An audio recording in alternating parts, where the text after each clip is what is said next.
Dear God, please don't let me relapse and return to the evil that men do. Father God, I pray and ask that you help me to have mercy on others the same way I would want you to have mercy on me. Father God, I also ask that you help me to be quick to forgive and slow to get angry. Amen, amen, amen. These young dudes out here don't respect shit until you put the barrel in their ear and let the text spit. I just might catch a case on my next hit, remove their whole face on some special effect shit. So show respect, Drake, or I'ma have a flashback. Digging through the dresser like, fuck it, where my mask at? The mash back with the banger and damage shit and say fuck everything I learned in anger management. Hop back on some east side manning shit and push a nigga's top back when I let the cannon spit. Start planning shit, premeditation. I'm in love with the streets again, rededication. Casket or cremation when I shoot you down. I was built for the smoke like a hookah lounge. I keep big shit that sound like a bazooka sound, and I shoot quicker than ain't gotta be a hoop around. Dear God, please don't let me relapse and return to the G-Ride with 3 straps. A ski mask with the case, squeezing keys apps, spraying everything from a nigga's brain to his kneecaps. Dear God, please don't let me relapse and return to the G-Ride with 3 straps. A ski mask with the case, squeezing keys apps, spraying everything from a nigga's brain to his kneecaps. Gun on me, it ain't never for show, homie. I'm far from a bully, but I'm never a hoe. Get out of line, my Beretta will blow. Real talk, we can take the beef wherever we go. I bring it to your front door like I'm Uber Eats. I guarantee you listen up when this Ruger speaks. Plus I maneuver through these streets like a ghost, and I'm handy with the heat. I cook a nigga like a roast. On me, homie, this is not a boast. I will still come through, boy, and stop a nigga's post. Play him close, man, Eric will ease it. Quickly off the waistband, man, and Eric will squeeze it. Leave you niggas laid out dead or paraplegic. Niggas playing in these streets while I'm very strategic. I come to your house dressed like the gas man. Shoot you 9 times, leave you stretched by the trash can. Dear God, please don't let me relapse and return to the G-Ride with 3 straps. A ski mask with the case, squeezing keys apps, spraying everything from a nigga's brain to his kneecaps. Dear God, please don't let me relapse and return to the G-Ride with 3 straps. A ski mask with the case, squeezing keys apps, spraying everything from a nigga's brain to his kneecaps. I don't put shit on Facebook, I just holler in person. Put the pistol in your mouth while you holler in cursing. All that shit you kept rehearsing and put on your live, got your clap with the big 4-5. You bitch nigga, if you tell me to pull up, I'ma do that. That nigga who was whooping, first nigga that I shoot at. Ski mask on my face, bystanders be like, who that? I ain't with the talking, bitch, boy, I thought you knew that. Leave his brains where my shoe at and bounce like I'm on a trampoline. Leave you laid out, nigga, like you camping on the scene. If you want something sweet, grab a peach or tangerine. Niggas won't smoke, well fuck it, I'ma let them handle steam. AR with the beam, you see the red dot? We tug on this trigger, nigga, it'll make your head pop. Blood pouring down to your shoes, call it Red Sox. Your brains hanging all over your shoulders like some dreadlocks. Expect the gang of dead ops. They ever cross the line? The Lord said in the Bible, oh, revenge is mine. So I'm just trying to find a righteous path between the two. Before I lose control and do the shit I used to do. This being humble shit is new. I'm trying to turn the other cheek, but I ain't never been a bitch, so watch your mouth when you speak.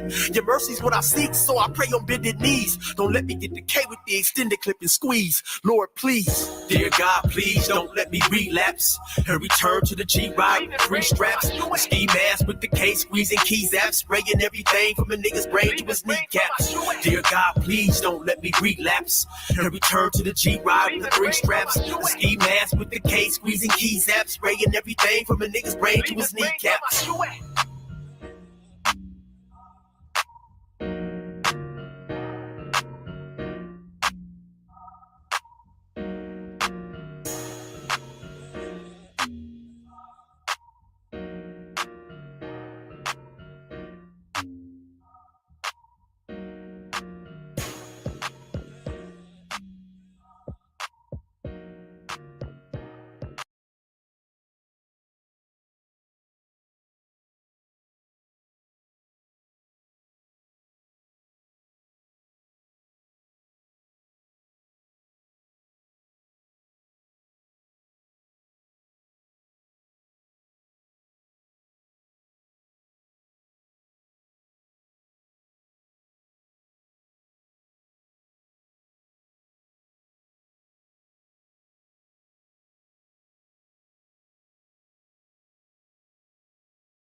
on the mic, and then I'm like, why I'm not hearing myself on the mic? And I'm like, oh, okay, that's what's happening. But shout out to brother Eric, 16 to life. Did 24 years in a California prison. Got a lot of good stories about that. Is always trying to get these young dudes to tip in the right direction.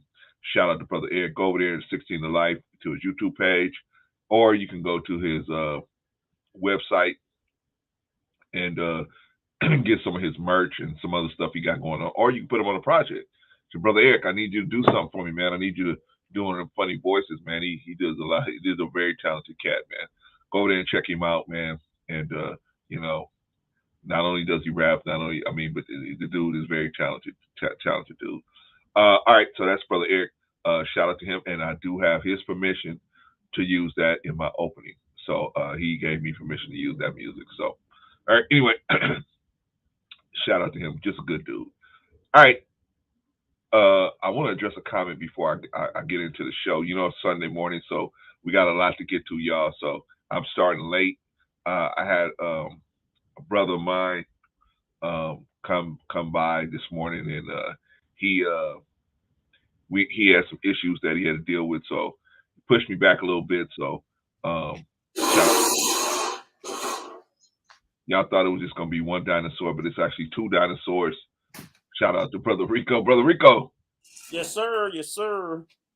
How you doing? Here, live and stinking. Give me a second. Shout out to brother Rico. Okay, so you good today, man? Yeah. Yes, sir. Yes, okay. Sir. All right. So I'm just gonna address a comment real quick. Yep. I'm gonna address a comment real quick, Rico. So Tahuti Ra says it could be saved, meaning the black community could be saved, because that's the question on the board is can the community be saved? And Tahuti says it could be saved, but the desire of the collective to make the necessary sacrifices aren't present. And I doubt if they will be presented by choice. It will take force and a lack of choice to do it. Maybe right. We'll see. We'll explore some of that stuff today, and we'll see. Shout out to brother Chris. Good to see you in the building, my brother. All right, so all right, man. You know, it's Sunday. I'm getting started late. Like I said, brother came over and needed my counsel on some things, man. So you know, I can't. I had to step in there and dip in there, so he pushed me back a little bit. But we're here. All right, brother Chris says individualism cannot save it. You're right, brother Chris. We're gonna get to all that. But it's a Sunday morning show, so we gotta start off with the news and move down the line here, man, because we're running late today. Okay, brother Rico, I got some news for you, brother. Oh, I got some news for you too. Again, you know, I just wanted to let you guys know, America's latest obsession with guns. We had a mass shooting not too far from where I live. Oh man, sorry. Yeah, young gentleman in place called Smithsburg, Maryland, went in and killed 3 co-workers, shot up several other people. Then had a shootout with workplace violence. So you know I guess he probably had some sort of. In the area of Smithsburg is pretty. Let's just say it ain't a lot of melanin in that area. So there was a young Hispanic man. He was coming from West Virginia, lived there. So he probably was enduring a certain level of, let's just say, unfriendliness. And I can imagine co-worker violence. And he went to the break room and shot and killed 3 of them. I didn't see the victims, but the names of them lead me to believe that they were all probably Caucasian males. This was a young Hispanic male, and he's probably about to spend the rest of his life. You know, Maryland don't have no death penalty, thank goodness, but he's going to probably spend the rest of his life in prison. He was only like 20-something, not quite 25, maybe 26 years old. Life gone. You know, he went out to his car, retrieved the weapon. They didn't say what type of weapon it was, if it was a handgun or if it was an assault rifle. But yeah, that just happened. So America, you know, still batting 1,000. Man, Go ahead. Oh man. Yeah. All right, let's get into. I'm sorry to hear that, brother. Let's get into a shout out to the families. Let's get into first story, the news story. U.S. infant formula shortage. Doctors worry about babies' development as crisis continues. Despite U.S. efforts to increase supply, there are reports of babies being rushed to hospitals and a growing black market for formula. Damn, the black market for Similac, brother. Yeah, well, I thought part of it was they were saying, because a lot of people were cutting formula in half, different things like that. So I didn't, and I guess people are probably selling bad. There probably is a black market where people are selling bad formula product because people will just take advantage of anything. They see a crisis, they see a way to make money. It's fucked up. Yeah. They don't care. But the government has they have a law, man. You can't gouge prices in a crisis. You're not supposed to be. You're not supposed to do that. So the shortage, I don't think it's a price thing. I think people are selling bad product on the black because it's not even a gouging. The product's not there because Abbott, because I think we only had like 4 companies in all of US that does, baby formula. You're right. One is this company, I think in Shout Michigan, out to somewhere Frank. like that, called Abbott, and I think they produce like 40% of the baby formula. So they had shut down, which caused it. And now they started back up, but it'll take them a couple of weeks, or a couple of months to ramp back up to 100% to get everything out that's needed. So that what I'm gathering with the black market is not the gouging, it's the people selling like tainted product. You know what I'm saying? Because right now we're getting most of it from overseas. Right. But I think they're selling tainted product, which is what's sending these babies to the hospital. They're probably cutting it with real formula, but they're probably cutting it with a whole bunch of crap. Yeah. So that's par for the course in America. Man, shout out to Don Frank. Shout out to D. What's up, brother Clarence, brother Rico? What's up, Big D? How you doing, brother? Brother Sim. Salute to the prehistoric uncles. He must be talking about you, brother. You prehistoric, not me. Brother Be Easy said, "What's up, big bros? What's up, brother Be Easy? Yay, capitalism." Right. And brother Be Easy said, "The government helped monopolize the baby formula market." Well, we're gonna get into it, brother. We're gonna get into it. Shout out to Tristan. Good to see you, brother. Okay, so let's read the article. A baby formula shortage is sweeping the U.S. has triggered political crisis for Joe Biden. Is continuing to distress parents, caregivers, and medical professionals as they still find the vital product difficult to obtain. Reports of the shortage, troubling intensive care units for newborns, as well as creating black market for the scarce product, are still proliferating across the U.S. despite a concerted effort to at the highest levels of government to get a hold of the crisis. Dr. Stan Spinner, Chief Medical Officer and Vice President of Texas Children's Pediatric and Texas Children's Urgent Care, said pediatric practices are receiving phone calls from worried parents about where to find formula and what kinds are acceptable for their babies. Spinner is not having the right formula. Spinner said not having the right formula can lead to developmental problems for babies, especially those with special metabolic needs. Babies are not little people. Their nutritional needs are very different. If babies don't get the right type of nutrition, as far as the proteins, the carbohydrates, all the various minerals mixed the right way, it can make babies very anemic. It can affect their kidneys. It can affect their heart, their metabolism. You don't just supply a young baby with cow's milk. It's not sufficient.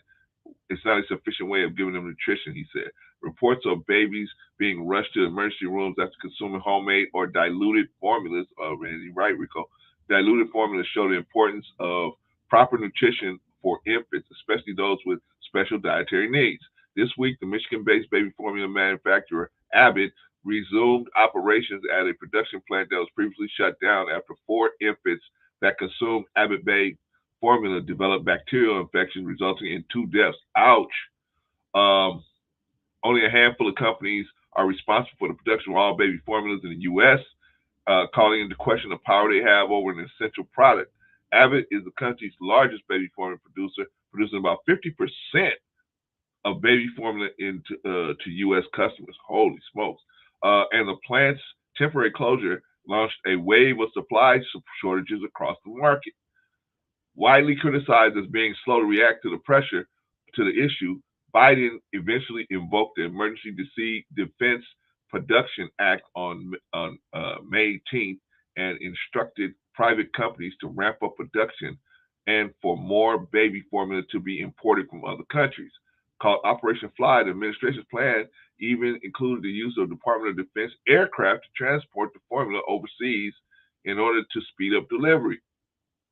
In May, the first operation of Fly formula shipment was delivered to Indiana, and the second shipment, about 1 millimeter and 8-ounce bottles, was delivered to Virginia. 3 more shipments were sent to Pennsylvania, California, and Texas this month. The FDA announced it was also taking steps to increase supply as importing 33 full-size 8-ounce bottles of Nestle's Gerber Good Start Gentle formula from Mexico. But the production and the import will take weeks. Abbott is focusing on the production of L-Care, a specialty formula for infants who cannot tolerate other types. The company announced it will soon focus on producing the popular brand Similac and other formulas. For babies requiring specialty formula, Spinner said parents and caregivers should ask a pediatrician if they cannot find any for their baby, because like Texas Children, other practices may be able to request formula directly from manufacturers like Abbott. Holy smokes. I don't want to read the whole article, but what do you think, brother? What do you think? Yeah, I mean, so again, that wasn't necessary. So I don't think it was, like I said, the gouging of the price. I think people are out there pushing bad product, and people are giving it to their kids because they don't know any better because they're so desperate for product, you know. And like you said, even when you have like the doctors are saying, it's like what and then what's good for your baby may not be good for my baby. Right. You know what I'm saying? Because their systems are developing different ages, different times. So whatever you got them on, it's just like prescription medicine. You know, what people, like the doctors tell you, don't take somebody else's prescription because it wasn't prescribed for you. And if you don't get the same desired effect, or you get a more messed up effect, had no damn business taking it. But, you know, with this baby situation, that's a tough thing. You know, you got a baby, you know, it's like, that's tough. And everybody can't breastfeed. So that's tough. You know, you guys, like, I can't beat up any parent for trying to feed their hungry baby and they make a mistake and give them something that they shouldn't have and the kid ends up hospitalized. I don't know how in America we so fucked up that this could happen in the first place. But they always talk about how we're the greatest country in the world, right? Yeah. They always talk about the greatest country in the world. But it's like, I ain't never heard of this shit happening nowhere else. I ain't never heard of this happening nowhere else in the world. Maybe it has, but I ain't heard of no other country couldn't feed their babies baby formula because they let 1 or 2 particular places create a monopoly. This is some shit Congress need to do something about and say, hey, we can't have no one large, you know, Abbott Pharmaceutical, whatever, responsible for some shit like this. That's crazy. So I hope, you know, I don't plan on having no more babies. So that's y'all problem, okay? Yeah, man. I'm out the baby making business. That's y'all problem. Me too, brother. I'm retired from that baby making business. All right, man. Well, I feel like this, you know, you're going to have to do what you're going to have to do. You know, at some point, you know, you're going to have to make decisions based on what you think is the best thing to do. You know what I mean? So, like Rico said, everybody can't breastfeed, but you're going to have to, you know, not rely so much on the government. You might have to rely on your own understanding and do things and move in a way that's going to make you have whatever you need. If you need this formula, but what it did, Rico, is we were always taught that cow's milk is very nutritious. Mm-hmm. But what this article clearly stated is cow's milk is not nutritious. But we already know that, right? Yeah. We already know that because of the homogenization process kills any of the nutrients that might be in the milk, as well as killing the bacteria. It kills the nutrients as well. The homogenization process. So cow's milk that they sell on the shelves is not, but they tout it as being nutritious, but it is really not nutrition. And this shined a light on it. So maybe that's something we got to look into as well as a country, is how are we going to get our young people the nutrition they need, and to stop lying and saying milk is nutritious and all these other things are nutritious. Those sugary cereals are nutritious and all. Let's stop lying and start telling the truth. These things are not nutritious. So we need to start going away from the non-nutritious stuff. Like, I don't even think in certain countries you can't even use the milk that we use here. They don't even use that kind of milk, right? so we gotta stop lying to each other. But let's move on. But be easy says corporate communism. We'll get into all of this in just a minute, man. We gotta move on. We gotta move the ball. We're gonna do the hit parade now, y'all. Ooh, this is the ugly one. This is the ugly one, Rico. This is the ugly one. For all of you churchgoers, man. Don't get mad at me. This is just an ugly one. All right. Ventura Church youth leader pleads guilty to felony sex activity with a minor. Ay, ay, ay. The young leader at a Ventura church has pleaded guilty to illegal sex conduct with a minor. James Edward DuRan II, 31 of Ventura, pleaded guilty on Monday in Ventura County Superior Court to one felony count of oral copulation with someone younger than 18. Oh man. DuRan worked as an unordained youth group leader at the River Community Church, located at 889 East Santa Clara Street in downtown Ventura. By the way, if you're not familiar with Ventura County, that is a very exclusive county out there. It's kind of like Orange County down here in LA. Ventura County is a very exclusive county. His father, Jim DuRan, is the lead pastor of the church. Ouch. According to the investigators, DuRan originally met the victim in 2013 when she was a teenager attending the church. Over the course of several years, DuRan took the victim to various locations to engage in various sex acts. According to the Ventura Police Department, which investigated the case, some of the sex encounters were alleged to have taken place during church activities. Holy smokes. DuRan's actions went unreported by the victim until November 2021, when she reported the activity to the Ventura police. He was arrested the following month. Deputy District Attorney Rafael Orellana, the prosecutor assigned to the case, said DuRan ultimately pleaded guilty to the crimes that occurred between 2015 and 2016. We're satisfied he's taking responsibility at an early stage for his crimes, Orellana said of the plea agreement.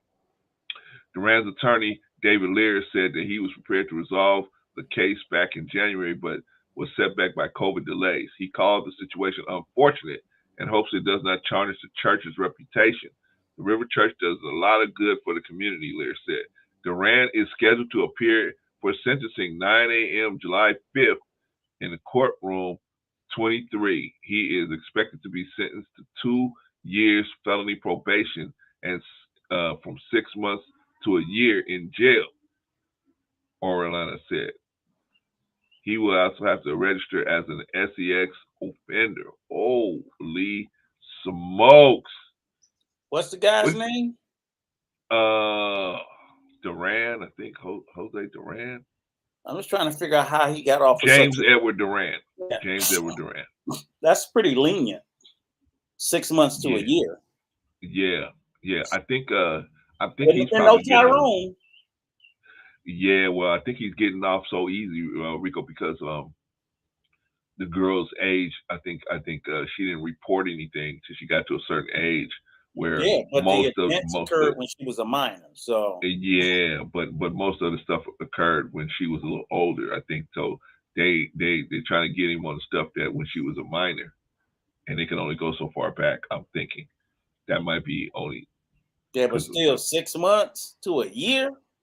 Come on, 3 to 5 at least. Hey, having to be an RSO, that is gonna kill him right there, man. That's gonna get you right there, because you're not gonna be able to. Huh? He repeat?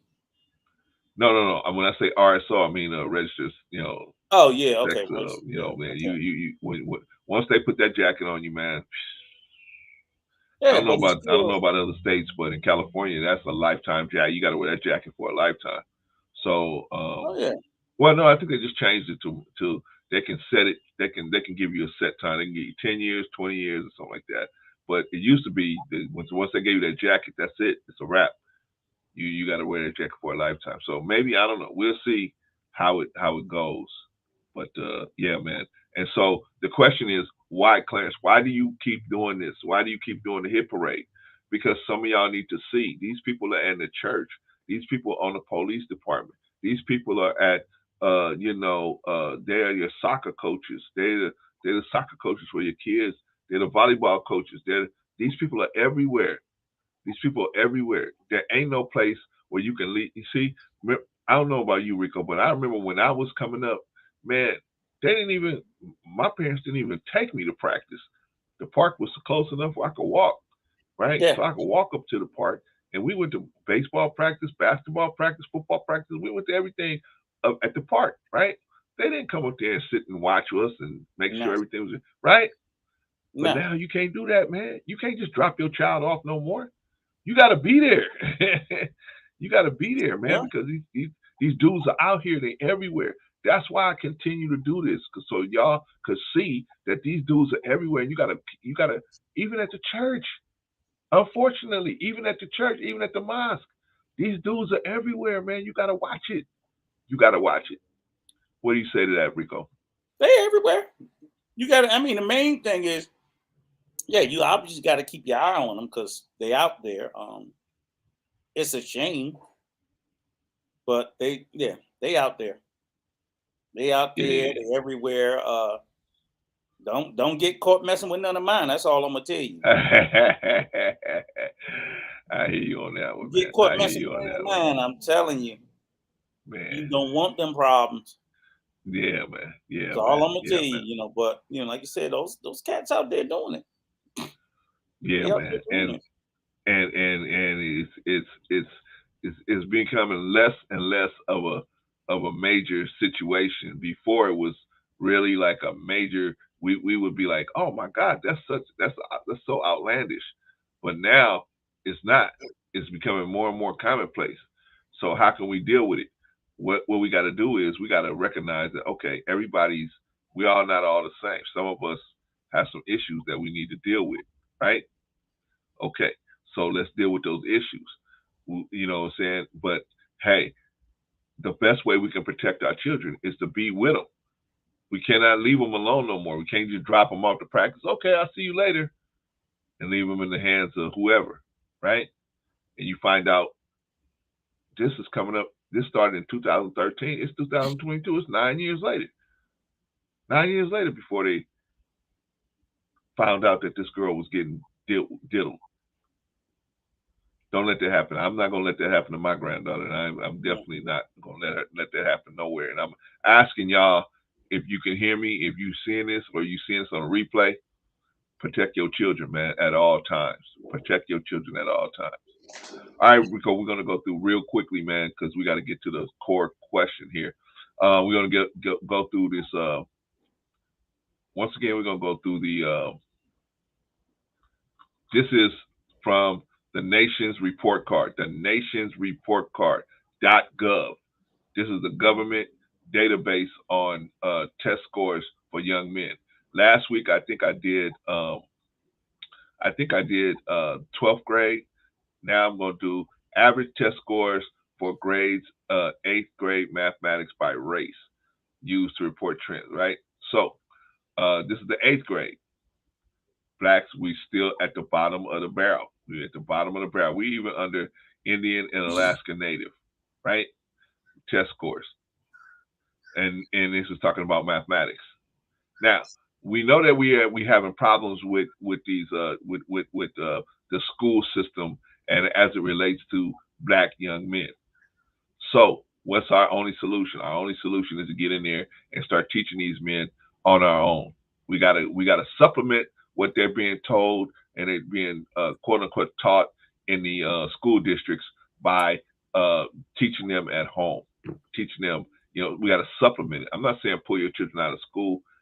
Some of us can't afford to do that, but we got to supplement that education by giving them the tools they need to go out here.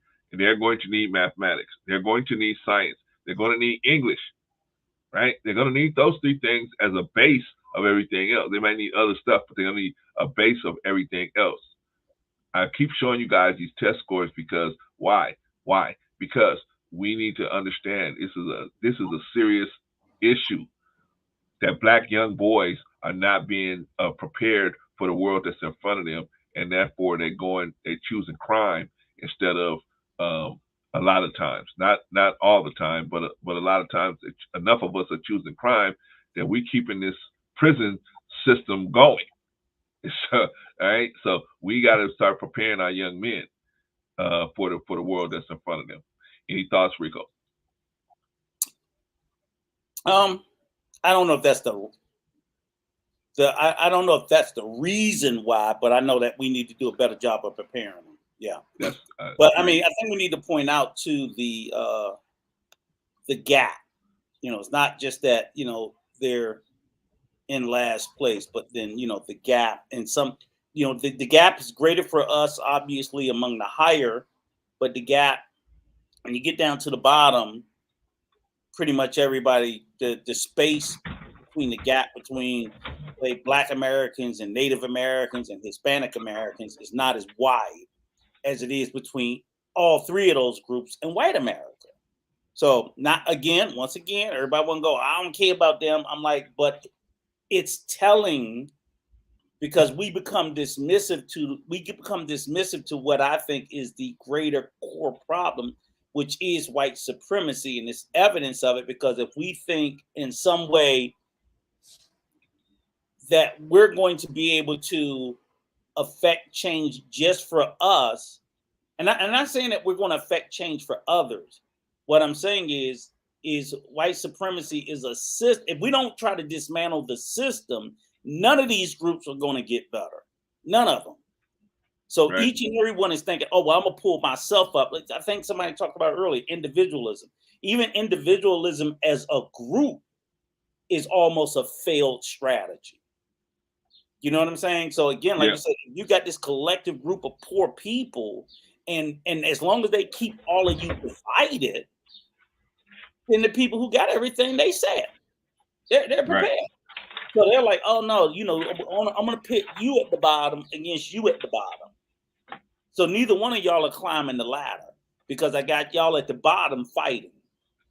So that is to me, that's a byproduct of white supremacy as a whole, and it just a feed to people to say that, oh, you can do it, and these other people are the reason, and because I hear it a lot of times, and again, they got African Americans fighting against the immigrant community, fighting against Hispanic Americans and Asian Americans fighting against other groups, this, that, whatever. I'm like, yeah, that's what they want us all to do, and we do it.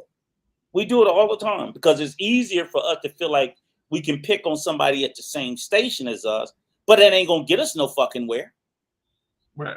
I'm like, we can beat up all the Hispanic Americans in the world. We can kick them all out the country. Guess what? We still gonna be at that fucking point on that chart that you say. And right. We can beat up all the. We're still gonna be at that point on the chart that you say we are.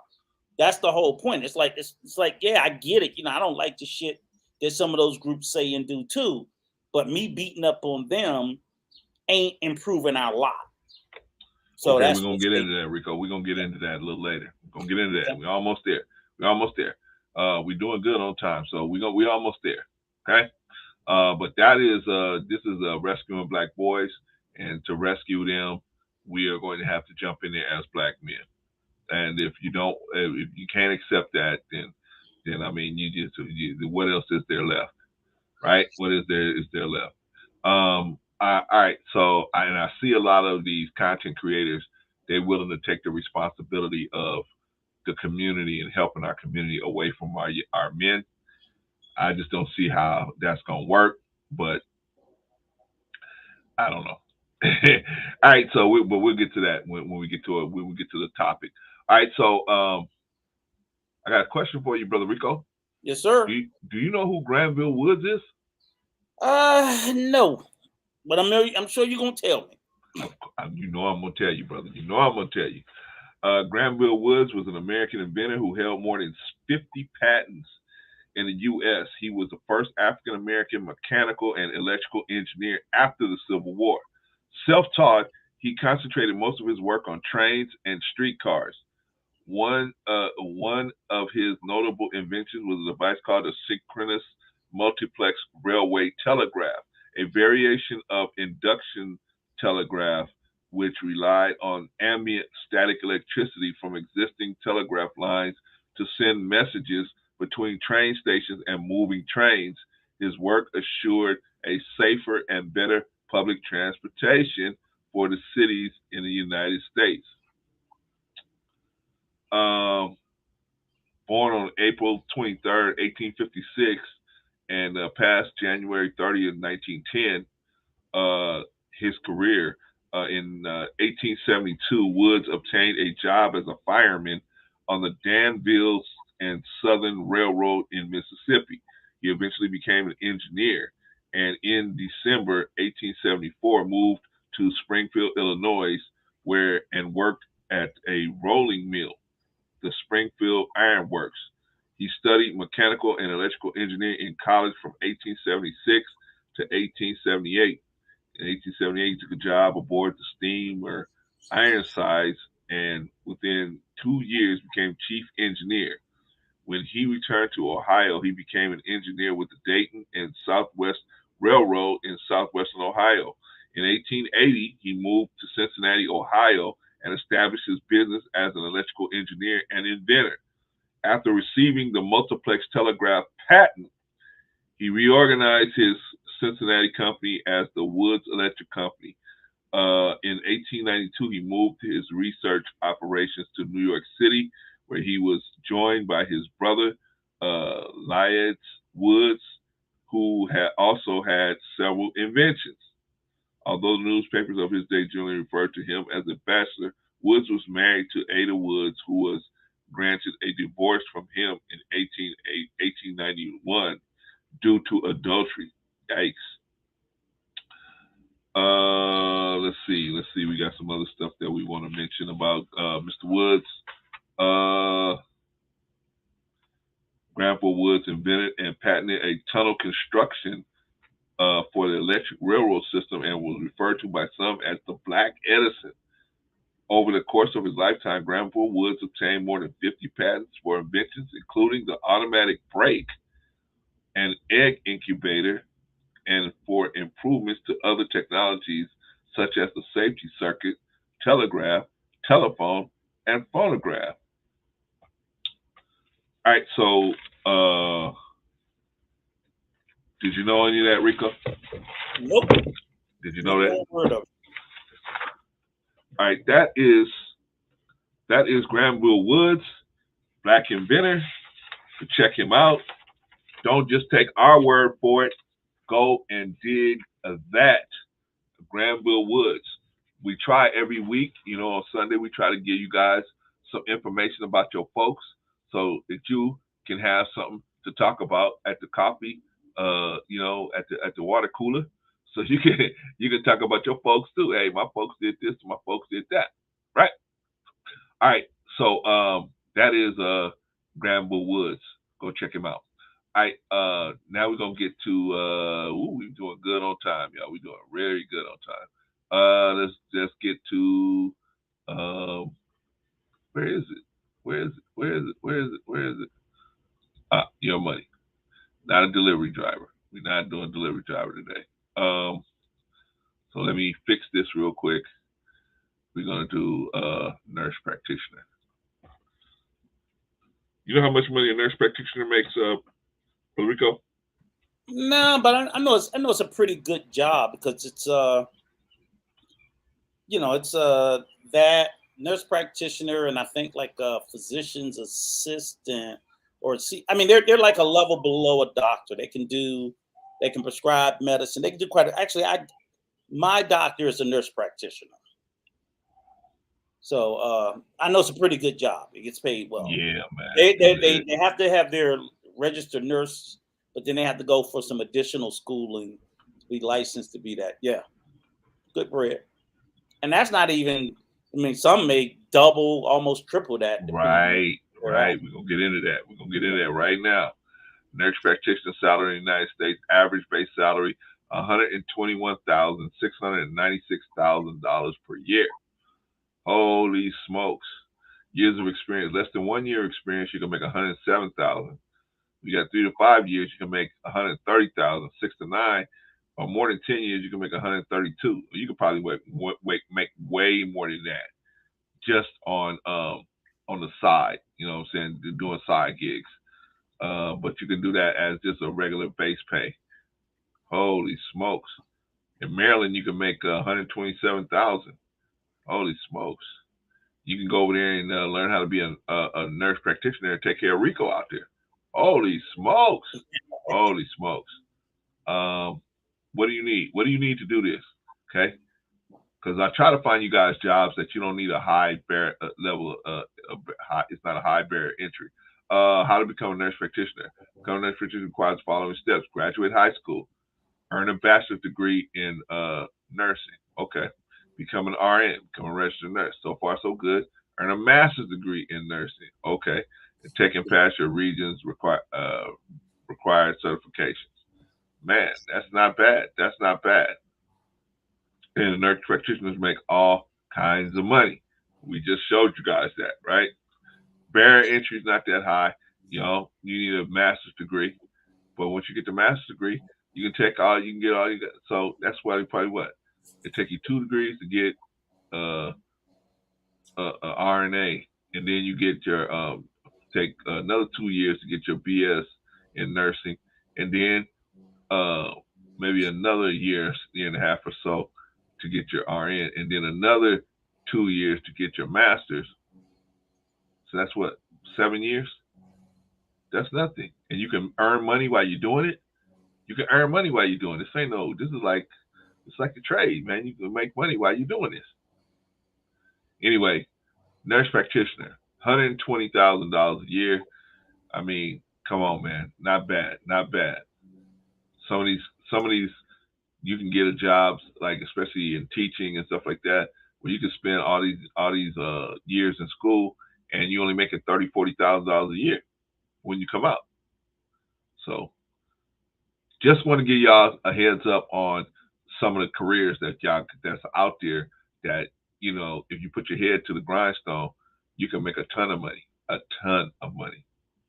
All right, Rico, that is the job of the week.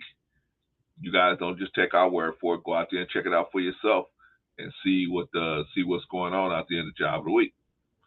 All right, Brother Rico, what is our topic for today? Can the Black community be saved? Can the Black community be saved? Rico, I'm asking you a question, brother. I mean, absolutely, it can be saved. Because to be honest with you, I don't see the problem the way that everybody else. I don't see this. Woe is me. We're just so broken. Bullshit that everybody else sees. You know, I understand. I see the problems that exist that occur. I also understand a lot of the reasoning behind it, and I understand that there are not any easy or quick fixes.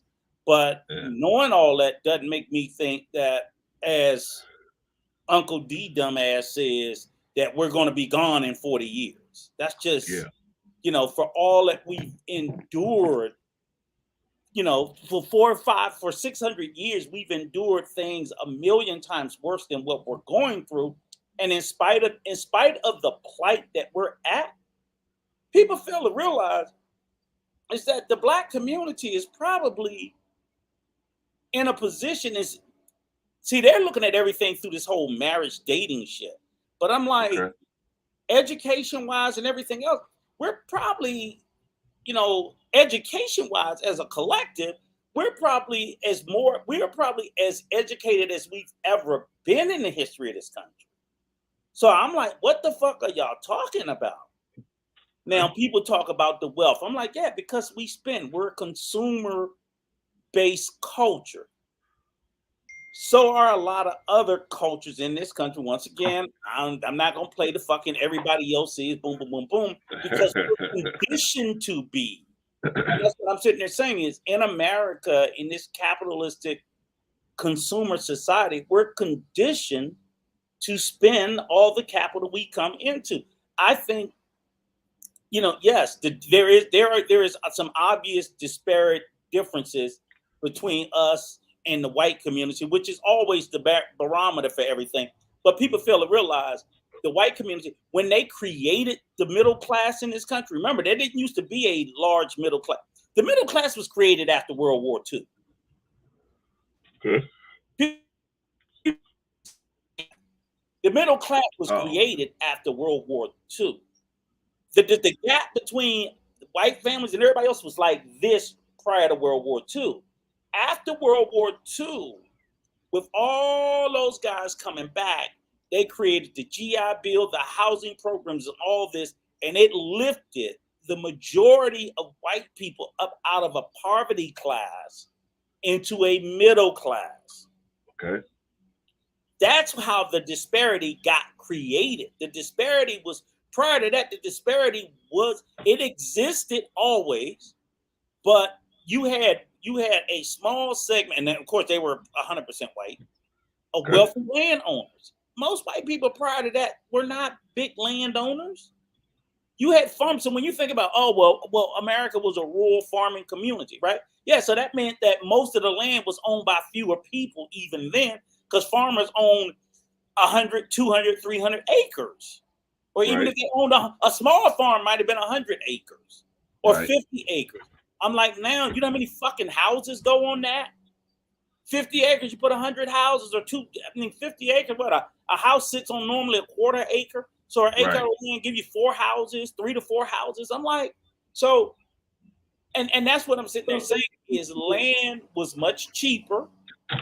So fewer people still own land. But most of the land was owned by the big banks and the wealthy. So when they created the middle class, you took all these white people and you gave them a little piece of land and they started having wealth. Well, that was denied us. It wasn't that we didn't want it. They wouldn't give it to us. You know what I'm saying? For so many generations. So if you know your history and you take that into consideration, you will be like, considering all things told, while we are not where we need to be or I want us to be for this 2022 reality, for all things being considered, why the fuck do y'all act like we going off the cliff? Because it ain't going to happen. It's just not going to happen. I don't even know where this sense of dread, the black men. No, because you know what the very thing they're doing? Here's exactly what they're doing, Clarence. I'm going to go right back to it again. They're always, when they say that we're so bad, what are they doing? They're comparing us to someone. But then when I bring the comparison in, I ain't talking about everybody. What the fuck? Then you can't bring them up. You know what I'm saying? You're not discussing us in a vacuum. You're discussing us compared to the people that's way ahead of us. But when I include the people that's behind us or right down here with us, don't nobody want to talk about it. I'm like, you can't do that, okay? You can't say, all I'm worried about is black people. Then stop talking about how far we behind these motherfuckers. All right, well, Mariko, tell me what you think about the hoodie. Tell me what you think about the hoodie's comment. Hold on. Shout out to We On Lot. Glad to have you in the building, brother. So he says, white supremacy cannot continue to be an excuse. The Communitah is racing to the bottom, and that's because of backwards, lower expectations. There has to be responsibility and accountability if we want to compete. What do you think about that, Rico? I think it's utter bullshit. Put it back out. Put it back up, because I think it's not honest thinking, and I don't think it's not okay. First of all, white supremacy is not an excuse; it's a reality. Period. So to say that it continues to be an excuse is to dismiss its existence, even though its existence is there. So it can't be an excuse if it doesn't exist. If it actually exists, it's not an excuse. It's a same as racism isn't an excuse. It's a reality. If it exists, so you can't say it's an excuse, because of the existence. Now, I get the. I don't think we have backwards or lower expectations. I think, I think there has to be a certain level of responsibility and accountability. But when you talk about responsibility and accountability, see, this is the thing I always get when we talk about competition, right? You know the only thing they say, and this is the part I'm gonna say to you, Mr. or Mrs. Ra, I'm not sure. When you talk about competition, what's the key element for competition?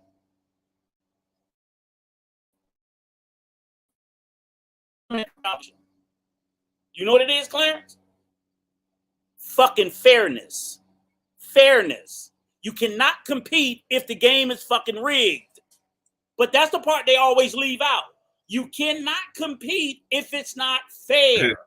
In athletics, in business, in anything. If it's not a fair system, you can't compete. In theory, that's what it's supposed to be. But the whole point is, it's not a fair system. Correct. And if it's not a fair system, it's irrational to say that the people who are disadvantaged should be able to compete in an unfair system. So we got to start at the starting line. They start at the 50-yard line, and they want to know why we can't fuck. Well, y'all niggas supposed to be faster than us. Yeah, motherfucker, but we ain't supposed to spot you 50 yards in a 60-yard dash. It's a 60-yard dash. We got to spot you 50 yards and say, but you niggas is faster. And get the fuck out of here. It's not fair. Please up by your bootstraps. Hey, but it's not, and I agree with you, Sim. Equal opportunity, but equal opportunity should be given at the same time, and it never has been.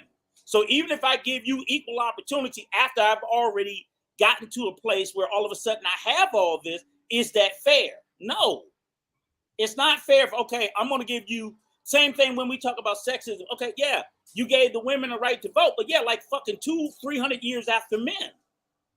And there's a huge disparity there between men and women. I'm like, yeah, because they didn't have the same rights at the same fucking time. But that's the problem, is people are dismissive of these things and act like they don't account for some of the disparities. A lot of the disparities was created from these unfair systems. Agreed. And that's all I'm sitting there saying. But what I always hear is, you got to compete. Okay, but what is competition? Fairness. If it's a rigged race, that's why they talk about doping scandals. That's why they do all kinds of shit for them. Oh, we drug testing, we doing this, because they want fairness. If it's not fair, and guess who it has to be fair to, Clarence? Who? Them. They make sure it's fucking fair to them. They make sure it's fair as a motherfucker when they compete. But when somebody else compete, don't worry about that. But when they compete, they're gonna do science, they're gonna do law, they're gonna do everything under the fucking sun for fairness. And I believe in fair competition. Unfair competition, I'm like, I can't beat up the people who lost. Shit, the other motherfuckers had a 40-yard head start. Come on. So I'm just sitting there saying is, when we have the conversation and people want to come in, because again, what I get is people wanting to beat up on the community in a way as if we're just lazy, we don't care, we're not trying, and all of these things. And I'm like, I don't subscribe to that, and I don't believe it. Now, do I think we can do a lot better? Absolutely. Do I think there's some shit we need to fix? Absolutely. Do I think that there's some shit that we need to be self-accountable for? Absolutely. But the motherfucking system has always been unfair, and that accounts for a lot of the gap. So I say, considering that we play in the game, because we have to play in the game. We don't have a choice. We can't opt out. Okay. And we're playing their game, by their rules, at a disadvantage. Now you please tell me how the fuck that makes sense. All right, Rico, hold on. Let me shout out to Bob Bryant. Glad to have you in the building, brother. We got We on Lock in the building as well. We on Lock, are you here, brother? Yes, sir. How you doing, sir? What's going on? Not feeling too well, but I'm making it. I hope I wasn't babbling too much, and at least some of my point came across. No, you're speaking truth to power. We on Lock. Can you make some sense out of what Rico was saying, man? Make some sense, but you know, saying put the 10s on the 20s. What's going on, man? Well, in my experience of living, in my 40 years of living, I have never experienced anything like this before in my life. Sure, you had a couple of hiccups here and there from black folks, but what my father taught me is to never give up on those who, you know, are in your backyard. You gotta basically clean up your backyard, make it more healthy, make it more strong.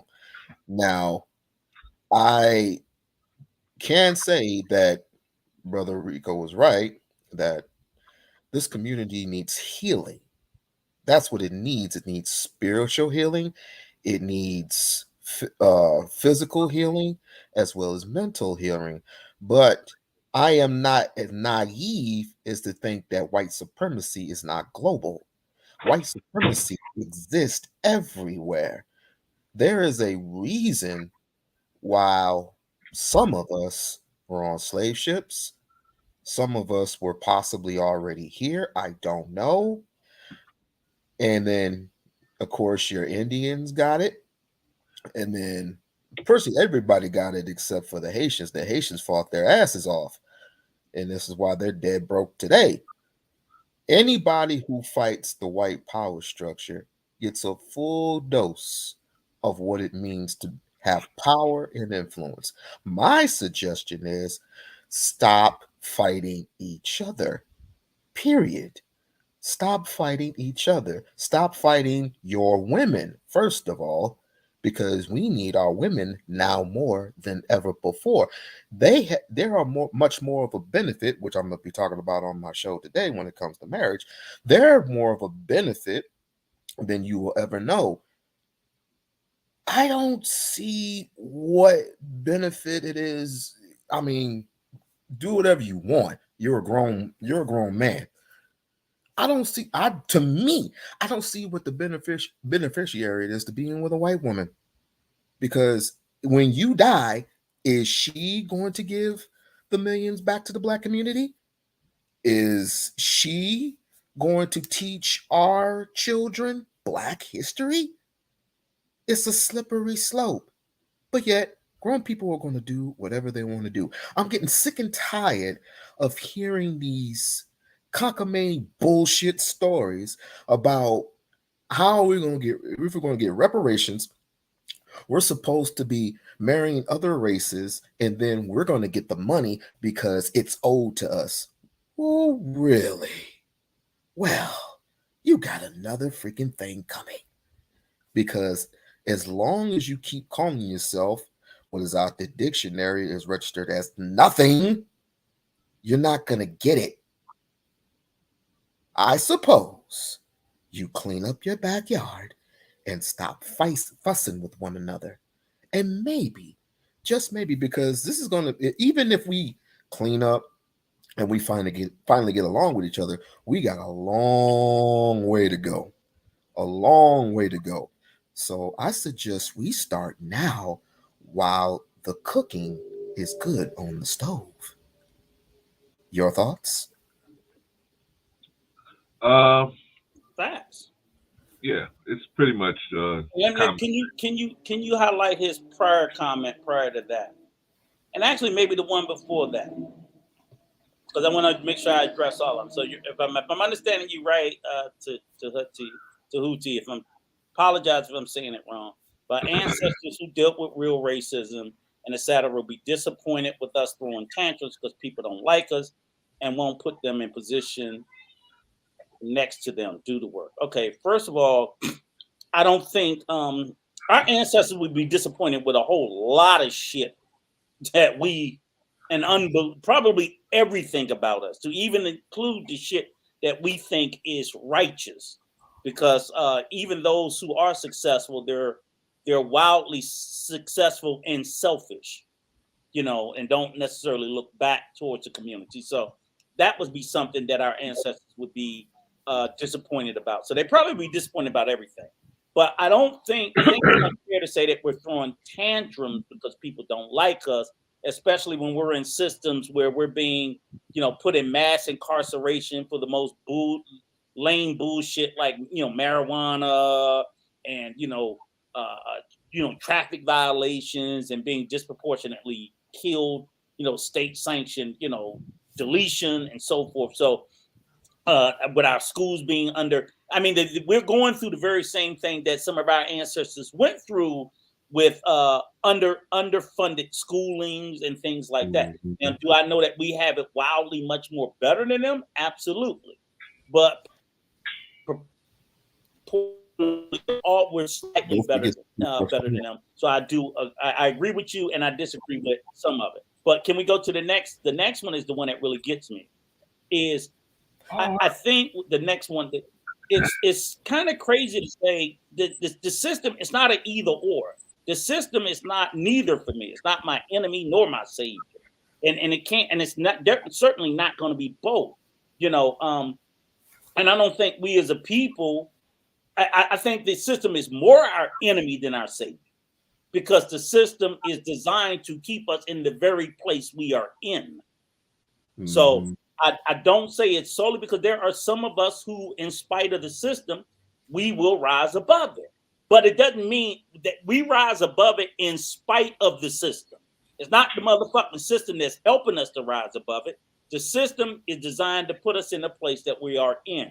There are some of us that are just that resilient that we can break the bondages of the system, but all of us in mass can, because it's not designed to capture every last one of us. It's designed to keep the masses of us, you know, oppressed to a certain level, and not just black people, Hispanic people, Asian people, Native people. And that's what white supremacy. If your ass ain't white, we want to keep you oppressed to a certain level, because if it's a resource argument, if the argument is about resources, who do they want the majority of the resources or the best portions of the resources to go to? People who look like them. That's what the system is designed to do. So I don't think it's an either or, but I think it's disingenuous to say that we are appealing to them in any kind of way. And can you go to the next one? And let me just close it up with this, because you put the comment. Because I mean, he put it all in. I want to make sure we address it. All right. You said the winners set the rules, the victims get in where they fit in. Exactly. So you're agreeing that it's a one-loss thing. Okay, I would replace the word winners with colonizers, but same goddamn thing. And as brother We on Lock said, that's worldwide. So white supremacy is a global thing, same as anti-blackness. And yes, they set the fucking rules. And if they set the rules, so we could be disadvantaged. That's what I'm saying.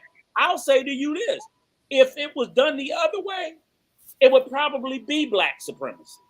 I can't say that if you go back 400,000 or 500,000 years that we would have been in the same position. It probably would be the same thing. It just wasn't. If we could have sat there and did that and colonized all these different countries, it probably would be that way. And then that disparity would be in reverse. But the reality is we didn't win, and this is where we ended up at, and this is where we got. And that same disparity, just to say one last thing, that same disparity exists not just in black countries, it exists in other countries where they colonize. So you go to Latin American countries, guess what? All the people in positions of power, wealth, influence, income, guess what they are? They're white. See, Hispanic and Latin is not a race. That's a culture.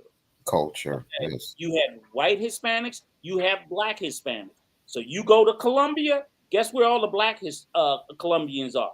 At the motherfucking bottom. You go to Brazil. Guess where all the black Brazilians at? All the Afro-ethnic people in those countries are still in the motherfucking bottom.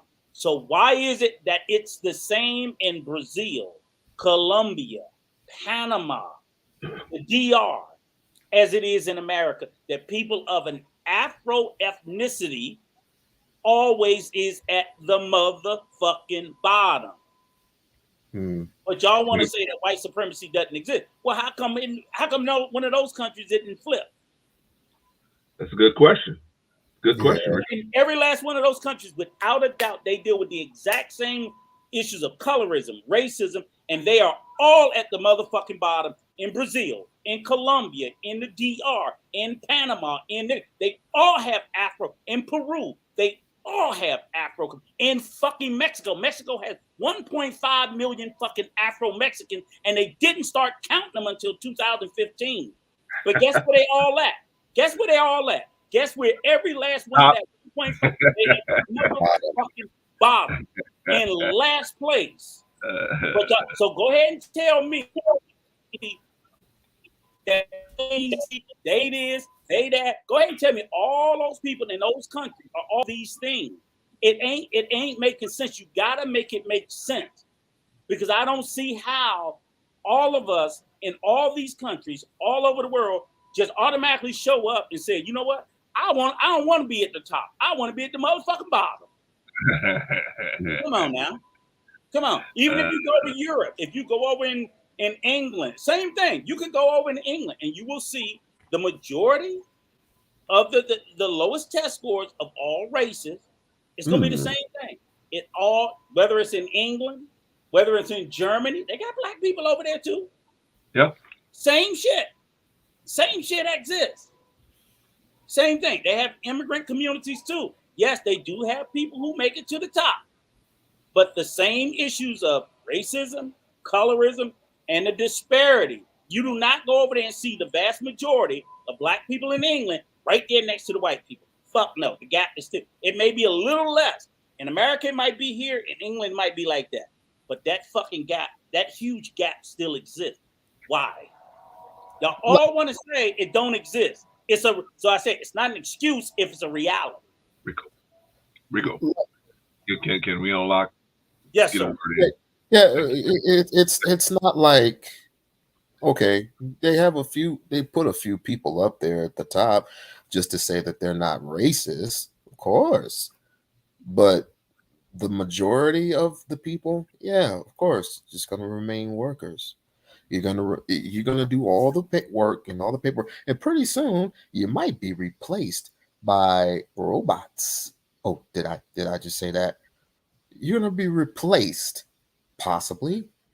It's quite possibly. Maybe I'm a little bit over my time.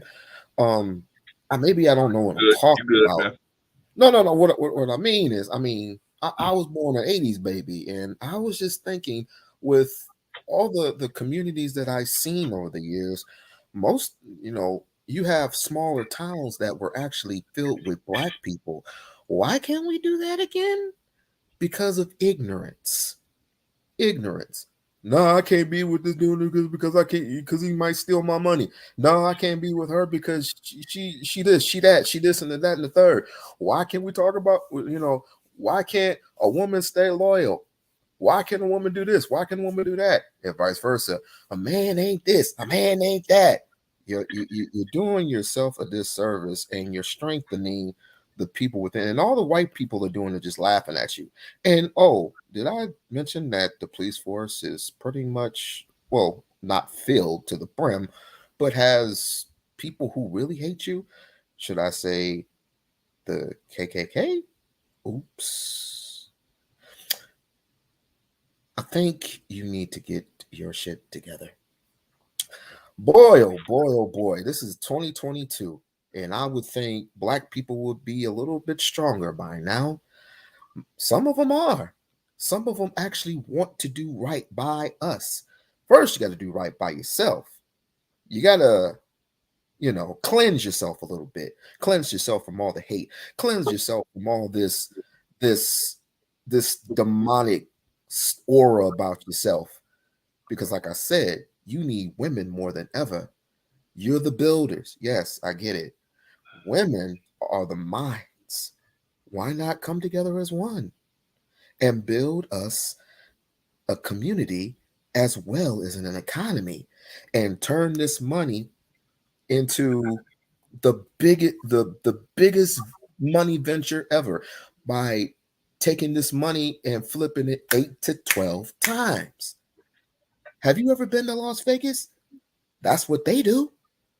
If you go to Spring Mountain, you go down Spring Mountain, that's all you see. You see a town, a community that is not you. And you got the nerve to complain. Complain about what? Get your shit together, man. Get your shit together. All right, man. Go ahead. Go ahead, we unlock. I'm sorry. No, I said, ma'am. All right. We got OG Patrice in the building. My sister in the building. Patrice, are you there? I'm here, gentlemen. Can you hear me? Yes, I'm coming in great. Good afternoon. Good afternoon. I don't know if you heard what we've been talking about, Patrice. Have you been hearing what we were talking about? And you know what the topic is today? Saw the topic, but I'm just tuning in, so just give me a quick refresh. Oh, the topic today is, can the Black community be saved? And we're discussing some of the reasons why the Black community is in the situation it's in, some of the external factors. We haven't even gotten to the internal factors, but we don't discuss some of the external factors. We unlocked out, hit a little bit of the internal stuff, but we've been kind of discussing the external factors, including white supremacy, on why we're in the situation we're in. And if you have something to say on that topic, or a solution, or anything, or what you see is the issue, or one of the major issues, or whatever. Yeah, I know one of the main reasons why the Black community is not being saved as much as it should on a whole is because we don't invest back into our communities the way that we should. When I was growing up on the south side of Chicago, there was a lot of Black-owned businesses in the communities that I lived in, and like Black grocery stores. I remember the Johnsons. They had a grocery store in my neighborhood, and the Johnsons also lived near that neighborhood that they served. They grew up in there, and they came back and they built a grocery store. There was a need, for a grocery store in there because it wasn't a grocery store in the urban neighborhoods. And you don't see that at all anymore in Black neighborhoods. You don't see Black families owning grocery stores anymore. You don't see them owning much as the businesses as they used to, like your barber shops, your beauty shops. I grew up watching Black women have beauty shops, Black men have barber shops in my neighborhoods, and I just don't see that anymore. And now that and we unlock, I just moved from Las Vegas to Arizona, and I've been here. And you write about Spring Mountain. You go up and down Spring Mountain, all you see is Asian, Korean businesses. Like literally, it's a town there where they have nothing but just their businesses. And I'm in Arizona now, and predominantly where I live in the suburb that I live in, I just see Hispanics building their businesses. A lot of Hispanic restaurants, taco, Mexican restaurants. There's a Mexican store that is actually a chain here in Arizona. It's called Food City, and it's predominantly owned by Hispanics. That's all I'm seeing come up now. I was lucky enough to find in the suburbs where I live now that is a Black-owned barbershop. Young man out of New York City. His lady is out of Chicago, my hometown, and she owns a beauty supply store. And they got lucky enough to have their businesses right next door to each other. And they're young. They are young. She's in her 30s, he's in her 40s. And I just told him, I said, and when I moved here, I was looking for Black-owned barbers to cut my hair and a beauty supply store that I didn't have to go all the way across town to try to find in the hood, but it still don't be owned by Black people. So I got lucky enough just walking down the street and I see, grand opening, and I stop and hey, is this Black owned? And yeah, this is, and the guy that owned the barber shop was standing outside, and the girl that owned the beauty supply was standing outside. And I actually end up interviewing the young Black man that owned the barber shop, and I'm supposed to be interviewing the young lady that owned the beauty supply. Now, this is a young couple that their business is literally is right next door to them. And I give them my business. I do not go anywhere else when I want my beauty supply. Even if she has something that I need that she don't have, she orders it for me. I said, look, this is what I need. She'll order it if she don't have it. And I go to his beauty shop, barber shop, to get my hair trimmed and cut and lined and everything. And I told him, because I live in a predominantly Hispanic and white neighborhood, I'm just gonna keep it real. It's not many people out here in this suburb that look like me. So when I saw them, I was like, thank God, because I thought I was gonna have to go back in the city, in the hood, to find Black-owned businesses like that. But it's just not much of it, because we're not investing back in our communities. We're not investing in building a Black a Black community where it's just like you see a mini mart and it's all Black owned with all Black owned business. You don't see that. We just don't, and it's sparingly here and there, and then we don't support it either as much as we should. So I try as best I can to go out my way specifically to support Black owned businesses. If they have good product, if they give good services, I will support them. But I will tell them, if you're not giving good product and good services, I'm going to go where I get that good product and good service.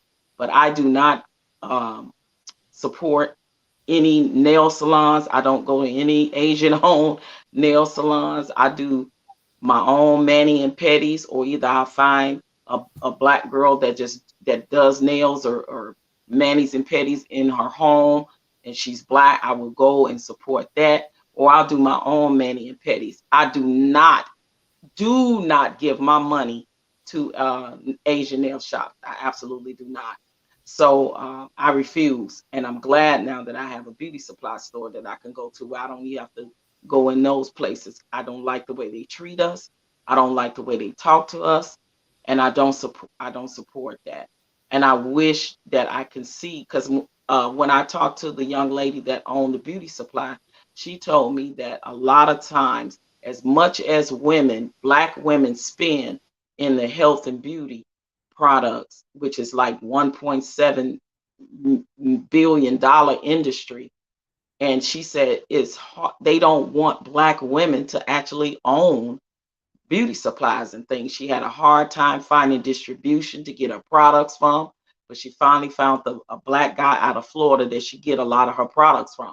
A lot of them closed the doors to Black women and Black men that want to own beauty supply stores. They don't, and we spend the most money. It's go figure, but it's crazy. So we have to figure out a way to not always move out of our neighborhoods, but to invest back in our neighborhood.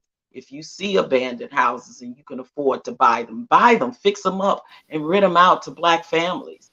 Put a Black store in that neighborhood. That's the way you survive and keep the Black neighborhoods and the Black businesses going. But what we choose to do a lot of times is we get a little bag, we'll go and set up a business somewhere else, or we'll live somewhere else, and we don't invest back into the neighborhoods that we grew up in and the communities that we grew up in that were, predominantly Black.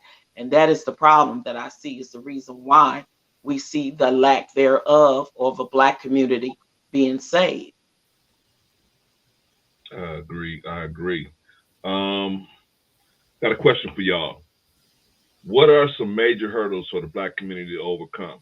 I mean, we know we got some issues, right? We know we got some problems. We got the poverty, we got the white supremacy. But what are some major issues?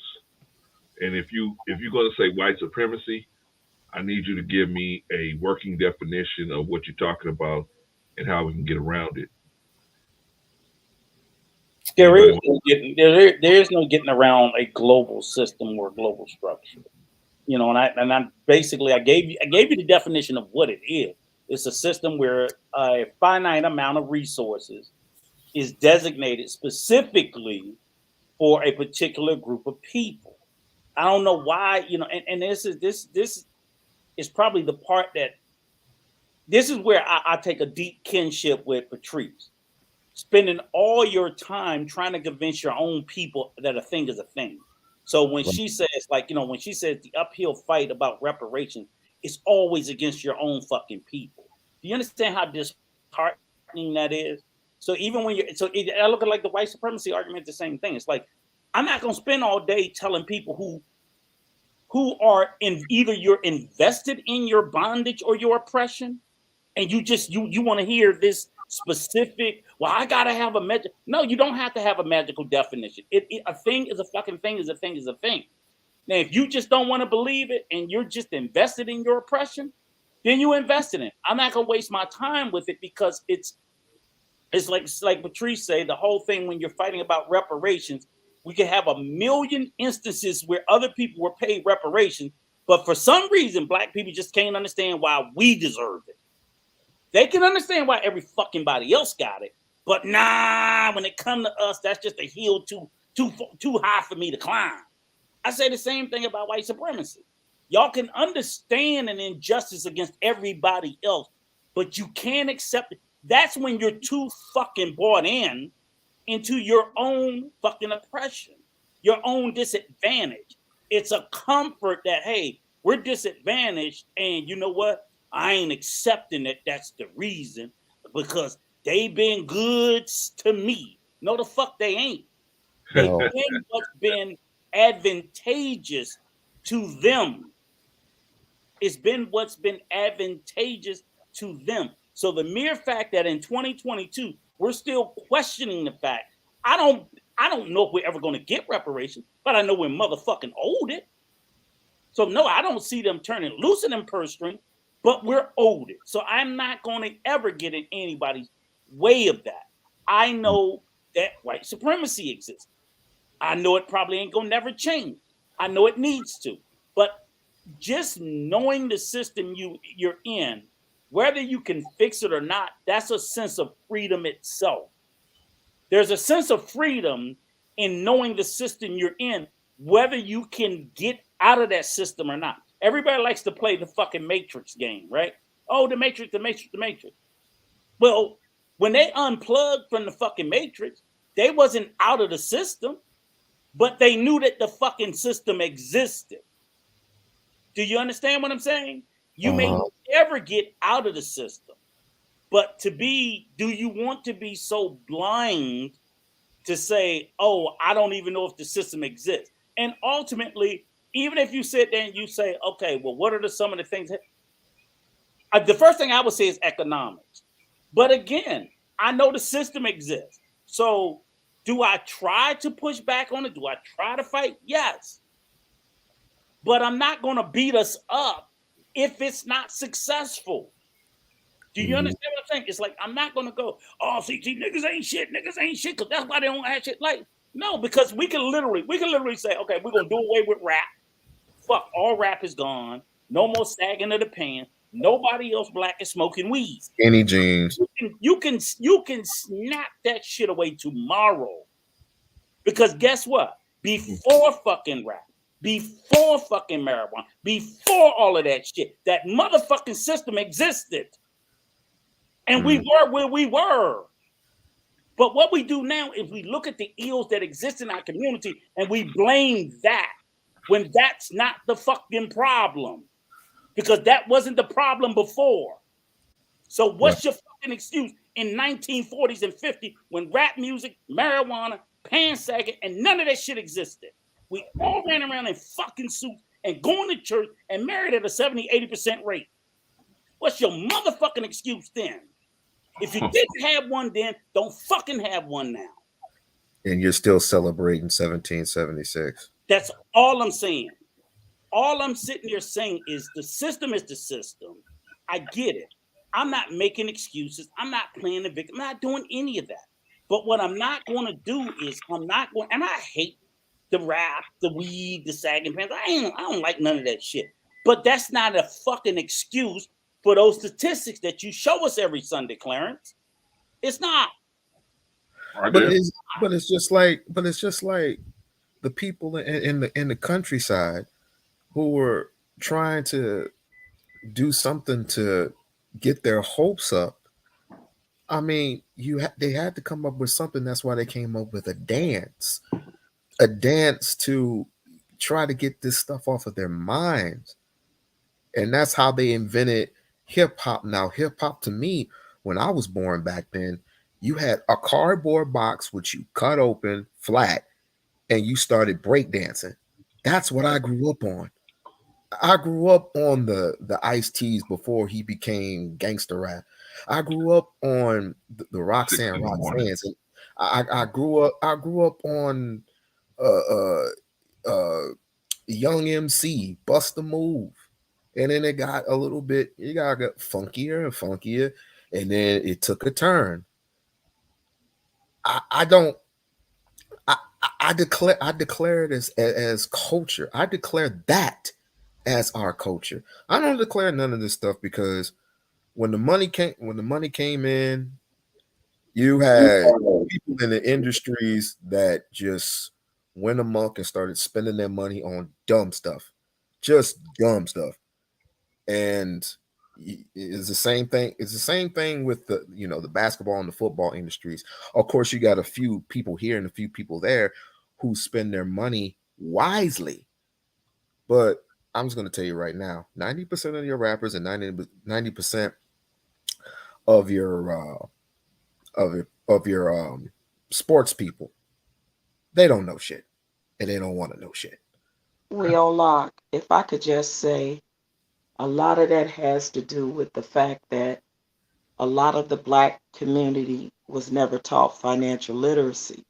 So when you see the rappers, some of the sport figures blowing money, not investing, not, giving back, not saving properly, when you see them doing the behaviors they're doing, it's because they never were taught. Our people, when we were let go, we were never taught the things that our white counterparts was taught when it comes to financial literacy. We wasn't even taught it in school. Even when we had math, we learned 2 + 2 is 4, but we were never taught on how to invest, how to save, how to captivate the money, and how to make it last from generation to generation. First of all, we never had that option because the generation and generations of our white counterparts that is doing that right now to this day is off the backs of our ancestors, right? So when our people came up, from my parents to their parents and yours and so etc., we never had learned that important technique of financial literacy. It's only been talked about. Financial literacy has only been talked about more and more over the last 20 years than it ever has been. So when our people find a way to get out of the ghetto and build a business and build wealth, again, what they do is, and this is another fault of our own, is we don't take our brother or sister by the hand that's trying and reach up and give them a hand and help them out. We have learned to be a very selfish group of people. It's only if I got mine, that everybody else better get theirs, instead of the system that we see with our other counterparts, as where they get their relatives, they grab them by the hand, let's set them up in the store, build them up, then they pass it on to their next cousin or aunt or uncle. Like, we don't do that in our community. And that is the problem, too.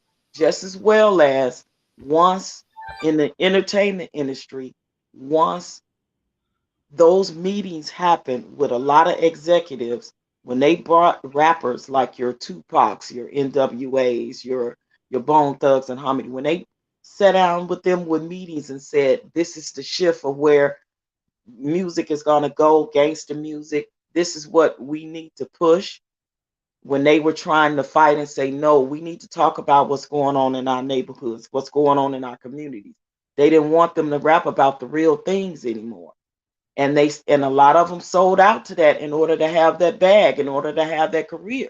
They gave in and they start talking about Black women, calling them B's and H's. Then they start talking about how they gonna delete each other. That was, and how they got, mad guns and mad this and that. So a lot of that had to do with WS and even infiltrating into the entertainment system. See, this is what y'all need to understand. It was actually meetings being held about how we gonna destroy the community. We've had so many things against us that we have bought into a system that have done nothing but continuously oppress us, whether it's in the mind, social engineering or conditioning, or whether it's in our actions, how we spend our money, what we spend it on. Do we know about, like all of this? And then when you take poverty, when you take everything out of the Black community that once made it thrive, see, the Boys and Girls Club, your after school programs, your rec centers, all of those things, it started mostly through the Reagan administration. When he started taking all those things away, it affected the Black community more than any other. So then that breeds more poverty, and poverty breeds more crime. See, everybody want to think that it's just a matter of, yes, we absolutely do need to stop deleting each other in our community. Because, but a lot of that, when we had a lot of those things, resources and things in our Black communities, the crime was nowhere near the way it is now. But when you take away people's means to survive, people's means to have resources in a community, then that's going to breed the poverty, and more of the poverty is going to breed more of the crime. Then because they hungry or they need something, and you got a loaf of bread and they don't.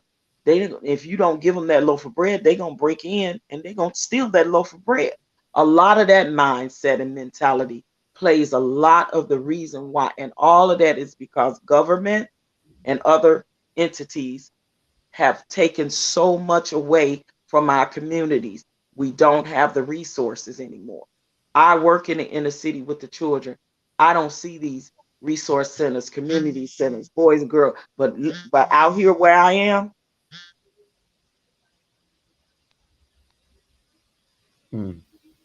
out here where I am in the suburbs, that's all I see.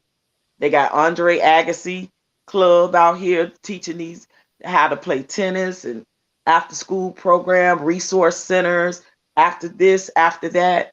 All of that is in the suburbs, where predominantly your white and Hispanic children are. If you can afford to live out here where I live, you lucky. I rarely see people that look like me. So that's a big reason. And this is why we fight so hard with reparations, because we know that in the Black community, all of that is lacking. So if we can get some type of infrastructure and some type of funding going, we can start building our communities up more. That will be a big help, because believe me, it lacks that. If you're not putting businesses and services in these communities to offer jobs to some of these teenagers, they got a whole lot of time on their hand.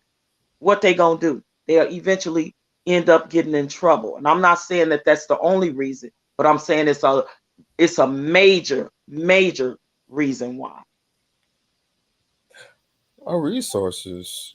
Can I ask? Hey, Clarence, do me one more favor. And I hope he or she is still here. Drop the link one more time, and Tahuti Ra, sir or ma'am. Again, I'm not sure. Can you do us a favor? Can you hit the link and come on up here and explain to us what victimhood is? Yeah, I want to get to that. I want to get to that. I want to get to that. And Brother Vaughn, don't you sit there in the shadows. You know you belong your ass up here too. So get on up here ASAP. I know you might be busy, bro, but when you get a moment, we need you up here on this panel as well. The pain crew. Yeah, we need your thoughts and your views. But again, with all due respect, I ain't got no smoke for you, Tahuti Ra. But again, I hear that's the go-to talking point, victimhood, blah, blah, blah, blah, blah. So I don't want to go back and forth. You know, this is the thing for me that, you know, when people cry this victimhood thing, they act like Black people are just sitting here whining and crying and not doing nothing, not working, just twiddling their thumbs, waiting on a reparation check. That part to me is ridiculous, right? Because nobody is doing that. Nobody. The people that I work with, in ADOS, we got jobs. Some of them got businesses, but there is a fight that needs to be fought for the good of the Black community, period. No matter what that is. There is people that still want to fight for the good of their people. And this whole victimhood thing, it just baffles me because nobody is sitting here waiting on a check. Nobody is sitting here twiddling their thumbs saying, well, I'm just gonna wait on these reparations and I ain't gonna do nothing, but I'm just gonna sit and wait.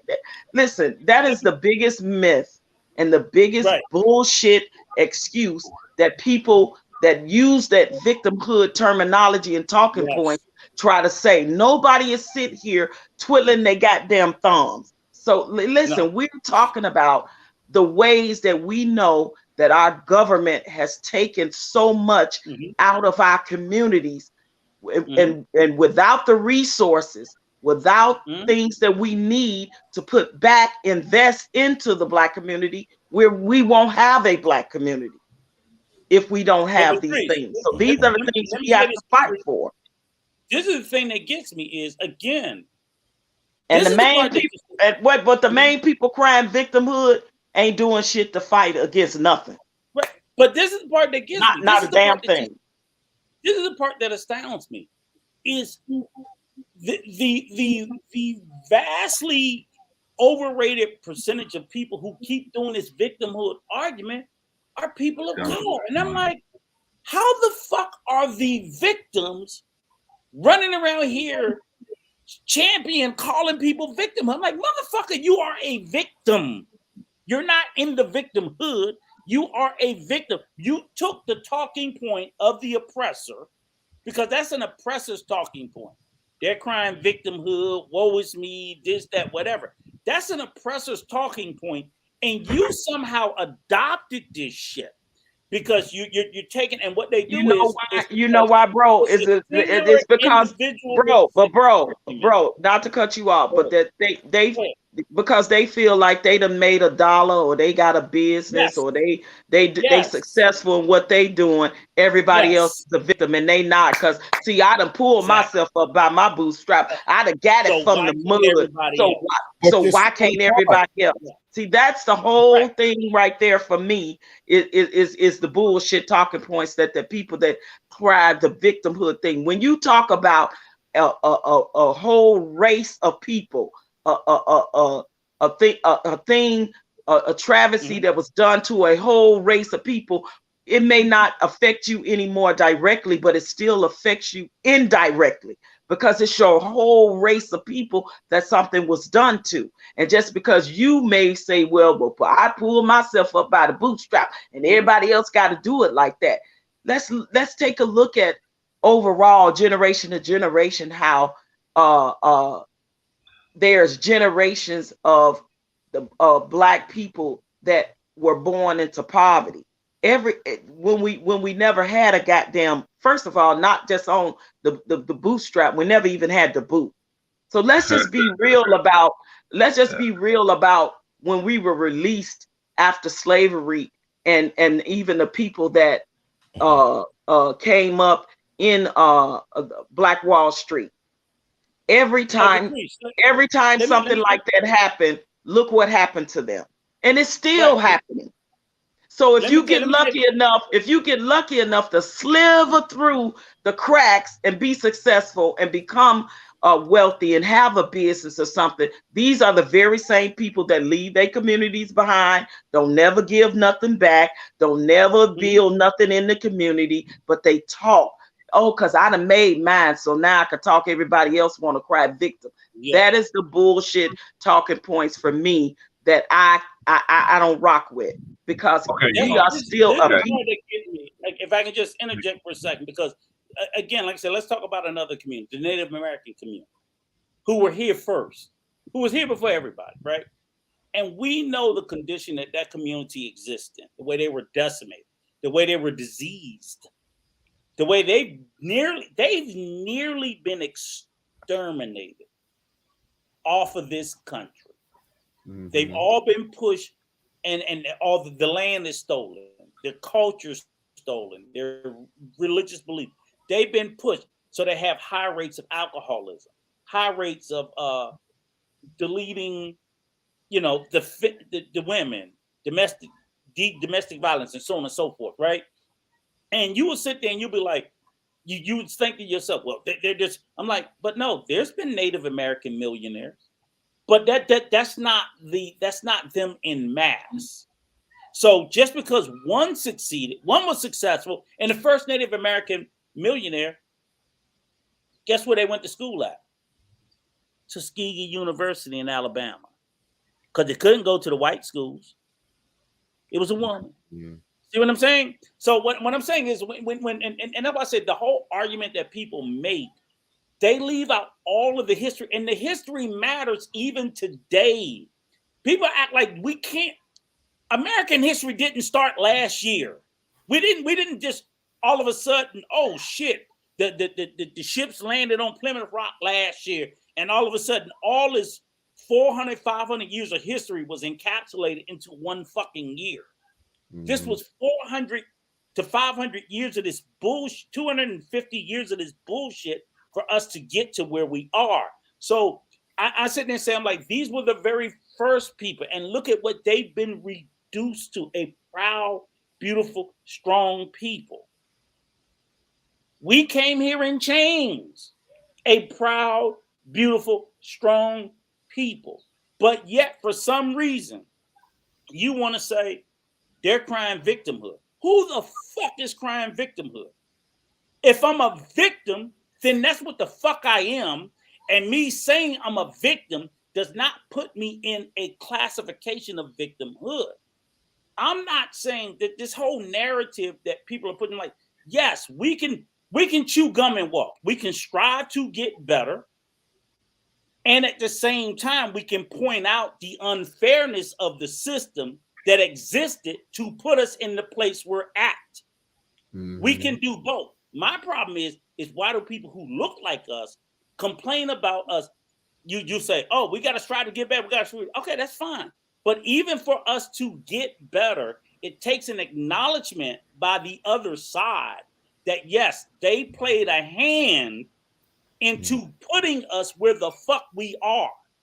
We did not come here starting at the same place with the same equal opportunities and failed epically. You know who get to fail every day and still end up successful? White people. When we fucking fail, we end up in the failure bucket. When they fail, they get a second and a third and a fourth and a fifth fucking chance. We don't.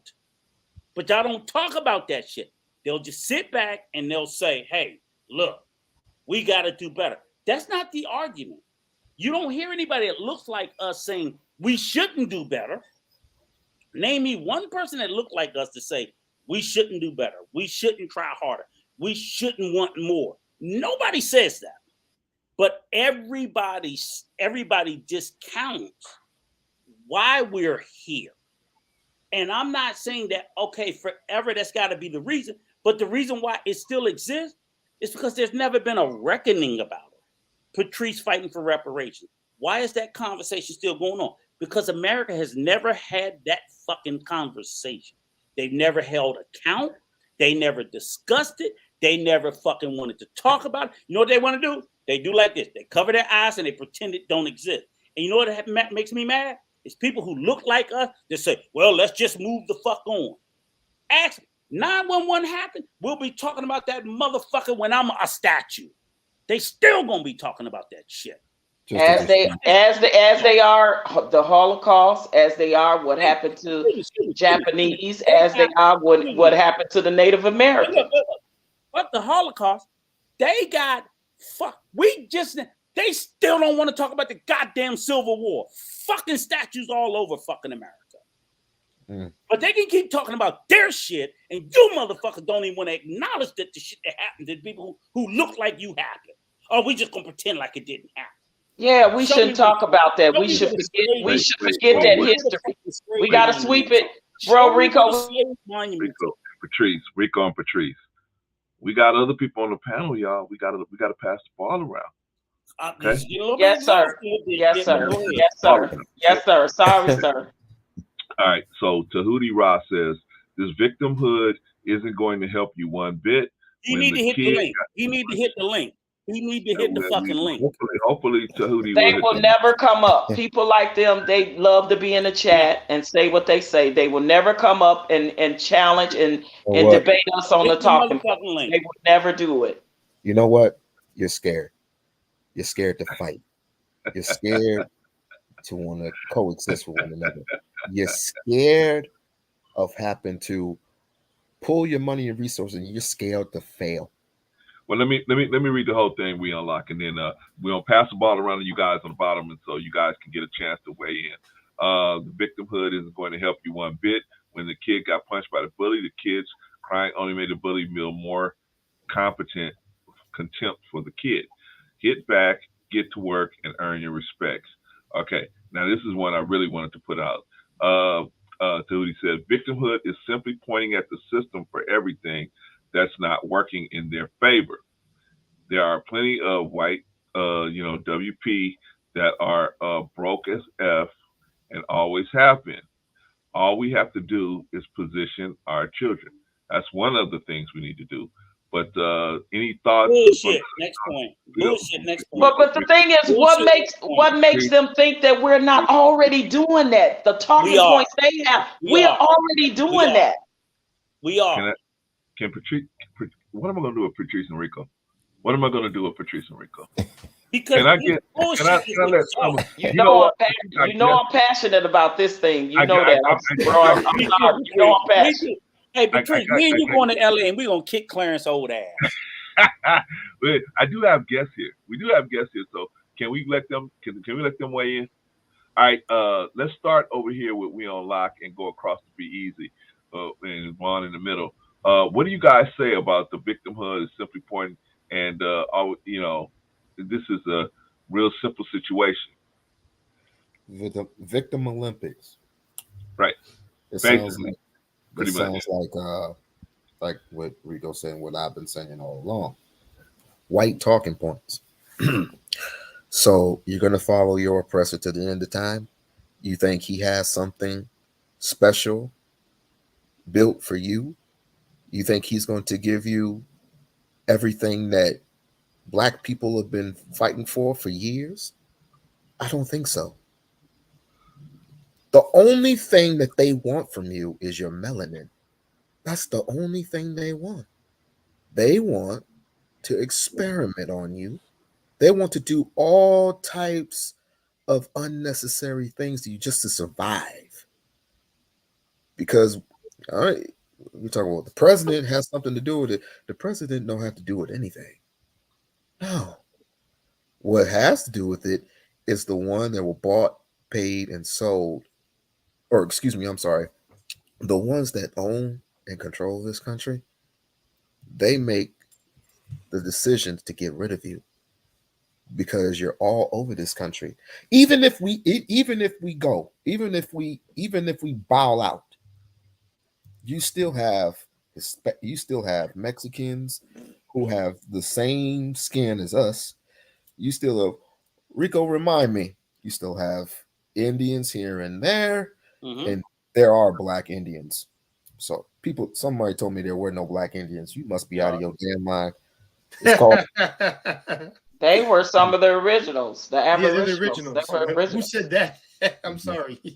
I You ain't never heard of nobody ever say that. You need to read the book of John Horse. But anyway, Facts. what you need to do, and I'm saying this, and I wish I had more passion in this because something is really wrong with me today. But thank God I got the day off. Yeah, sir. But look here. Like I said, stop fussing with one another because, like I said before, what you're doing is not only strengthening the power structure within, but you're making these people and the clan is sitting back. They don't have to do anything. They don't have to do anything to you. They just sit back and say, "Oh, they'll just pop their popcorn," and it's like, look what they're doing. We'll ride by the hood and give them some pizza and some AK-47s, and they can just, delete each other because that's all they do. I think people need to rewatch Higher Learning. I think people need to watch Rosewood. I think people need to watch Nat Turner. Oops. Did I say Nat Turner? That's a joke. The other day, and this is a quick story. The other day, I was at AutoZone because my battery died. And this guy saw me in my Nat Turner sweater. And he said, he was a good preacher. It's too bad that he deleted women and children, but I wish things were a little different. Really? What does it say in the Bible? An eye for an eye? Your people have been oppressing me for years. And if my kids grow up, your kids are going to oppress my kids. So he did what was necessary. People are scared. You're scared. You're dead spiritually. You're dead to the knowledge of yourself. You're dead to the knowledge of your people. And you're dead to the knowledge of your God. Next. All right, brother, we on lock. Thank you, brother. Appreciate you, man. Brother Vaughn. Yes, sir. All right, brother. I don't know how you're gonna follow that, but you're gonna follow. Look, I have no idea either. But the good news is, Brother Doberman. the easy is at the end. Brother Doberman. Yes, sir. Yes. Hold on, let me say this, Vaughn. Shout out to Brother Doberman. You were dropping motherfucking gems, sir. You were dropping gems in the chat. Thank you, brother. I love you. Because what you said is spot the fuck on. Thank you. Go ahead, Vaughn. I'm going to get to him, Rico. Hold on. Yeah, highlight Doberman because he's telling the truth. All right, I'm going to get to him. That's why. All right. I don't want to change the point until everybody gets a chance to respond. So, Brother Vaughn, yes, would you like to respond to anything that has been said by Tahuti or anybody else on the panel? Well, yeah, I just wanted to address this situation that many of us on the panel, and I'm sure, in the years that I've lived, has encountered racism. So, we know what that is. We know what it looks like. We know what it smells like. We know it, and even in this day and age, it's sad to say that some of these same things and disparaging things concerning the treatment of my people are still going on. You still have some of those who are a little bit hoodwinked and have enough nerve to say, well, racism really doesn't exist. And I totally disagree, and in spite of the things that I have suffered behind it, and thank God for my predecessors and those old people of old who have paved the way for a lot of us to be able to have what we have right now today. And they're not recognized oftentimes. You see what I'm saying? But in spite of all of that, in spite of the jobs that I've lost behind racism, in spite of some of the possible loans I couldn't get because of racism, in spite of all of this stuff that comes to bring you and oppress you and bring you down, I still don't see myself as a victim. I see myself as a victor. And the reason why I see myself as a victor is because I persevere. See, that's the problem. The race is not given to the swift and the strong, it's given to the one that endures to the end. And so that's my determination. I want to keep striving to do what it is that God put me down on this earth to do, in spite of all of your detours, in spite of all of your distractions and obstacles. I can overcome them, you know. And so I'm very passionate about it, just like my sister Patrice. You know, as a people, there's some hurdles that we have to get over. It's definite. We have to say that, number one. You know, and if I were to think of just two of them or three of them, I would definitely say we have to stop deleting each other. That's a huge major hurdle that we need to get over as a people. And then number two, I would say, you know, hey, you know, we need to reunite with each other. We need to figure out a way to come back together. You see what I'm saying? Because you have this one against that one against this one, and we both are in the same boat. You know what I'm saying?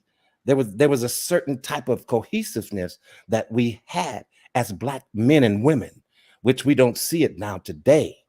And it's understandable because we allowed all of these obstacles that have been put in our way to cause separation and division.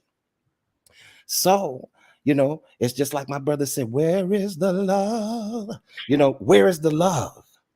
And Go ahead, Brother Vaughn. We're Go missing ahead. love. Yeah, we're missing love, man. You know, and that is the passion that we used to have for each other. And see, so now, you know, that spirit of separation and division has taken charge in our community. And some people say that it's not a community anymore. Yes, it is. Come on. It's still a community. We're just not functioning. We're dysfunctional. We are a dysfunctional community. But there's a remnant. I heard a brother say the other night on the stream that I was on that, you know, well, Brother Vaughn, you know, it's just all over. It's over with. We're done. It's a done deal. And I don't believe that. It's not over till God says it's over.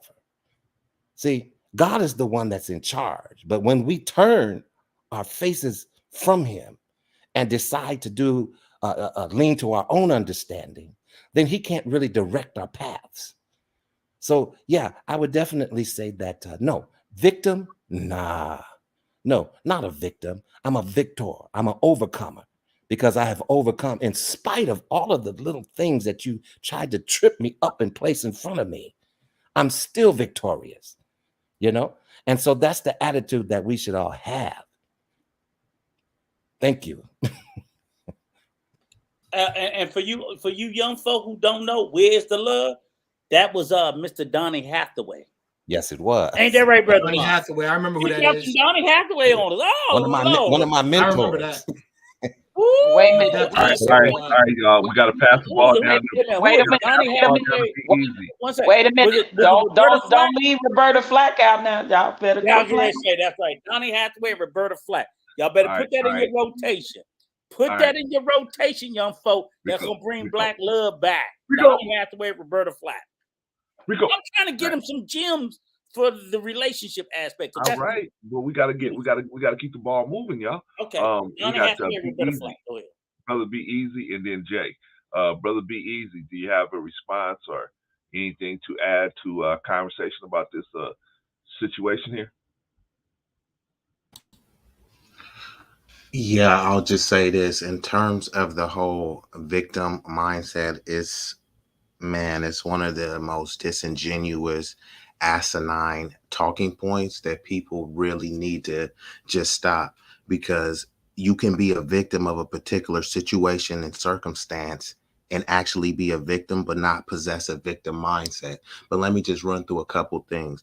I'm sure y'all all familiar with the opioid crisis. They had to pay out $26 billion to the families of overdose of deaths. They said about 500,000 people died between 2009 and 2019. Or is anyone telling those parents to get out of their victimhood and stop crying and stop acting like victims? Take some personal responsibility for your kids. No one is beating the victimhood drum about that. Let's continue though with the Stop Asian Hate bill. Not only did they get millions of dollars to the tune of 50 million attached to that bill, in New York they got some AAPI stuff, sent another 20 million. California earmarked 156 million over 3 years to address anti-Asian violence. Of the 110 million, it will go to community organizations. 20 million will go to data collection efforts. And it says it's supposed to help them with healthcare, social services, gender-based violence, and more. These are the people that are super smart and have all of the wealth. Why aren't they pulling themselves up by their bootstraps? Why aren't they rejecting this money? In order for them to get a Stop Asian Hate bill, didn't they have to be victims of hate? Why is no one beating down their door about that? Let's go on with something else. Biden says whether the boarding crossings was legal or illegal and you lost your child, you deserve some kind of compensation no matter what the circumstance. And this was when he was floating on giving $450,000 per migrant family. No one has to take my word. Look it up. Why is no one saying, hey, that's victimhood? They chose to cross the border illegally. If their family got separated, so what? No one is playing the victim card there. You know what else? The Ukrainians, white on white crime, white culture, Russians and Ukrainians, blonde hair, blue eyed white people bombing each other, killing each other, that makes Chicago look like child's play. Biden asked for 33 billion. Congress said, I'll do you one better. Here's 40 billion, along with hundreds of other millions in guns. Why is no one saying, Ukrainians, pick yourself up by your bootstrap? That's not our fight. They're victims of war, right? And then they're getting compensated for that. You know, the ultimate victimhood, you saw it on January 6th, an insurrection. They were victims of the tyrannical government. They were victims of election fraud. And what did they do? A bunch of white people stormed the Capitol. White culture stormed the Capitol, complaining like victims, but no one called that victimhood. But if blacks ask for anything tangible, it's victimhood. Every other group could ask for something left and right, but if blacks ask for just a scintilla of tangibles, it's like, hey, we gave you Juneteenth, we gave you Hip Hop Day, just pull yourself up by your bootstraps. Do you know about the Homestead Act? A bunch of Irish Italians coming through, getting millions of acres. Why weren't they turning that down? Why weren't they saying, no, I want to pull myself up by my bootstrap? Why are you giving me this handout? Instead, they accepted the handout.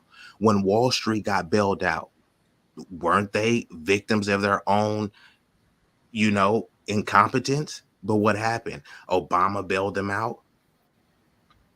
No one was crying victimhood there. So it's like, what are we talking about? Every time it's anything tangibly to do with blacks, is victimhood and pull yourself up by your bootstrap. How you know my boots ain't laced up? That still don't mean that you don't owe me something. You look around and you see these wealthy companies that have all this money. That's right.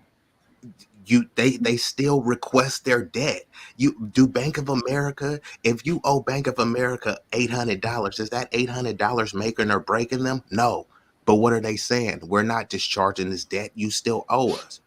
So if this government still owes a debt and they're unwilling to pay, what we're just supposed to say, whatever. You know what I mean? No, we're supposed to demand it just like those families demanded. Hey, y'all was pumping these drugs in white communities, even though these kids was popping pills like Skittles and the parents was nowhere to be found. They said, hey, you owe us. That was reparations.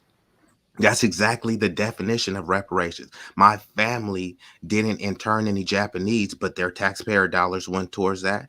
I wasn't out there beating up no Asians. My taxpayer dollars went to that. I'm not eligible for Social Security. My taxpayer dollars are going to that. My taxpayer dollars are going to Ukraine. Like, come on now. Like, we got to stop with the disingenuous victimhood when everyone else is playing victim politics. And even the largest one is the feminist movement. They are victims of the patriarchy, victims of the oppressive men. So they need rights because they're victims, but no one is calling feminists victims. So I'll just leave it right there, bro. Awesome, man. Awesome. Hey, be easy. This brother is very smooth right here. I appreciate everything. I'm Well, sorry. I Mike, appreciate check everything this brother your just said. audio, be easy. You definitely fucking killed it. But check your All audio right. because I want to make sure we hear everything because you were breaking up. At least for me, you were breaking up. But you fucking, that's why I'm glad I ain't got to go behind your ass. It sucks to be you, Jay. Jay. Because I ain't Jay. following this motherfucker. He killed Jay. it. no, but Jay, this is Jay. but I'm gonna say something right quick. This is the part right here in Taruti Ra's statement where he goes, or he or she, I don't know what gender. There are plenty of white people that are broke as fuck and always have been. That is our problem. We worry about everybody else except our own when those very people don't worry about us. And that is the part for me that I am so sick and tired of our own people doing the kumbaya dance when it comes to oh, but there are plenty of white people, but white people are, and those other people are, they're victims and they broke too. Listen. Why is it that every time we ask for something specifically for us, they gotta always throw everybody else in the bucket? I don't get it with our people with that. I don't get it. Hey, That's Patrice, all you I'm know gonna who say. cleaned, Patrice, you know who cleaned up this bullshit comment? Brother Rorschach. Brother Rorschach just destroyed this shit. If you go to his first two comments after, he destroyed this whole We're bullshit gonna get there, argument right here. Rico, we're That's gonna all get you there, do. but we Just go to Brother gotta Doberman's let Jay, comment. we gotta let Jay respond Yeah, to okay. this I'm just first. saying, highlight his comment. Go ahead, let them talk. But I highlight am, but Doberman. I want Jay He to destroyed it. I want Jay to respond to the victimhood first. So Jay, you Yes, have sir. a comment. You have a comment on the victimhood or anything that we've been discussing, because we're gonna move to Doberman comments next. I hate Rico. Love him. He's never going to be easy. I mean, everybody talked about a lot of things. When it comes to mostly, I'll stick with victimhood mostly. Yeah, thanks for getting rid of that comment. I ain't trying to copy what somebody says. F that. Yeah, I'm my own person. But when it comes to the victimhood in the United States, it's very scattered, very scatterbrained, and very like following a trend of sort of wills. And it's more of, I consider it more of a disease, to be honest, because it's no different than Stockholm syndrome for me. When you're like I said, when you're a victim, you carry a trauma with you that is never ending, and you're waiting for the government or maybe one of your own people to help you get you out of it, or you just want to keep being in it until you make people feel sorry for you. Woe is me, shit. But and I'm not saying, and let me say this out here to anybody who has been a victim, I am not disregarding your experience, whatever happened to you. I understand that, but at some point, as my man Brother Vaughn, as we had a conversation last night, we used the term, we've got to learn how to move on from things, and really just work and really just come together instead of being divided. Because the reason why we're so divisive on this shit, there's a divide and conquer system within our people right now, or within this. I don't know if I would even call it a community, similar to what Mandro said. I think I would just call it in this group that we are in more often than not. And we've got to learn how to unite instead of being separated, because the government's not going to do shit for us. Only we can do stuff for us. That's how I see it. And how you get along. Well, I say get along. I'm sorry, guys. How you go through life. You go through life through the experiences you go through in order to help you become a better person, as opposed to be a person that can lay down on the floor like an apple and rot. So I've been wondering about this for a very long time when it comes to people who stay in a victim-like mentality, which is why I really compared it to Stockholm syndrome, because it's just fucking crazy. And maybe they're in a pit so deep that they can't see the light. And let me say this: some of them didn't get there by choice. Let's just acknowledge that, because not everybody had the free will to do what they want to do. But if it wasn't forced upon you, then that means obviously you can get yourself out of it. I think that you can, but like I said, relying on the government, relying on the president, relying on that shit is just futile to me, because it's like trying to be on the street and just hoping somebody give you $30.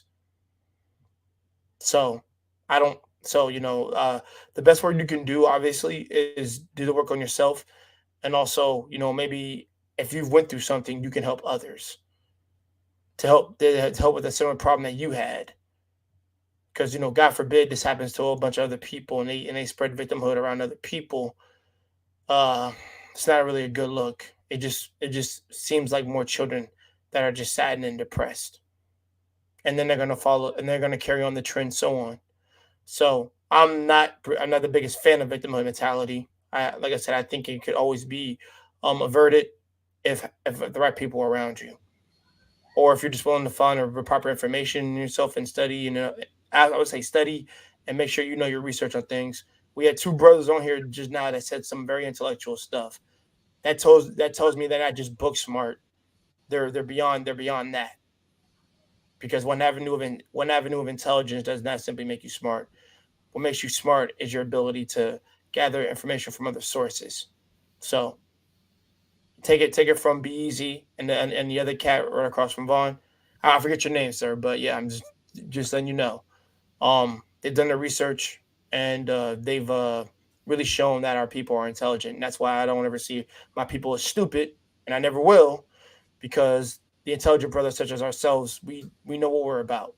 Even the OG cats that know some intelligence, I always give them their fruits in that regards. So, like I said, it's like the thing in the movie. You can listen. You can be a slave, or you can be a lichen.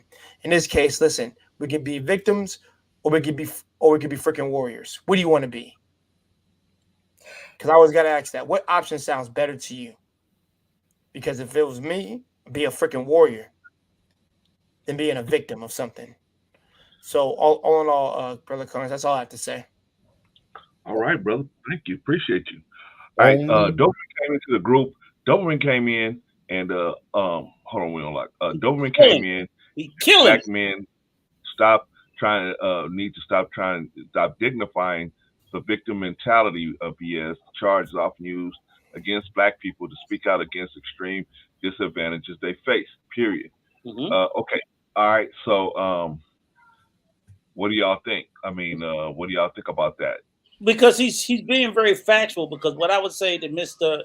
or Mrs. Raw, I'm gonna assume it's a guy now because they seem so strong in their point of view, is that then when people who cry this victim Olympics bullshit, then I would always preposition them that they don't believe in the rule of law. Then you can't believe in the rule of law. If you believe that a victim is just crying boo victim Olympics, then you don't give a fuck about the rule of law, because the rule of law says that if someone is victimized by something, then there must be accountability and a sense of justice. That's what the rule of law is. So if you're dismissing victimhood, or you're saying victimhood, which is a real victim, and yes, something was done to that person, and they should just let it go and walk away from wanting justice, then you don't believe in the rule of law at all. So we need to throw the whole fucking Constitution, the rule of law, and everything that y'all in. See, that's what kills me. On one hand, they'll say this, and again, this victimology, this victimhood, this victim Olympics bullshit, as Be Easy said, it's only when it's us. It's only when it's us. And it's predominantly spoken by people who look like us. But then in the next breath, these same people will be championing the rule of law. They ain't got no problem with locking us up. Okay, so if that's the case, if it's the victimology, so when I shoot at a gang member and I miss and I shoot and kill somebody innocent, hey, my bad. I didn't mean to. Stop being a victim. Stop with the victim Olympics. Move the fuck on. No, it's you don't get to do this bullshit. So again, if you're about the rule of law, then you're about the rule of law for everything. So if we as a people have been offended, have been slighted, or are due justice, we are due justice.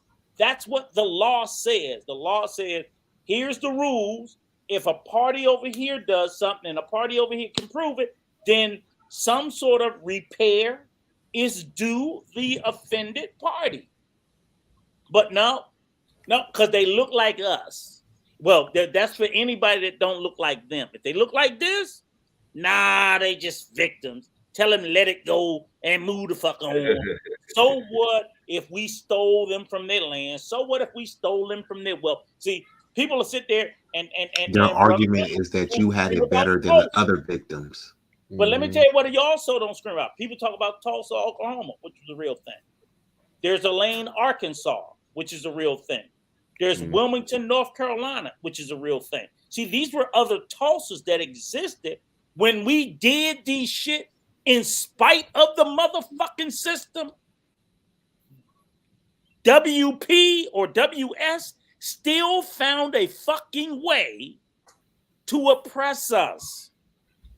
So y'all kill me with this bullshit. Know enough history to know that there were multiple cities and towns and countries where black people, in spite of their chattel slavery, did every fucking... Look up Elaine, Arkansas. Okay? Look up Wilmington, North Carolina insurrection of 1898. Look at what they did when we were doing the right things and following it. Look at what the fuck they did. And then you come to me and you talk to me about victimhood. Shout out, Brother Numpsy. You're not going to find a single predominantly white town. You will not find one single predominantly white town ever in the history of America where the majority of black people went and did no shit like that. Burned them up, took their wealth, or did that. When you do, come talk to me about some motherfucking victimhood. Because we can't take their wealth or their privilege from them. They did it from us repeatedly. And motherfuckers who look like me, y'all are the ones carrying the flag and caping for that bullshit. That's the problem. Yeah. I'm done. Who said this? Our refusal as black people to confront the issues of money and wealth is going to end up in our very lives being threatened as people in this earth. Dr. Amos Wilson. He also said the only when you look at yourself as a nation can you change things. It's the only way. Well, let me ask y'all a question. Because Be Easy has a good question here. And I want you to ask, we want to ask that question. What is the difference between a victim and a true victim? What's the difference? I mean, if one person is saying is it just perspective? If I'm saying, if Rico hits me and I say I'm a victim, but I forgot to tell y'all I hit Rico first, who's the true victim? Right? Is it just perspective? No, you. I mean, a victim. No, is... No. Rico. Yes. Rico. Let me come on camera. Okay. If I retaliate against evil you did to me, you're not a victim. You're not a victim. If I'm retaliating against you for something you did to me, you're not the victim. You're not a true victim in that sense. That's what the question is asking. You still are a victim. You're not a victim, Rico. You're not. You still are a victim. You're not a true victim. No, because a victim implies intent, and if my intention was to be evil to you, then that's my. But your intent was to strike back. That still makes me a victim. Because I caused. Okay, so let me tell you how that works in the Christian and the Muslim world.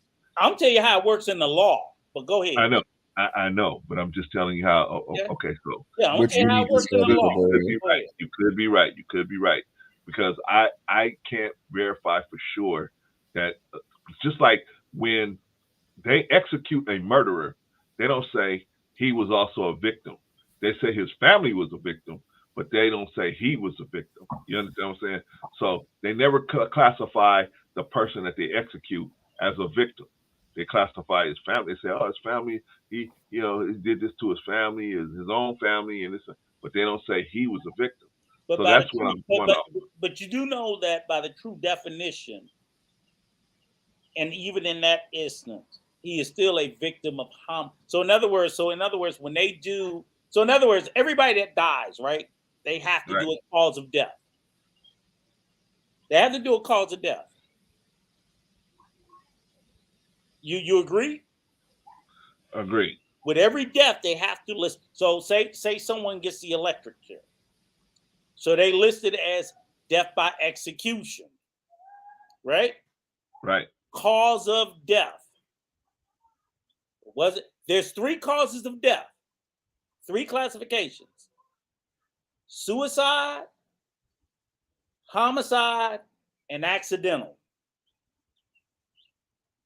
So which one does that electrocution fall under? He didn't do it himself. I thought it was It wasn't an accident. Exactly. Homicide, right? Exactly. Okay. So he's still a victim, even though it was by a court of law and it was agreed and it was adjudicated. He's still a victim of homicide. That's all I'm saying. I'm going to give you that because I'm looking at the. Those are your 3 choices. I'm looking at the definition in the. Hey, unless you George Floyd, they were trying to say he wasn't a victim because he was high. But homicide. Yeah. Here's the thing. He is a victim based on his own action, or is he a victim based on somebody else's actions? In other words, was the intent his own action? That's fine. That's fine. Right. You're not a true victim. Okay, because let me get into the philosophical of it. We are in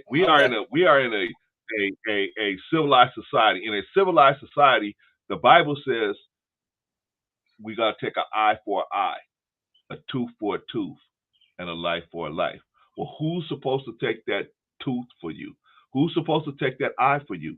The state. The state is supposed to step in and take that eye for an eye for you, right? Mm-hmm. You can't do it on yourself. You don't. It'll get you have Hatfields and the McCoys. But if the state steps in, they can do it in a way where they can bring some closure, at least a little bit, to the situation, right? The Quran says, "Oh, you who believe, retaliation is prescribed for you. It's a prescription. You want to see some retaliation happen so that you can feel justice has come, right? So the state has to step in to do that. But do we call the person that we retaliate against a victim? Typically, no, we don't typically do that. You're right. Legally, we got to call the person a victim of homicide, right? Because the state took their life. It wasn't a person. The state took it, right? And the state took it according to trying to retaliate for the primary victim, right? Now, my question is, who is the true victim? Who is the true victim? Who is the victim? Who's the true victim? I got a scenario, right? Go ahead, Patrice. Get his ass. Get his ass. Get his ass. I'm tired of arguing with him. Get his ass.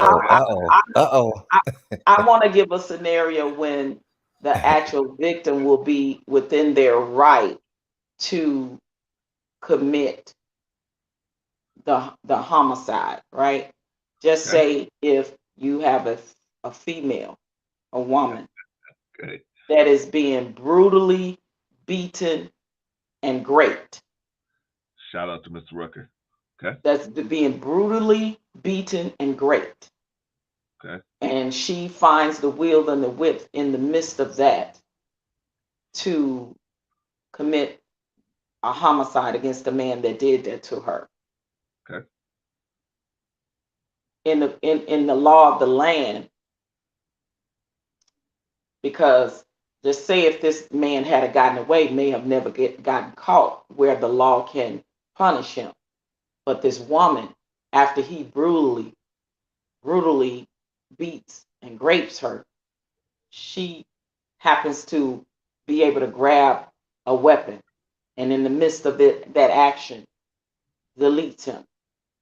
Of course, she has to stand trial and all of that, but more than likely she will get off based off of the offense that was committed upon her, where she was the victim.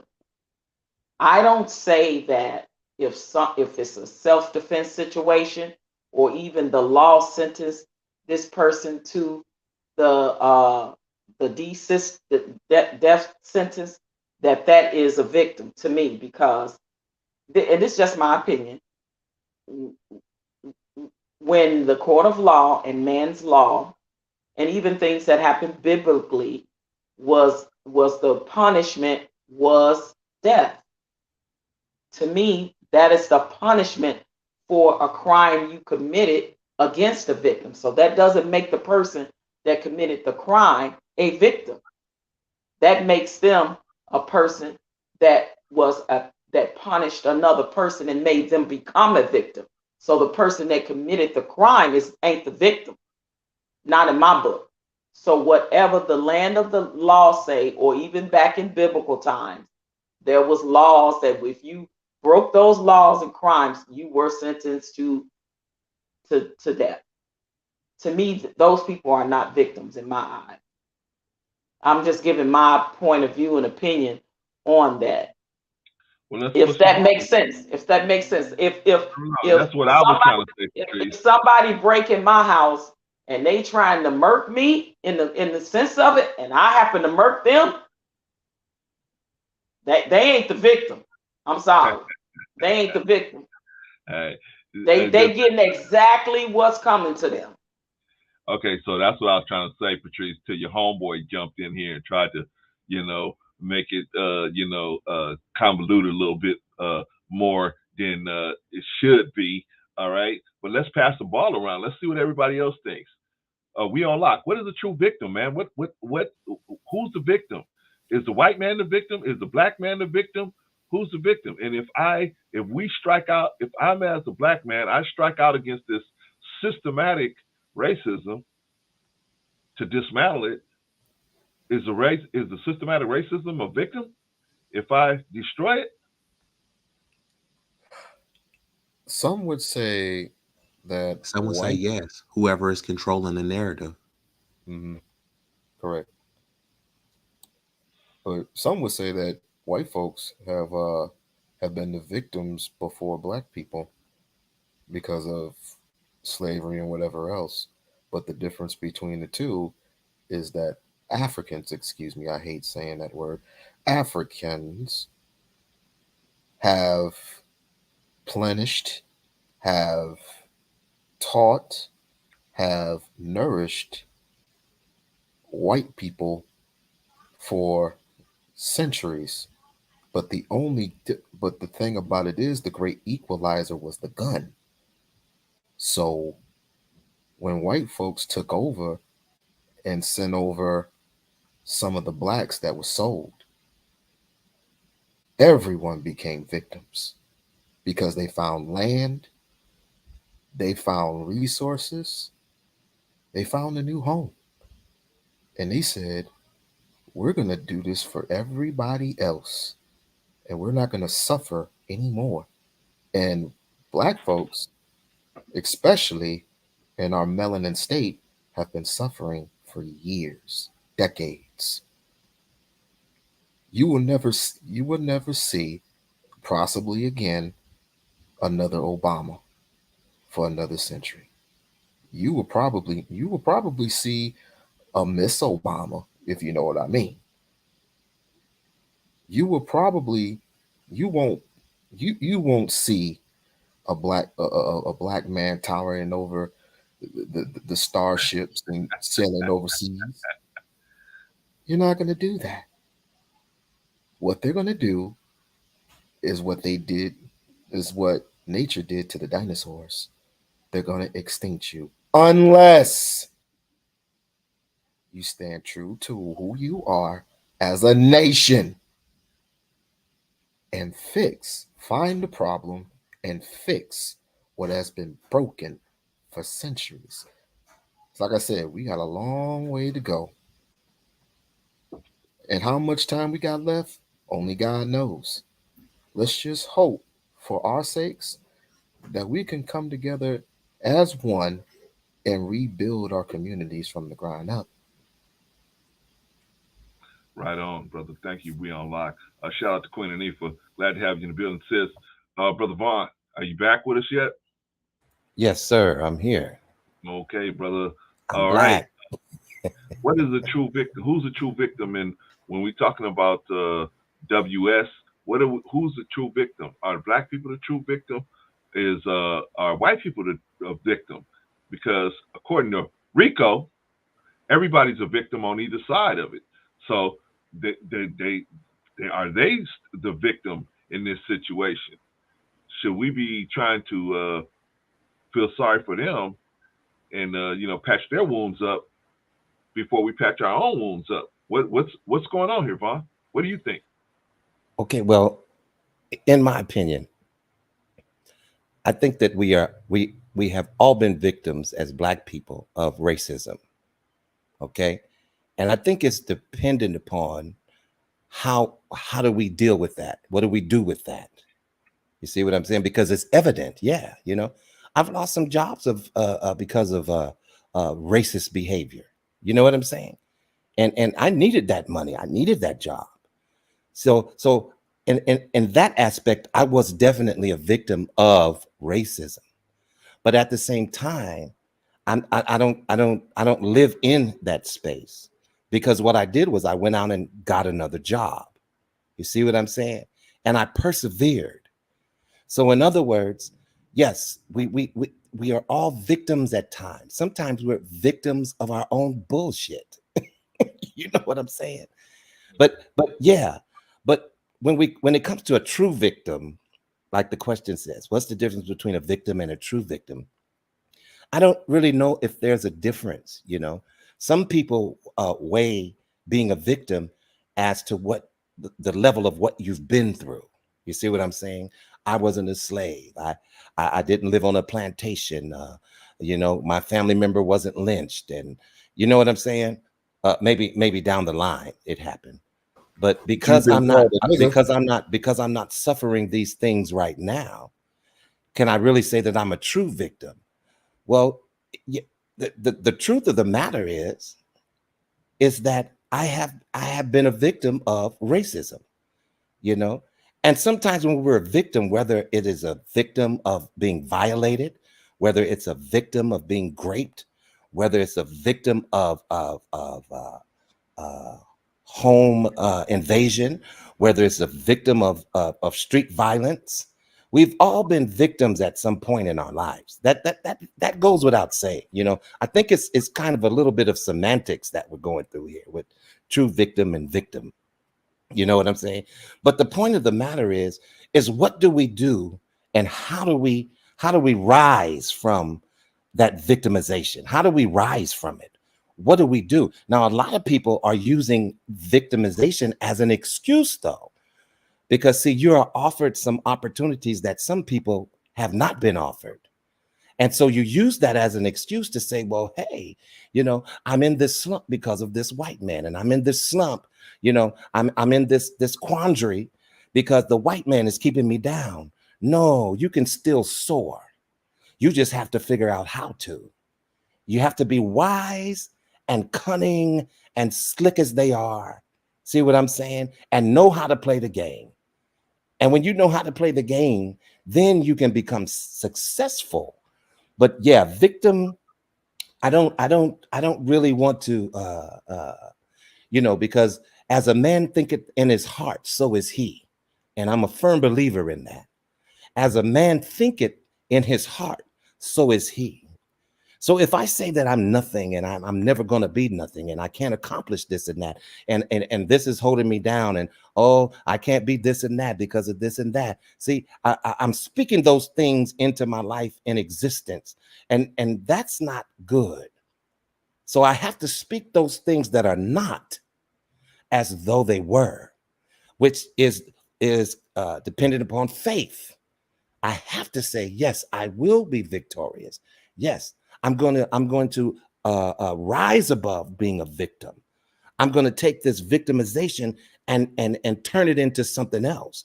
Just like that old adage that says, if you give me a lemon, I'll turn it into lemonade. you know, and we have been very good at that as Black people. So yeah, you know, I see a lot of the young people use this as an excuse and say, hey, well, you know, it's the system that's keeping me down. But then you need to learn how to work the system, because there's a lot of us who have learned how to work the system. And if it means to say yes, sir, and no, sir, then by all means, our predecessors have done that, literally. It just wasn't sir or ma'am, it was massa. So yeah, you know, that's my twist on it. Thank you, Brother Vaughn. Always dropping jewels. Brother, be easy. Go on, give us some of them gems like you dropping in the chat. You had me laughing like a motherfucker. Don't leave, don't be a victim. That shit was funny. That goddamn be easy. Y'all ain't gotta work with Rico every day. He a piece of work, but he good. He good. Yeah, Be Easy's good, man. He's a smooth operator right there. Smooth operator. He a sniper. He a sniper. That's it. No, I wouldn't consider Be Easy a sniper. I think Be Easy is like more of a dude that just he takes up a position and then he just gonna get you from that. No, I mean, he ain't even a sniper. No, he sniped your ass. He hit you. He hit with kill shots. Kill shot after kill shot. I agree with that. That. Hey, well, I'm well versed at advanced weaponry. The sniper, like close combat. I think Be Easy was like within 50 feet, man. You know what I'm saying? He's just gonna get you. Goddamn hitman. When you see him, just goddamn start saying your prayers. Hey. When you see him, start saying your prayers. Can you get me in the tempo so it's over quick? That's it. All right, brother, Be Easy. What do you think, brother? It's your question, man. What do you think? What are you trying to tell us asking this question, brother? What's up? Hey, real quick. Hey, Sugar Blum, you not blocked. Is she blocked, Clarence? I don't know. I don't think so. Get her unblocked. If she is blocked, it wasn't me. So yeah, somebody we don't do no blocking over here, Sugar Blum. If she was, check right now. Yeah, let us know if you are, because we don't do no blocking. Yeah, I didn't do it. But if you are, we're going to get you unblocked. But definitely, you're always do that right now. Sister. Okay, all right, go ahead, Be Easy. No, I think you guys hit it out the park with those answers. I literally was asking it because there's this paradigm, like I said, there's victim politics, you know, and that's what people don't realize. There's a difference between being a victim and having a victim mentality. Like Brother Vaughn was saying, he was a victim of racism. You know, somebody could be a victim of police brutality, but I don't walk around every day of my life saying, man, I was victimized. What am I going to do, you know, to stand up against this, you know, oppressive, you know, victimizing system. So, yes, you are a victim of the system, but your mentality is not that of a victim. It's of a victor, that I'm going to rise above this, that I'm going to challenge this system and overcome the obstacles put before me. And that's really what I was asking, because the question is a bit of semantics, because that's how it always becomes with the victimhood, the whole victim conversation. Even when you come back to slavery, you know, people are saying that the slaves are victims, right? That's like, you know, universal. But there is an argument, you know, mainly by white folks, and then they got some, you know, tap dancing Negroes to say, hey, the slave owners were actually the victims. The slave owners were the true victims, because slavery was law and was the you know, the country and cultural norm. So they had to, the poor slave owners had to give up their slaves. So in that case, who is the true victim? It's not negating the victims from being, it's not negating the slaves from being victims, but then they're trying to shift the narrative that the true victim was the slave owner. I want to, you know, it can go to be semantics depending on how that you look at it. Mm-hmm. Be easy. Can I stop you right there for 1 second? What were you saying, Rico? Because no, I just want to stop you right there for 1 second, and then I'm gonna get out your way. He was preaching, brother. No, what I'm saying, I'm gonna let him keep preaching. No, I know. What he said was he was spitting. He was spitting. No, what I'm saying, the reason why I say this, because when we talk about the reparation, I just want to put in this point, because you didn't say it, that they were given fucking reparations. Fact. Yes, they were. Slave owners were given fucking reparations for them fucking taking their slaves. That's it. And what you said was fire. But you motherfuckers need to understand that they paid white people for fucking taking us from being slaves. So when y'all sit there and holler about can't do no rep, they gave slave owners reparations for taking their slaves. Continue on, sir. That's a motherfucking historical fact. Yep, spit fire, bro. Go. Yeah, no, I mean, I was wrapping it up, and you absolutely right, because you know, maybe y'all can add it to the and tie it into some of the Black history, because, or just call it American history, you know, because they'll try to label it as CRT, and I don't care what you label it as, you need to know it, because this is where you can truly, if you are an advocate of reparations, this is how you just truly just, you know, intellectually obliterate people, because they say, no, we shouldn't have to pay reparations. So you're completely against them, right? And then just ask them, are you against the slave owners receiving it? Oh, yeah, well, I'm against that. Well, you know what happens if you get an overpayment on your tax return? Uncle Sam sends you something in the mail like, hey, Rico, we sent you a little bit extra. I'm going to need that back. So if you don't believe the y'all could trace this stuff back. If y'all don't believe that the slave owners, why don't y'all trace it back to lineage? Y'all got all of this ancestry.com. Y'all supposed to keep very precise records. Won't y'all trace it back and say, hey, get that money back, because y'all shouldn't have got this to begin with. But no, y'all believe that the slave owners was owed that, right? So how on one hand you think that the slave owners was owed reparations, but then not the slaves? You know what I mean? And then you can't even make the argument that oh, well, my family never owned slaves, when you got institutions like Harvard, Georgetown, and other countless corporate institutions that are still living off of the wealth that they built off of slavery. So when people are making this, you know, felonious argument that, hey, get over it, that's in the past. Well, these institutions haven't got over it. That was the foundation of their wealth. So And if you want them to get over it, how about we calculate the wealth, which we could do, and they send the money back? Exactly. Why don't they say, we don't want this handout from slave blood money? Why don't they just say that and just give the money back? And be easy, if I may interject for a minute, just to say the reason why they make that excuse. The main thing I hear is because people say, well, you know, slavery was legal back then. It was just because something is legal, don't make it right. This is what our people got to realize. Just because something was legal did not make it a right thing. We have laws right today, things in the Constitution, laws, criminal justice system, things that are laws that ain't right. Just because they laws don't make them right. And this everything lawful is not expedient. And yes, I agree. It doesn't make the fact that in the 13th Amendment, if you commit a crime, you become a slave. That doesn't make it right, because it's there. It doesn't make the law right because they say slavery was legal back then. Look at the system. It's the same system that ain't changed. So just because something is law don't mean it is correct or lawful or right or just. And our people need to get that, because first thing gonna say, well, you know, it was the law then. Does it, because it was a law, make it right that slavery was legal? It baffles me in my mind. And again, it's social engineering and conditioning.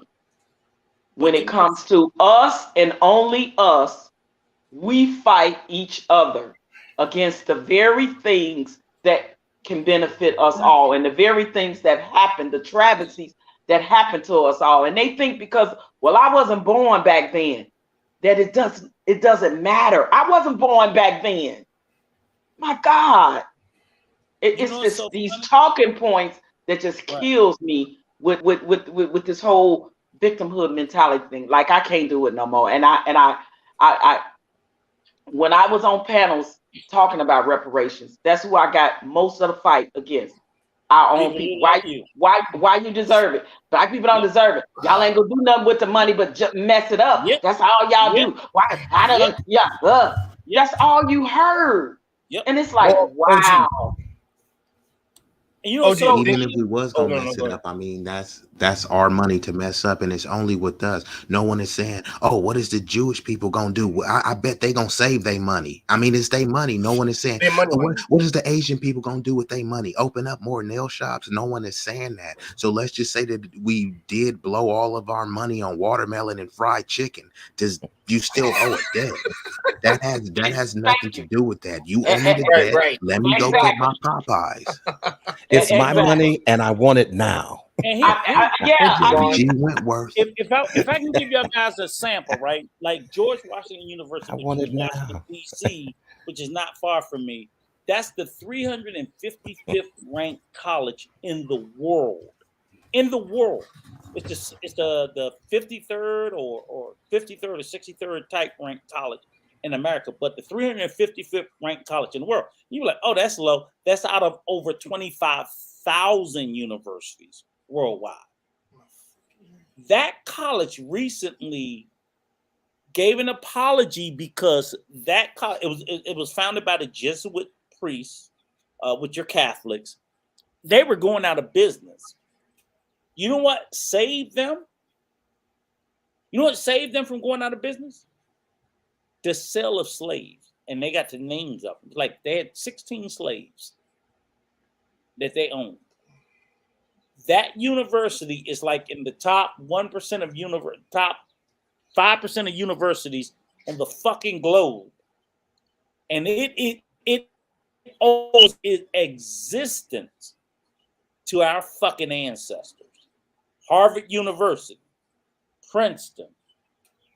Harvard University is the #1 university in the motherfucking world. Not in the USA, in the world. It probably would not be here because people don't understand. A lot of these prestigious universities, corporations, and whatever, back in the day, what were they funded and fueled by? Look in the mirror. Us. Rico, and we just got to remember that. Can Jay? So when they talk this victimhood bullshit, know that. We're gonna get to that. Jay, go. Do you have something to say on Be Easy's question? I think I took it down. Yo, brother Clarence, let me say something, man. You're terrible for making me go last before everybody else, man. Get his ass. I'm gonna put you on blast. Love you, but I gotta put you on blast for that. Because it's like there's nothing for me to say. I'm sorry, man. He put you in a tight. There's no point in me talking. I tell people that all the time. I don't like repeating the same thing. Shit. Yeah, I don't know what the hell you want me to say. What are some major hurdles for the Black community to overcome? Okay, you want it can overcome? Stop endorsing hoish behavior. That's #1. Stop endorsing freaking stupid electives who y'all believe in, which they ain't really gonna do shit for you. And I have to be very raw with this because y'all just won't get it unless I talk this way. So you need to do those things, and you need to make sure your kids are being raised better. Stop co-signing single parenting. Make sure that there's a family unit for both of you to raise the kid together. That needs to go away like freaking like hotcakes. That needs to go away. I don't care. I don't care if it's just 1%. If it drops to 1%, it's just 1% that is like that. That's fine. Still not good, but better than what the number was before. And if you don't like the other person you had a kid with, co-parent. Yeah, simple enough. That is possible. I know a friend of mine that's co-parenting with his future, with his ex and everything, and they're cool. There's no hatred or animosity. First of all, I'll say this: she had some sense to understand that her little girl needed her daddy. Right. So I'm glad she saw the light in that sense. So that needs to be taken care of. Also, really. And then this is gonna be to really struck the core of this shit.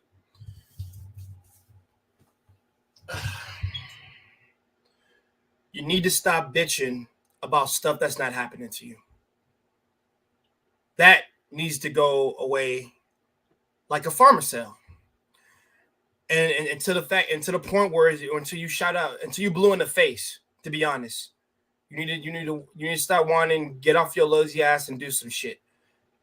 And listen, if you need help with self-loathing or freaking depression, go see professional advice. I mean, fuck advice, professional assistance with that. Not your friend, not your homies, not your sisters, not your uncle, your mama, a fucking professional. I can talk this way to y'all because I went to go get professional help. I'm chill now. I'm in a much better life than what I was 20 years ago. Way better.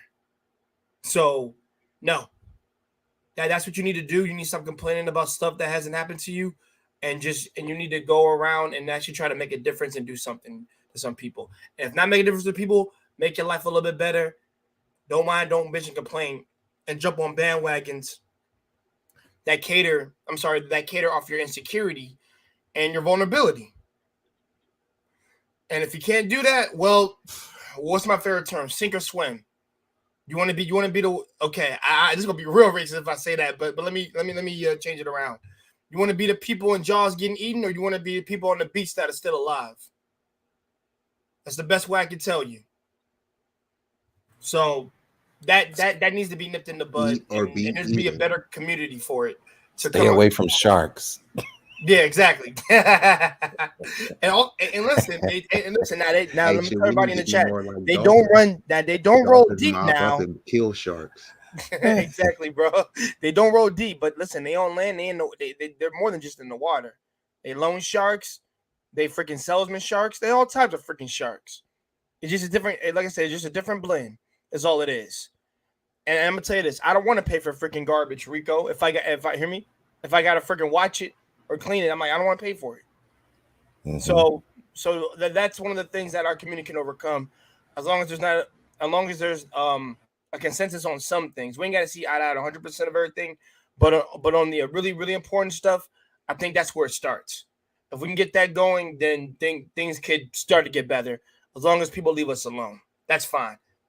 Oh yeah. One another thing. I can't remember to say this. Keep other ethnicities out of our fucking business. That's another thing. You want our own little Wakanda? It's us and nobody else.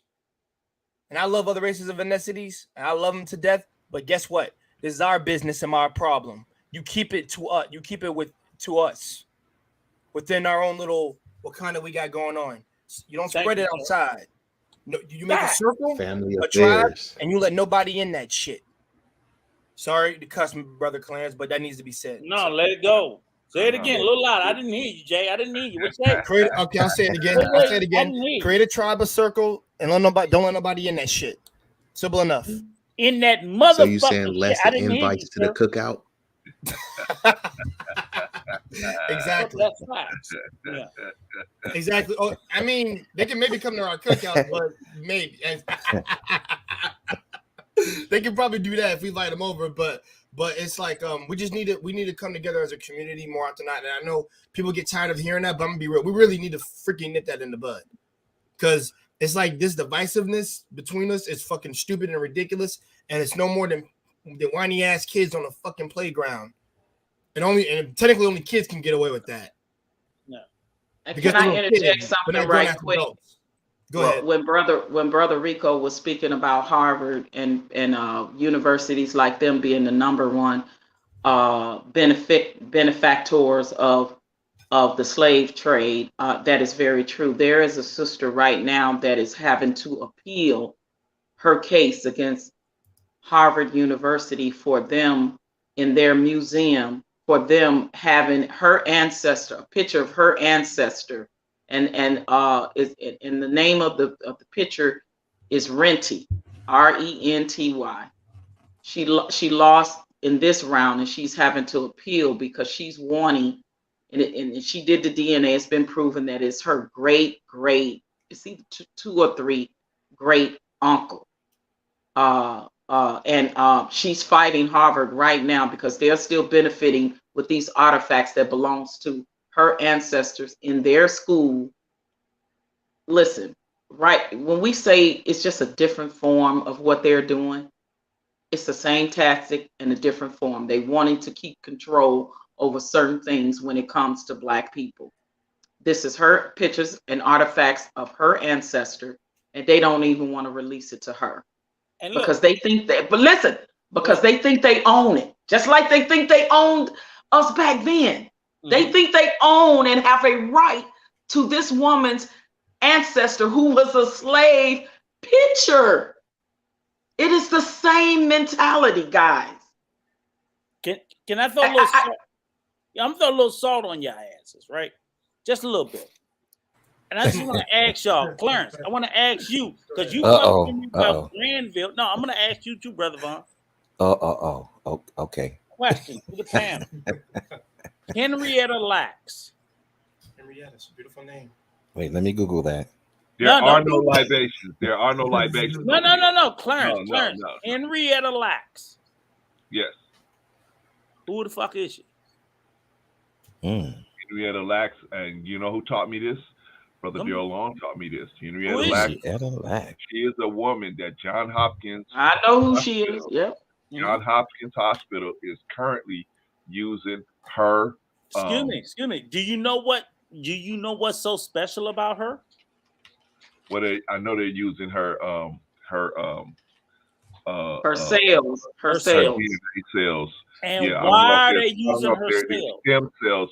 There's her stem cells, but why are they using her cells? For what particular reason? Other than research, I don't know. No, I don't know because her cells never die. Her cells are forever. She's the first person they found who has cells that never die. They've been replicated forever. She was living in Luray, Virginia, maybe 45 minutes to an hour, maybe 2-3 hours from where I live now. Yeah. And she had cancer. She went to Johns Hopkins because she had cancer, cervical cancer. She died, but they pulled cells out of her body and they have consistent. They're called HeLa cells. Yeah, I see that too. Henrietta Lacks. HeLa cells. That's right. And John Hopkins have made billions off of this sister, and she still have ancestors. She still have family members right to this day that is suing again John Hopkins to try to get some ownership and some rights to their own flesh and blood. See, this is the thing that y'all listen. These people still think they have a right to own. And they have cheated her family members for years and years out of millions of dollars. Again, they've had to go to court to fight. Million. Take the fucking M off it. Put a B or billion. Yeah, well, billions. John Hopkins has made billions. Here's the thing. Guess what? Wow. According to this stupid, goofy motherfucker in the chat, they victim. They victim. Yeah. Wait a minute. So they family members, just like the lady that's suing Harvard. They're victims, and they don't deserve the right to own their ancestors' property. But their own family members, their blood relatives' property, because they're victims. And they're begging for something they're never gonna get. That university took these cells and made not B, put a motherfucking T on it. Trillions of dollars, because it's not just in John Hopkins. They farmed that shit out to all of these pharmaceutical companies. Like the vaccine was also everything gets tested with HeLa cells. Everything. These cells don't die. So these cells are responsible for so many medical advancements today. Black people are the reason why half the motherfucking world population is alive today. But we're got a blank check for the government. And I'm disgusted when people who look like perpetuate that bullshit. That's the God's honest truth. They're called HeLa cells. They're the only known cell in the world. I just Googled it. I mean, that's good information. I didn't know this. Does not die, and they export that shit all over the fucking world to be tested for other things and other I know they science. made a ton of money off of it. So on and so forth. It's just another form. It was a black woman from fucking Virginia. Oh But yeah, I'm see, definitely gonna do. It's just another. And look up Renty. Look up I'm gonna Renty. do a lot of more research on that because that's very interesting. He was a very interesting. Is this woman's blood ancestor? Renty was a slave, and there is a portrait of him that I believe it's Harvard. I want to say it's Harvard. That Harvard has felt that they have the right to own this. Listen, it's the same mentality. It's just in a different form. And this woman literally have to fight to try to get the property of her. Listen, y'all don't understand how deep this is. Yeah. Because see, there's a reality out here that this doesn't still exist. Yeah. But see, this is for people like Tarudy Rob that doesn't do research, that just want to talk and have and say, well, it's because y'all will never get black people together. We gonna get the black people that want to be together, and the ones that don't, like you, Tarudy, that roots for the other side. Go on and do you. But why can't you leave the people that do want to be here and fight for something alone? See, that's what I don't understand. It's the mentality of people like the Tarudy Ross that want to continuously have the talking points that they have against the people that is fighting for something. While he or she want to say, well, white people, it's just like those same people that when you do say Black Lives Matter, they'll go, well, all lives matter. Yeah. We never said it didn't. But right now we're specifically talking about black people. And that is the problem with people that have talking points like Tarudy Rob. And it's okay to be specifically talking about black people. It's nothing wrong with that if that is the topic for discussion. If that's the topic for discussion right now, right? There's a problem specifically talking about us. It's us that have a problem when we specifically talking about us. I don't get it. But you have to understand one thing about the chat. And the people that are in the chat, God bless them, because that's their only avenue at times to express themselves. And to me, if you're holding your own opinion and that's what you're doing, that's cool. You know what I'm saying? Even if we disagree with what the individual is texting or typing in, but at the same time, you know, if you're disrespectful or, you know what I'm saying, or off kilter, you know, and causing disruption, then I would say it's a problem. But you have to understand, people in the chat are going to, you know, some of them will never come up and voice, you know, physically voice themselves, because we might find out that and they feel like this is the only way that they could they feel like this is the only way that they can get their opinion out. And Tarudy Rob might be an op. Let's be real. People that have these talking points are off. I'm not, and listen, don't get me wrong, because I'm not saying that I agree with, you know, if you look, I posted a thing that, you know, the opinions of the panelists and the guests and the people in the chat are not necessarily the opinions of Let's Talk the Better Black Life. You know what I'm saying? So we do have to understand that sometimes people are going to be in there and have a difference of opinion, but as long as they're not being too disrespectful, you know, you still may disagree. And Tarudy Ra isn't. It's just that the talking points, like she's got up here asking us, have we donated to anything? Tarudy Ra, have you? Yeah. And because so you can like answer myself, back. I have causes that I donate to for my people. I donate to ADOS. I'm a member of ADOS. I fight for ADOS. I fight for certain causes in the black community. But that's the first thing. That's the first thing they want to ask us. Well, are you donating to help the lawyers' fees? I'm sure they need money. Yeah, I'm sure they do. Since you say these two cases are valid to Roddy Ra, did you donate to their lawyers? How about you? But you know, I see a lot of this with people in the chat because I do a lot of moderating for different platforms, and I noticed that too. You know, it's like hey, say what you want to say and say it how you want to say it. You know, but to me, have a little more courage, and you know. And sometimes just come up on the panel and, you know, and speak your point so that we can hear what the emotion is behind what you're typing. You know, we don't necessarily have to see your face, We don't necessarily have to see your face, but at the same time, we need to feel the spirit of what you're saying. How you go about saying it. You know, are you condescending when you say it? Are you kind? You know what I'm saying? They will never come up on a panel. You know why? Because and that's okay too. But that's what the chat is for.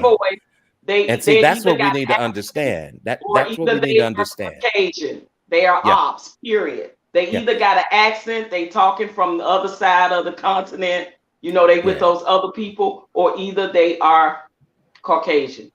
And that's why they don't come up, because they don't want you to hear. But here's a question, and I don't want to derail the conversation if I can. You know, I would just have a question. So should these people be deleted from the conversation, or should they not be able to voice their opinions in the chat if they're not being disrespectful? Even if we disagree with whatever their opinion is. No, so I'm just saying, should we time them out? Should we not? No. You know what I'm saying?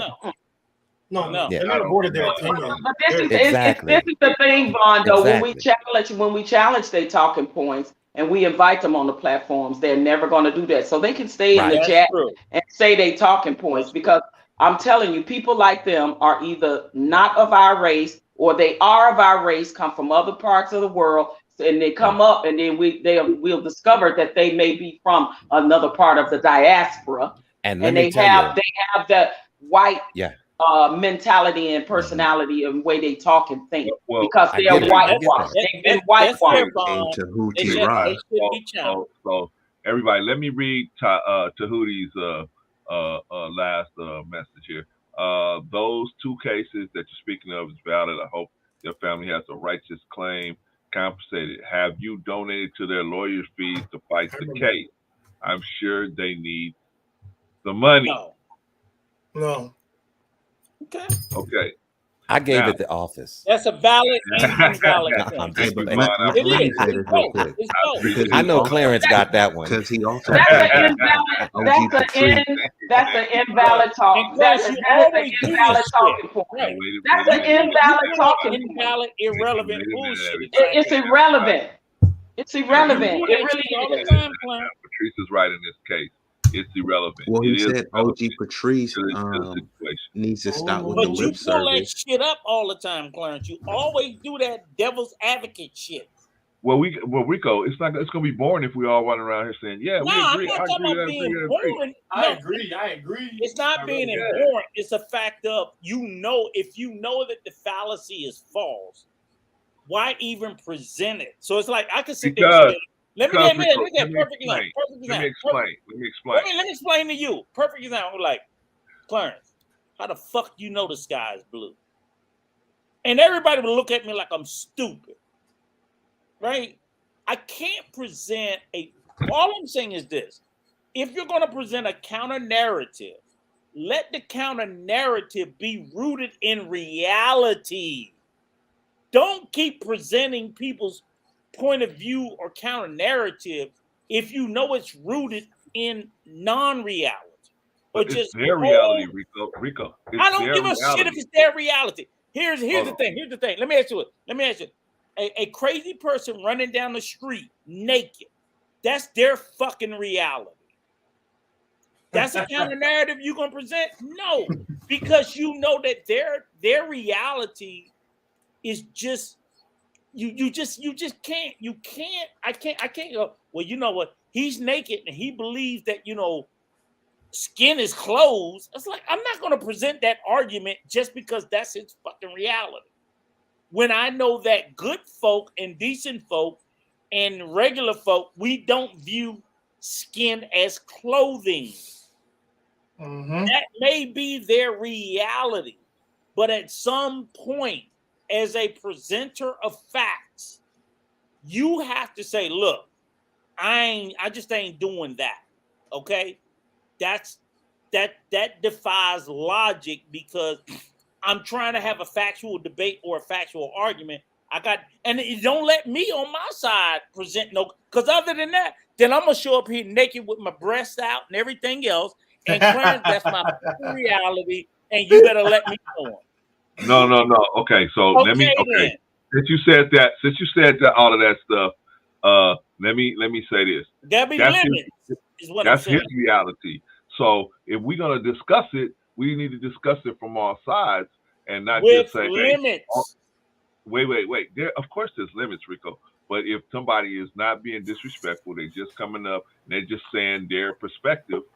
What are we gonna do? We gotta. Oh, you don't agree with us, so we're not gonna let you up. This ain't, we ain't the super friends. We ain't the super friends. This ain't the mothership.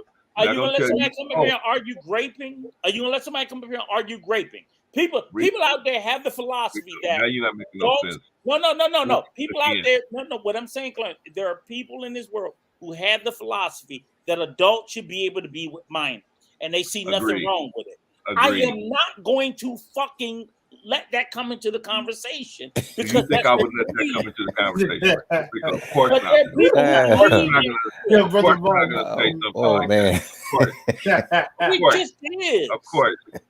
That's illegal, Rico. On top of it, it's way outside of what we're talking about. Illogical. Certain things you have to draw the line and say, look, I'm gonna go this far and that's it. I ain't going all the way in the deep end with your ass. I'm not saying we're going in the deep end, Rico.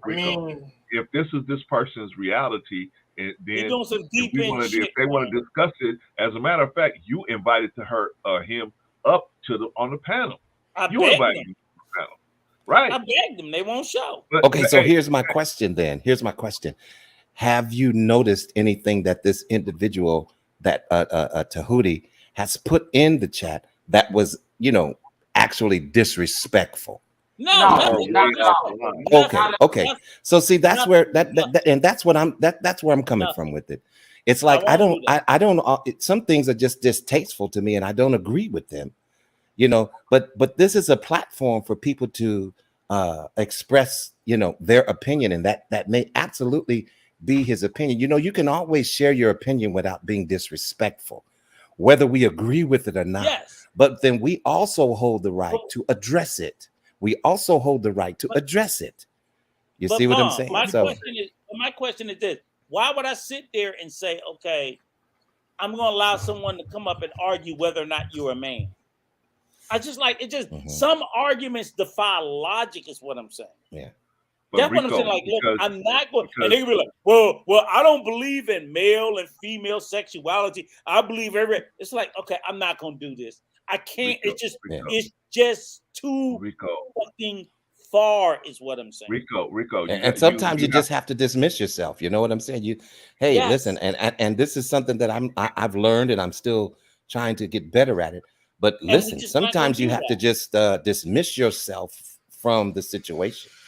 And the only thing, even though they're in the chat, just don't pay attention to it. I believe that we should address. I believe we should address the things that Taruti is saying, because the talking points needs to be addressed, and there needs to be a part of a debunking of these type of victimhood talking points, because they're invalid when it comes to, like, even the statement that she made or he made, just because we are talking about the case and speaking in the case is valid, and they hope their family get compensated, but then they want to ask us, have we donated?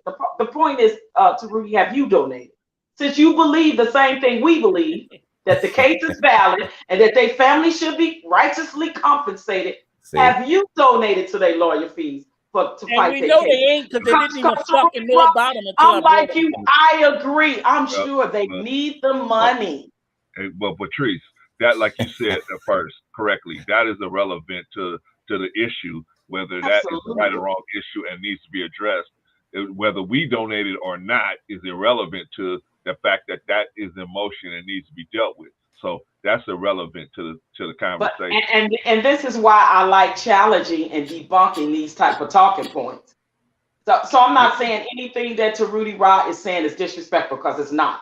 But the victimhood talking points that this person has needs to be debunked and needs to be challenged every time, as long as it's not disrespectful, because they try to use those. Well, have you guys doing anything? Are you guys doing anything to fight it? But I believe it's valid and it's right, and their family should be righteously compensated. So we all in agreement of that, Taruti Ra. Have you given anything to the law, But- lawyer's but- feet. And to Rudy. Okay, so I now wanna say can this. I Let me interject say- here? So wait a minute. So I'm just saying, Okay. if I came to the Tarujis about the victimhood talking point that they have with what are you doing to fight against the victimhood, to Rudy Rob?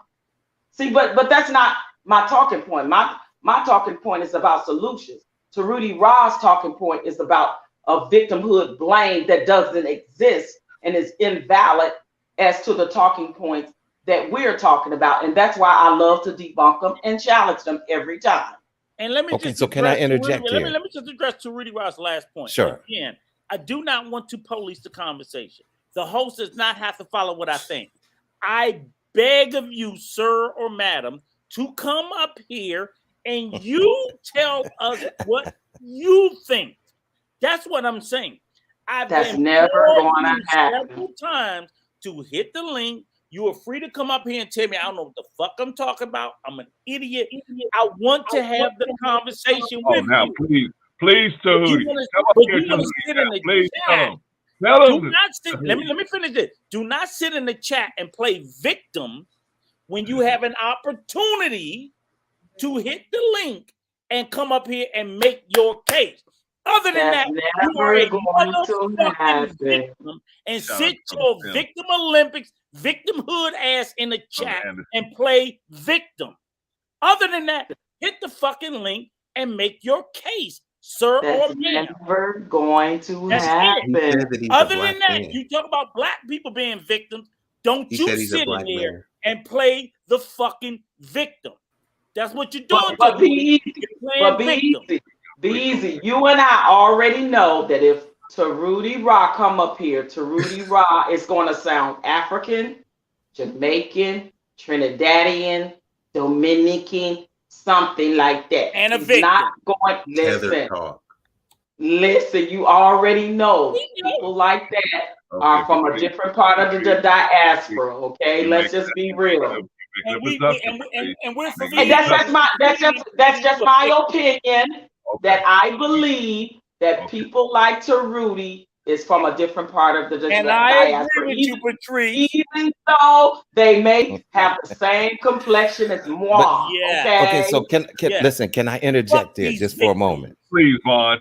Please. Can I interject Somebody just for a minute, please? Vaughn. He already said, Yeah. I'm not coming up because I'm a victim. Are you going to victimize me? I'm a victim. They're going to make me a victim. There you Rigo. go. Sit down and Rigo. go Victim Olympics bullshit.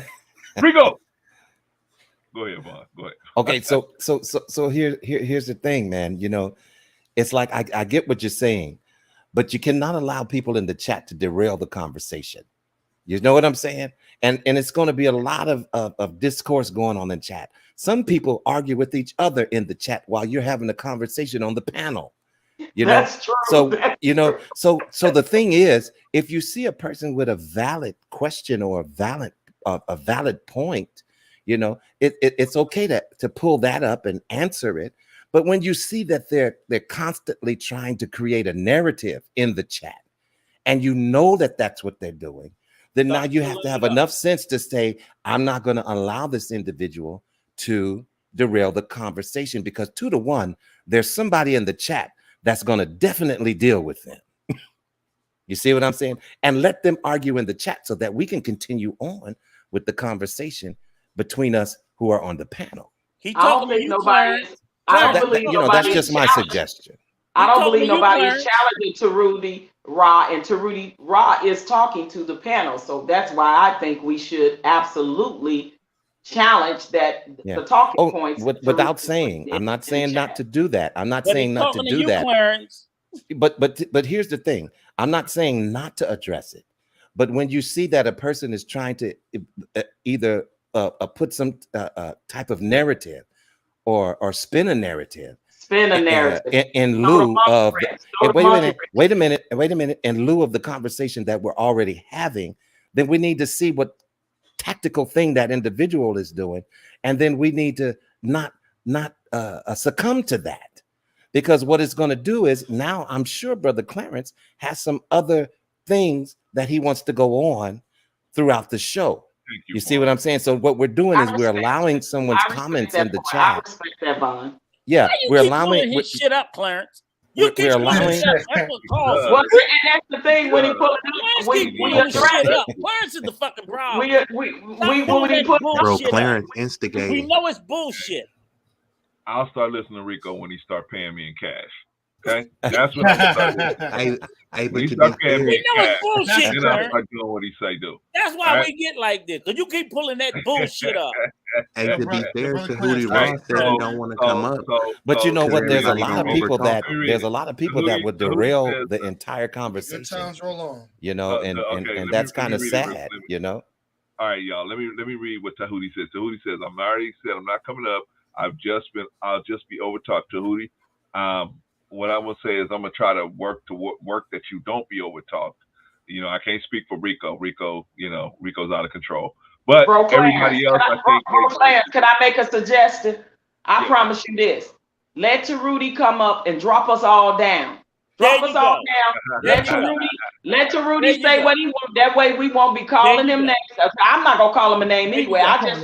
I just said I believe that he's from another part of diaspora when it comes Take to us being a all black person. down, bring That's all him I up, said. and watch his Bring ass. him up, hold on. let him talk, That's and a then good put idea. us That's all a good down. idea, Patrice. That's a good idea. But hold on. Let me finish reading it. That's a good idea. And when he don't show the fuck up, don't you fucking put another one of his shit up. You know what I mean? Because this that punk shit they do, and you keep biting into it. Hold on. What did he I say that get we that. didn't address? I'm not trying to I'm fight. serious. You're I right. can't even get.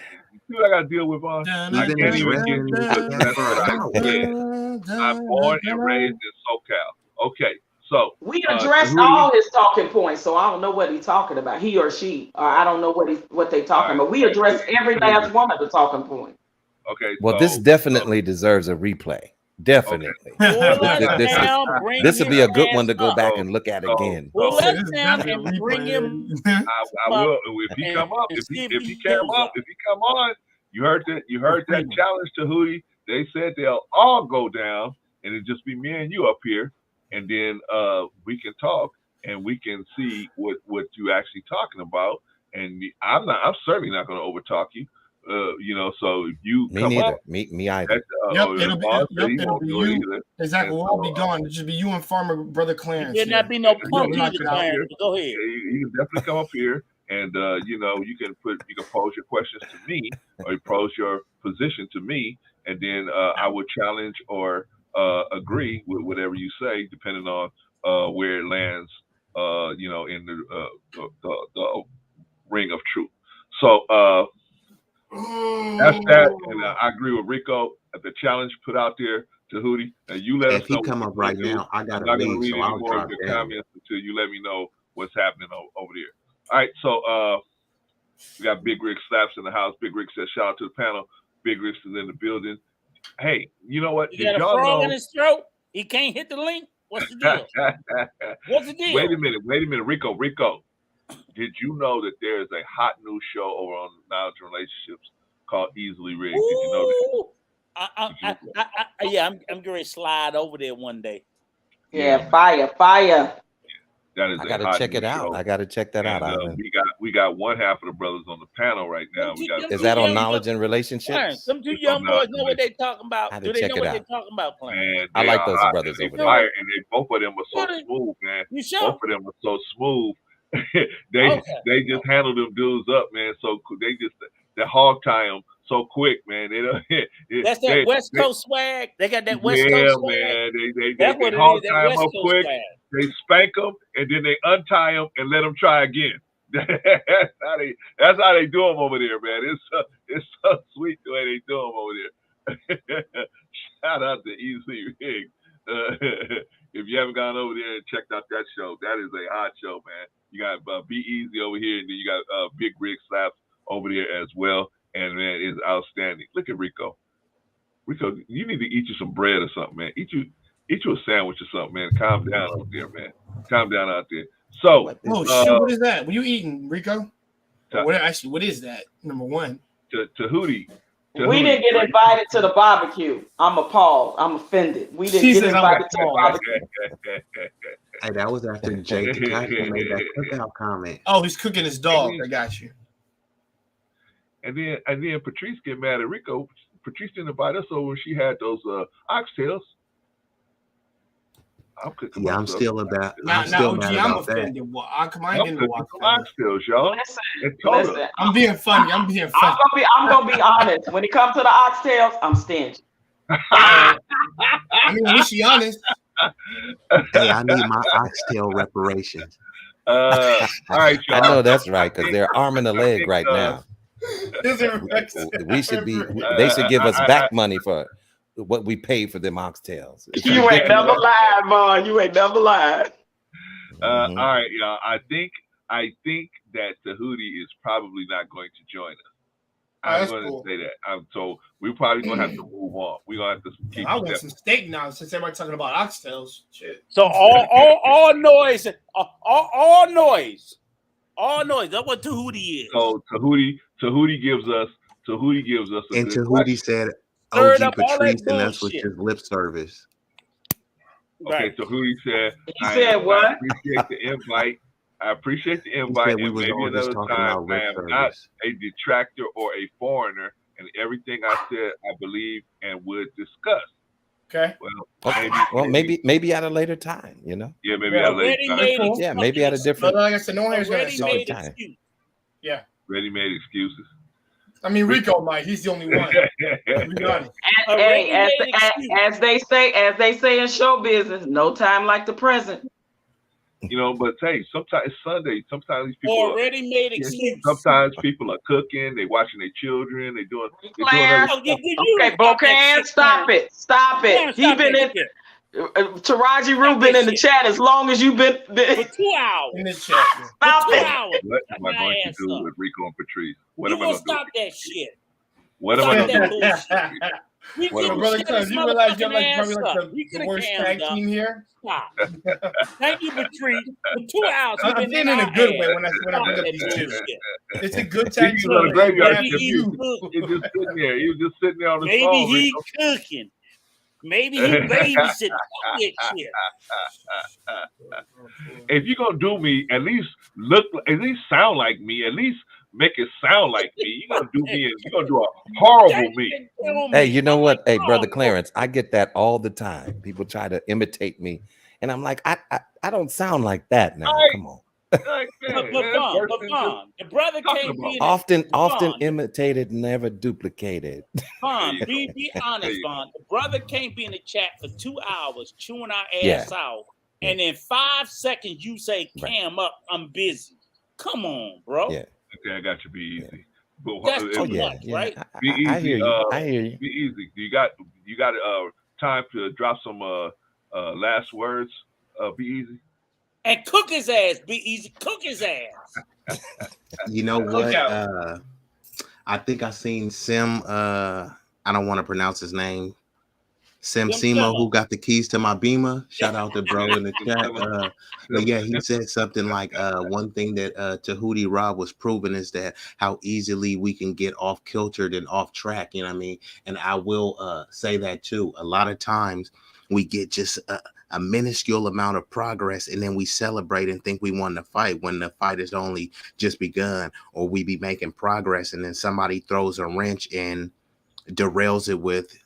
Bro Clarence likes to bring up logical fallacies, straw mans, and red herrings, you know. So then we end up debunking a point, which I do agree with OG Patrice. A lot of these points, some people haven't heard the debunked argument. They've only heard the narrative that the other person is trying to paint. So a lot of times it is imperative to debunk the arguments, but we fight in so many battles on so many fronts that we got to debunk the argument and then move on. You know what I mean? Because everything is moving at such a rapid pace. You know, we're fighting the white supremacists, then we're fighting, you know, other groups that subscribe to that ideology. Then we're fighting people within our own community. So it's like never stops. It's like a forever war, a forever struggle. So we got to debunk the talking point, move on.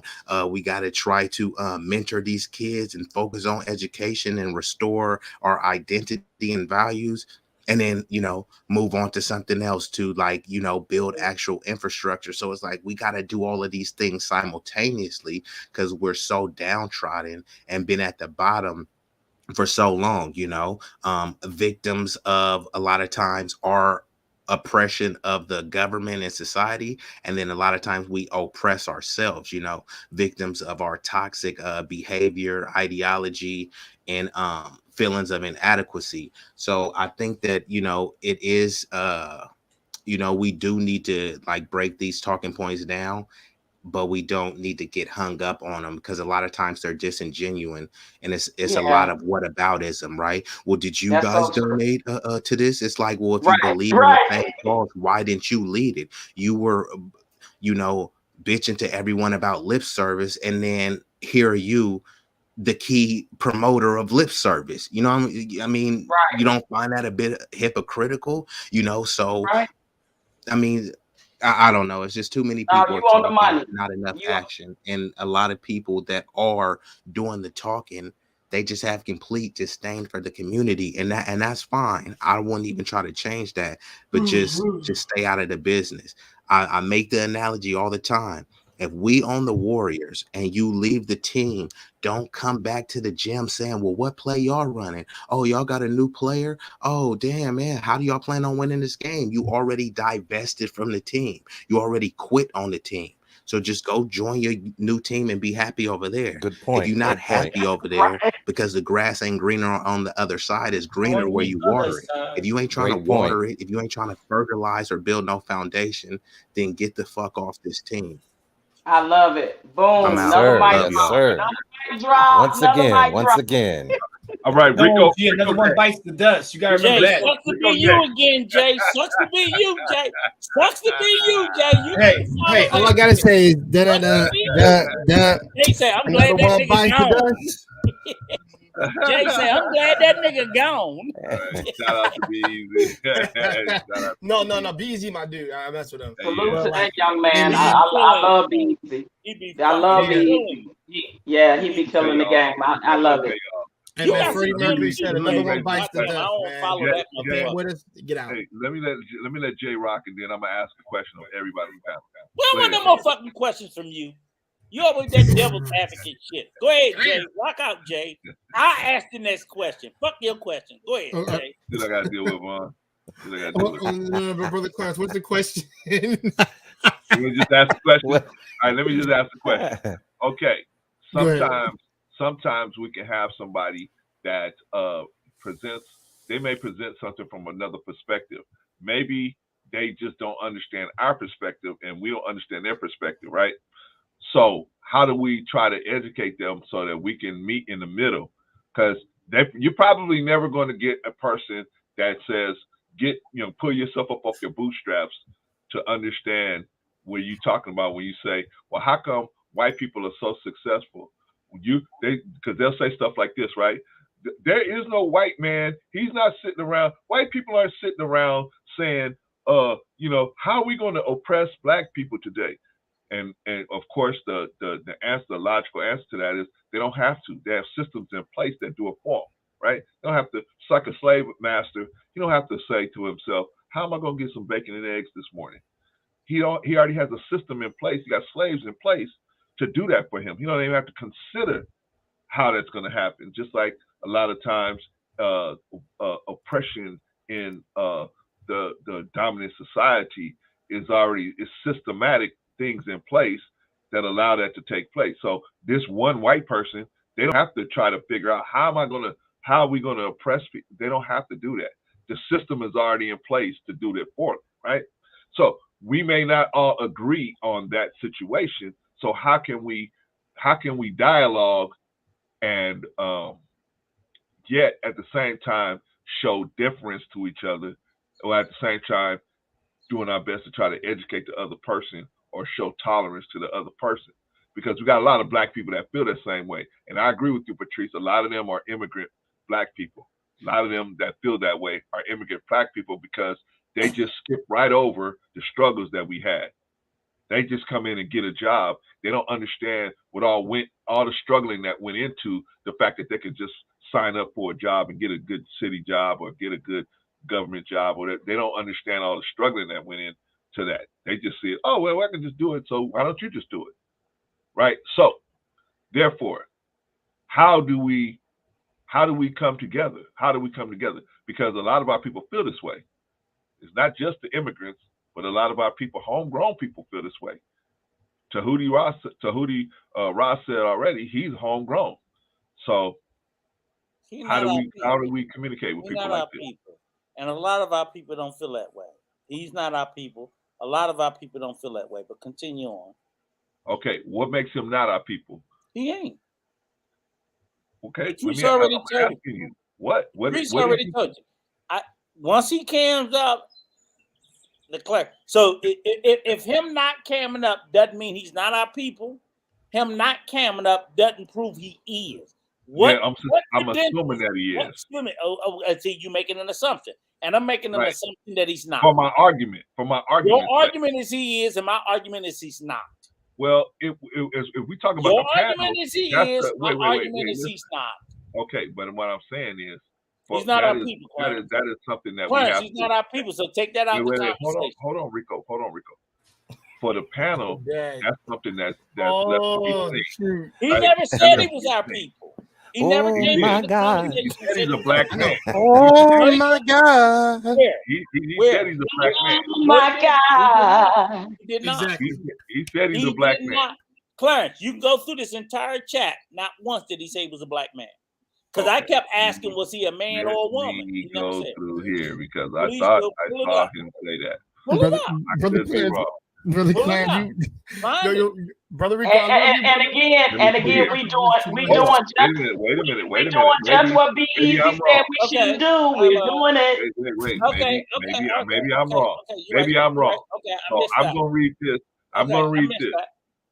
So let me see, because maybe I'm wrong. I'm a black man with both parents from America. I'm not claiming victim. I'm just trying to have an argument on the panel.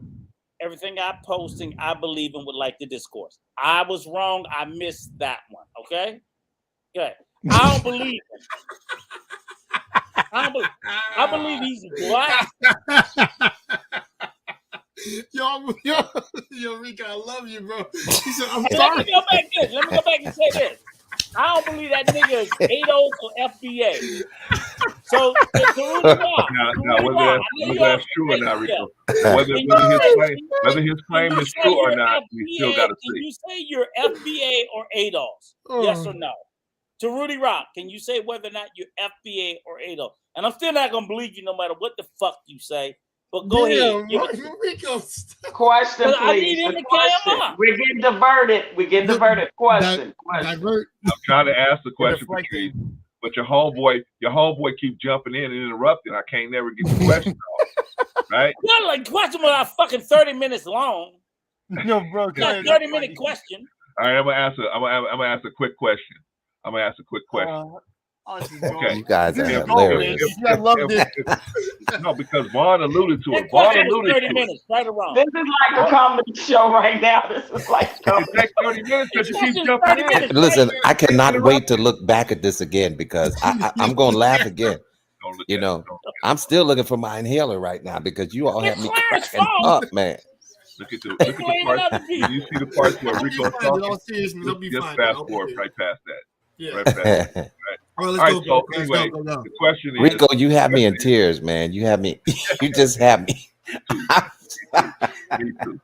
Me too. Patrice too, probably. All right, so all right, y'all. I'm crying over here. All right, so if we see one of our brothers and sisters that have this type of mentality, should we not confront them? Should we not, should we not confront them, or should we confront them and say, "Hey, brother, what do you think about it like this?" That's the question. That's the thing. Be Easy just gave the answer. It's okay to us to challenge, debunk the question. The thing is, a frame of mind is their frame of mind. And an opinion. Ours is ours. And it'll just be a back and forth banter if we continue to do this. So I agree with Be Easy. We need to, when they put that talking point in the chat and they don't want to come up and have the dialogue, a healthy dialogue about it, then we can address the question, but then we do need to move on though, because it's too much deferring and staying on one thing for a long period of time. So I agree with Be Easy 100% on that. And we can't have the dialogue if they don't show up. Okay, Clarence? You're saying have a dialogue with people who don't show up. But now it isn't. But wait. I dialogue. think it is. It is in some way a dialogue, But they because need to show up. they're addressing you in the chat and you're addressing them on the panel. Okay, but Right. then But if you notice, like I said prior, if you notice that this person is has, because after 3 or 4 different things that people put in the chat, come on, you should be able to tell if they have an agenda. Right. You know what I'm saying? He has and an so agenda. you don't want their agenda to derail your Yes. conversation on the Thank panel. you. So Thank you have to kind of leave, if they're not disrespectful, leave them to the chat, because Exactly. 2 to 1, I guarantee you, there'll be some people in the chat that will cut them up. I've seen That's this correct, happen Bob. on That's many correct. occasions. That's And correct. all we have to do is continue our conversation. Yes. And I will You say know? this to you. And as long as they're, like I said, long as they're not disrespectful, though, because Right. see, now that's a whole nother story now. And I'll Now, say this to you, yeah. to Rudy Raw, with all due respect, yes, we on the panel have a fixed mindset, so do you. But the conversation can be had if you're willing to come up. Fixed mindset to fixed mindset. You're asking us to have an open mind, but you don't have one. So I'm not going to open my mindset to your way of thinking if you won't open your to my way of thinking. So again, you have a valid point down there in the chat saying they have a fixed mindset and wouldn't change if I showed up. I don't expect me changing your mindset if you showed up, but I'm still here. That's all I'm saying. I'm still here to discuss my fixed mindset. You're welcome to come up with Brother Clarence without the rest of us to discuss yours. And if you don't come up, we're not going to discuss it any further, as Brother Vaughn said. You have an agenda, we'll leave you to the chat for the people in the chat to deal with. If Bro Clarence can see fit, then let's push the program and not waste our time.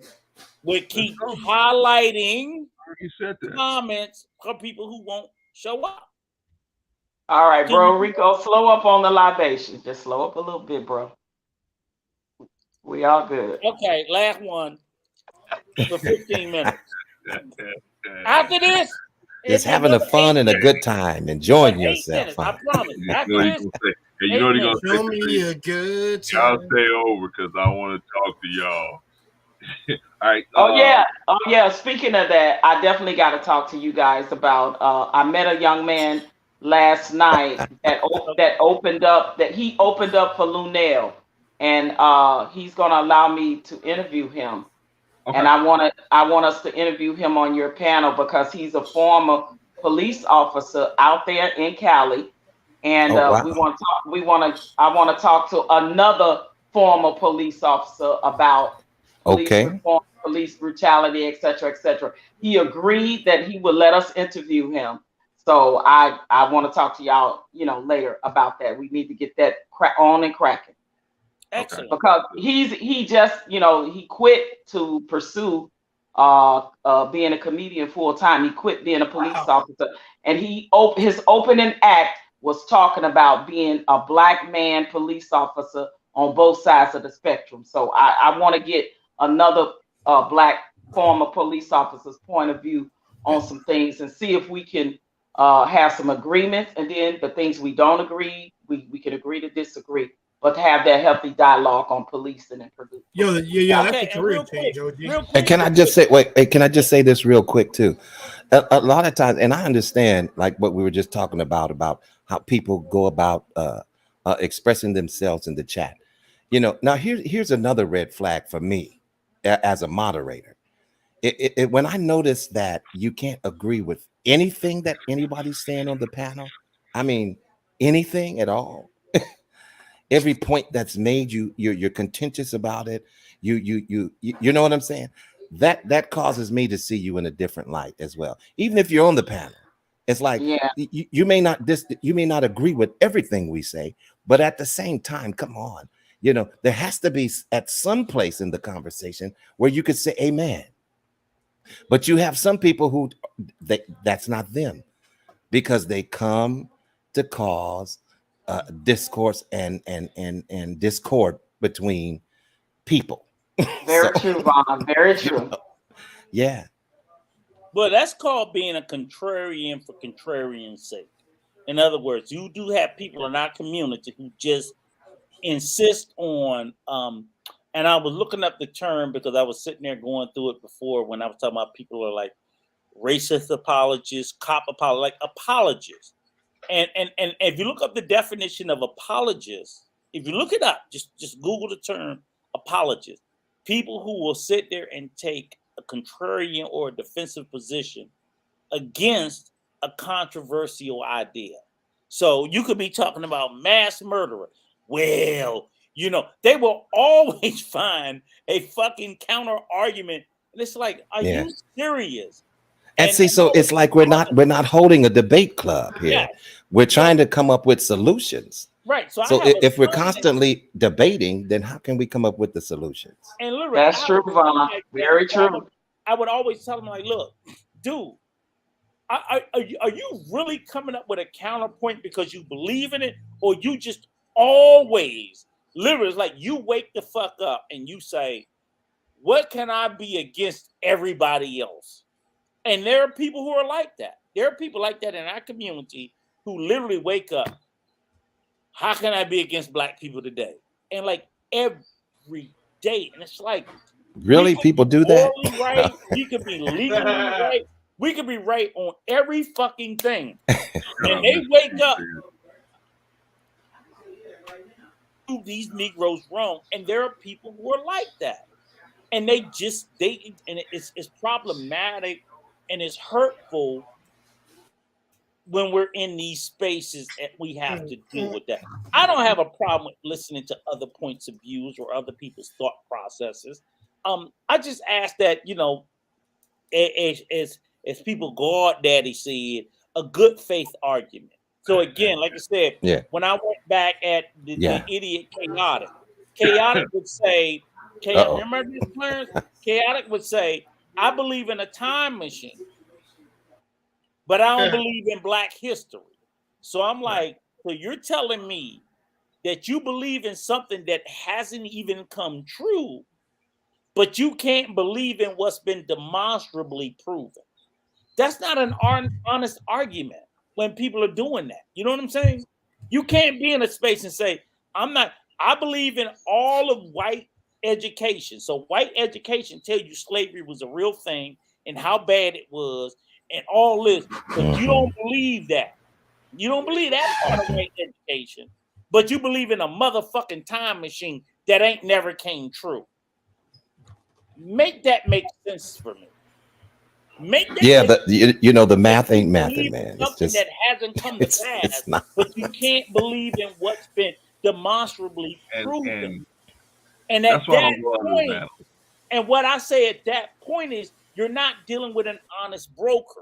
I can't believe that water's wet. Motherfucker, you just stuck your hand in water. It's wet. Oh, I don't believe water's wet, but I believe in a time machine. Motherfucker, I don't know if a time machine ever gonna exist. Maybe it will, but I just stuck my hand in a cup of water. It's fucking wet. We can't keep inviting people into our spaces who will gaslight us to that degree. Yeah, I get it. I get it. Open-minded. You're not being open-minded. You're being fucking foolish when you're allowing people to look you in the face and gaslight you to your Jay, I don't give a fuck what you say. Black ain't real. You not black. You got to add to a point like, dude, I'm looking at myself. Stop. You can't allow people to continue to gaslight you out of common fucking sense. That's my issue. Okay, Rico, can you take your own advice? Don't let people gaslight you, brother. I keep telling you that. Including you. Oh, wait. Oh, man. Me. You keep bringing that shit out. I have to keep telling him Vaughn to stay out of that chat because he'll get in that chat. He'll get all caught up. Yeah, it's easy to do. It's easy to do.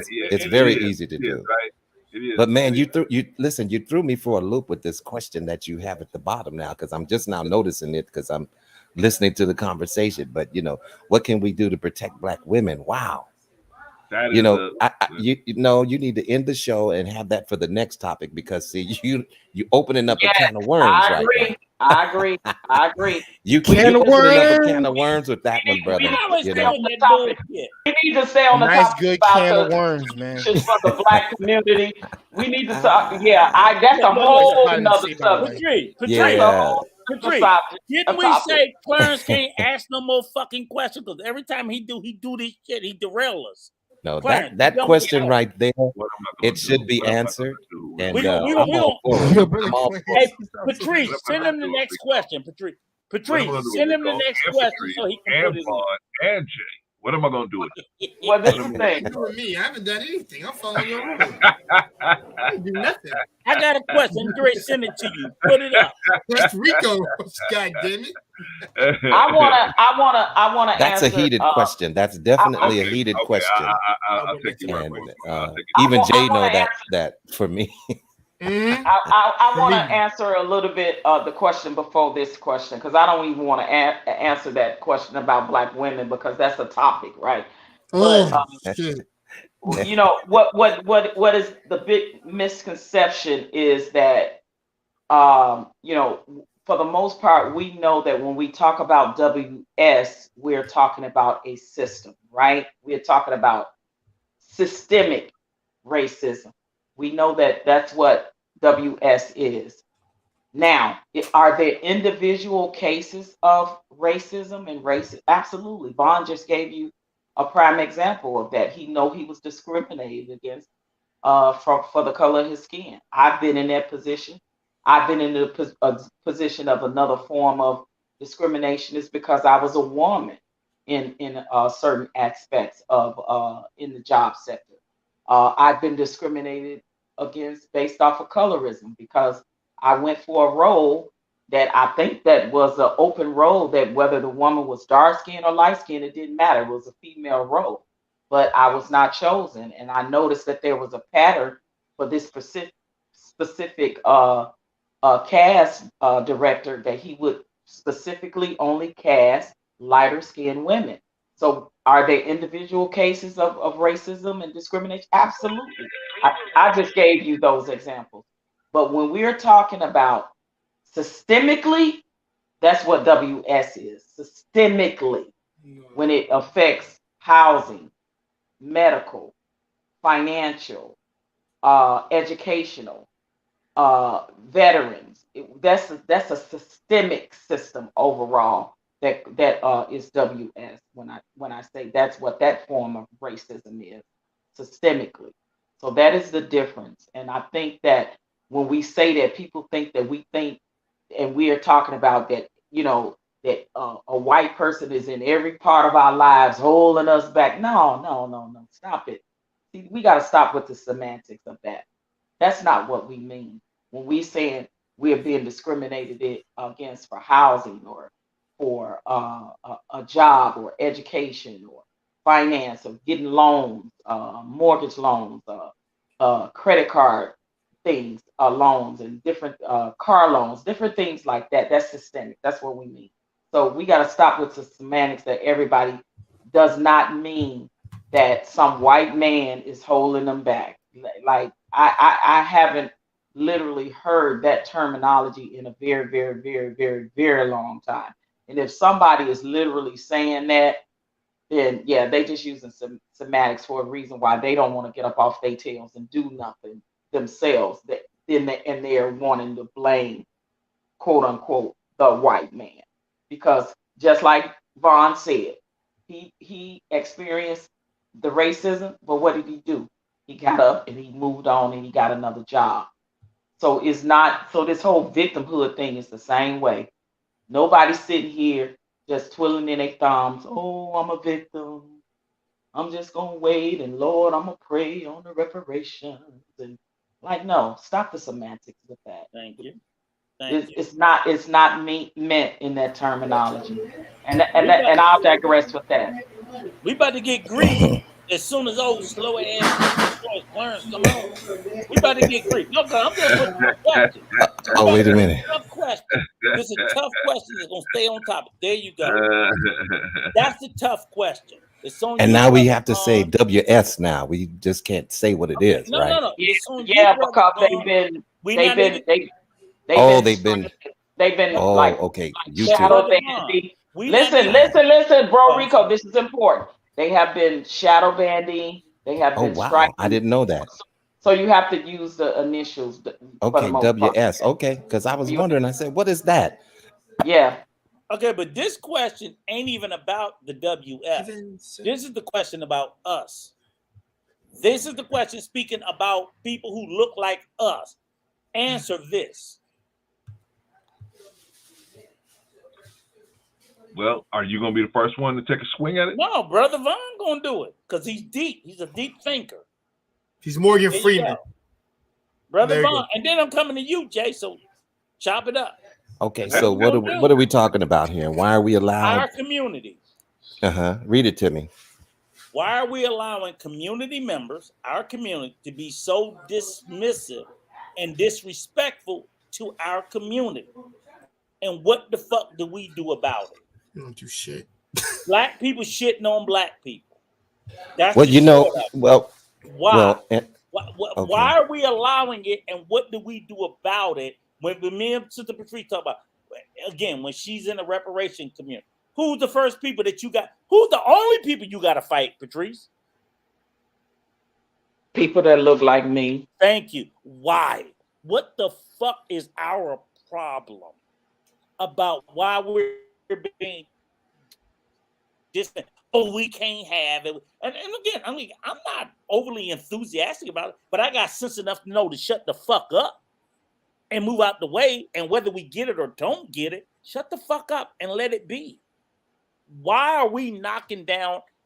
Why are we our own worst enemies? And then we say in the same breath, we in last place. Well, motherfucker, we helping us stay in last place. If I'm going to promote a program that's going to help us get out of last place, and the very people I'm fighting look like us, what the fuck are we talking about? Well, Bro Rico, I'll answer first, right? Because I can kind of be quickly in this question, right? My experience of talking about ADOS on panels that I was allowed to talk about them on, and all of the pushback that I got from people that look like me. And then I would go and bring up certain topics and stuff in meetings that I would have in our ADOS. Because I took some things that they said later and I would bring them to the meetings, which were some good talking points. But the one thing that they told me to stop doing on these panels is stop fighting these people that have the negative things to say. Stop fighting the people that's saying we don't deserve it. Stop fighting the people that have these type of talking points, and because there's too much work to do and too much concentration to concentrate on the work that we're doing. So I stopped doing that. And I think that because we're gonna have people like your Taruji Raz and other people that's gonna have reasons to say negative things and fight against the very things we're fighting for. We like Bees said, let's not spend time with that. Let's move on, because there's a fight now that is more important, is the bigger picture. So that's how I look at it. I have a bigger picture to fight for than to be sitting on panels fighting with people that disagree with the fact that if we should get reparations or not, or whatever negative they have to say, whether it's the victimhood mentality or just even saying that we'll never get it or whatever. But this is one thing I want to be clear about. I would rather sit and fight for something if I never get it than to sit and never fight for nothing and never get it. So that is the difference. I'm choosing now to not fight people on panels that feel the way they feel about ADOS and us not getting reparations. I'm not going to do it. I'm not going to fight with them no more, saying that it's doing nothing but separating. See, if you know the history of it, everybody in its own connotation deserves reparation for whatever it is that happened, atrocity that happened to them. American reparations for Black people or FBA or ADOS or whatever is not the same reparations that Jamaicans should get, Trinidadians should get, Barbadians should get. And that's the difference. Each person that look like us, just because they look like us, they were dropped off in those particular places as slaves. So they should fight for their reparations, and America won't have no part in that. But the biggest fight is that they fight us because we're fighting for it. So they say we don't deserve it, or we shouldn't get it, or if we don't do it, we just gonna mess it up. Those were the talking points that they had, the people that are non-ADOS and non-FBA. And I choose to no longer fight with people that have those views, because I'd rather fight for it's too much energy and time taken out in fighting for that. So I'll leave that to the Tariq Nasheeds of the world, because he's fighting with everybody about it. I just ain't got the energy and the time to do it. I'm fighting for the things that I would like to see ADOS have and to get in a You really want to know what's funny about it? And this is why I posed the question, right? Like, so you start with, okay, I'll even start with the terminology, right? So people don't realize the terminology FBA, ADOS, which, you know, and I gotta say this right quick. I don't mean all non-FBA and non-ADOS. Let me be clear, because they literally think you're talking about all. So let me say that. I got some very good friends of mine live next door, Cameroonian. They rock for us like a motherfucker. But here's the thing that get me is like, and I'll even start with the knowledge is even within the Cameroonian, do they make cookies? Let me just say this: even within the African American community. We can even start with that, right? You got just the terminology, FBA, Foundational Black American, and ADOS, African Descendants of Slavery, right? You have American Descendants of Slavery. Oh, okay, American Descendants of Slavery. Okay, whatever. Okay, I'm not saying it to be dismissive. I'm saying I didn't know the correct nomenclature. So I don't want to sound disrespectful, because I thought I always kept in my head was African Descendants of Slavery, but American Descendants of Slavery and Foundational Black Americans, right? You have African Americans who are literally, people who can fall in either group or both groups, who have just lost their shit about the terminology. And I'm like I'm one of those guys, right? And I ain't lost my shit, because I was like, oh shit, I just thought we were African American. After being born a Negro, I was birthed in this world a Negro. Then I became Black. Then I became African American. So my thing is, if I could transition from those three, why the fuck are y'all butt hurt because they call us FBA or ADOS? But you literally have people who are literally, fuck the reparations. They don't even want to be called one of those two things. And I'm like, motherfucker, I didn't ask to be called Negro. I didn't ask to be called Black. I didn't ask to be called African American. Society just dictated these terms, and I became those things, right? And Vaughn, you're a little bit older than me, right? Just a little. And before just Negro, a smidgen. And what was the terminology before Negro? Colored. Yeah, exactly. Colored. Okay. Yeah. And before colored, it was nigger. Yeah. With the R though. It had an ER on it. Yeah, ER too. So literally, that's the transition of Black people in America, whether you wanted it to be or not. But literally, they're creating this fight about the terminology. Okay. And I'm like, FBA, Foundational Black American, American Descendant of Slavery, whatever. They both sound, other than the fact that it's just more fucking letters and more acronyms and more syllables, they're no worse than African American, Black, Negro, colored, or anything else.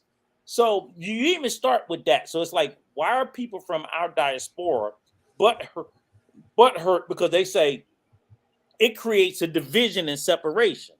So the first question I was asked is, what the fuck do you think African American created? You know what African American created? A separation from European American, i.e., when we created African American, we didn't want to be conflated with Irish American, Italian American, German American, Polish American. That's where that terminology came from. We didn't say what country in Africa because we did not know. So when the term African American was created, it was for black people who had no motherfucking. We couldn't say Nigerian American. We couldn't say Kenyan American. We couldn't say Ghanaian American because we didn't know where the fuck we came from. Do you understand? So we said African American.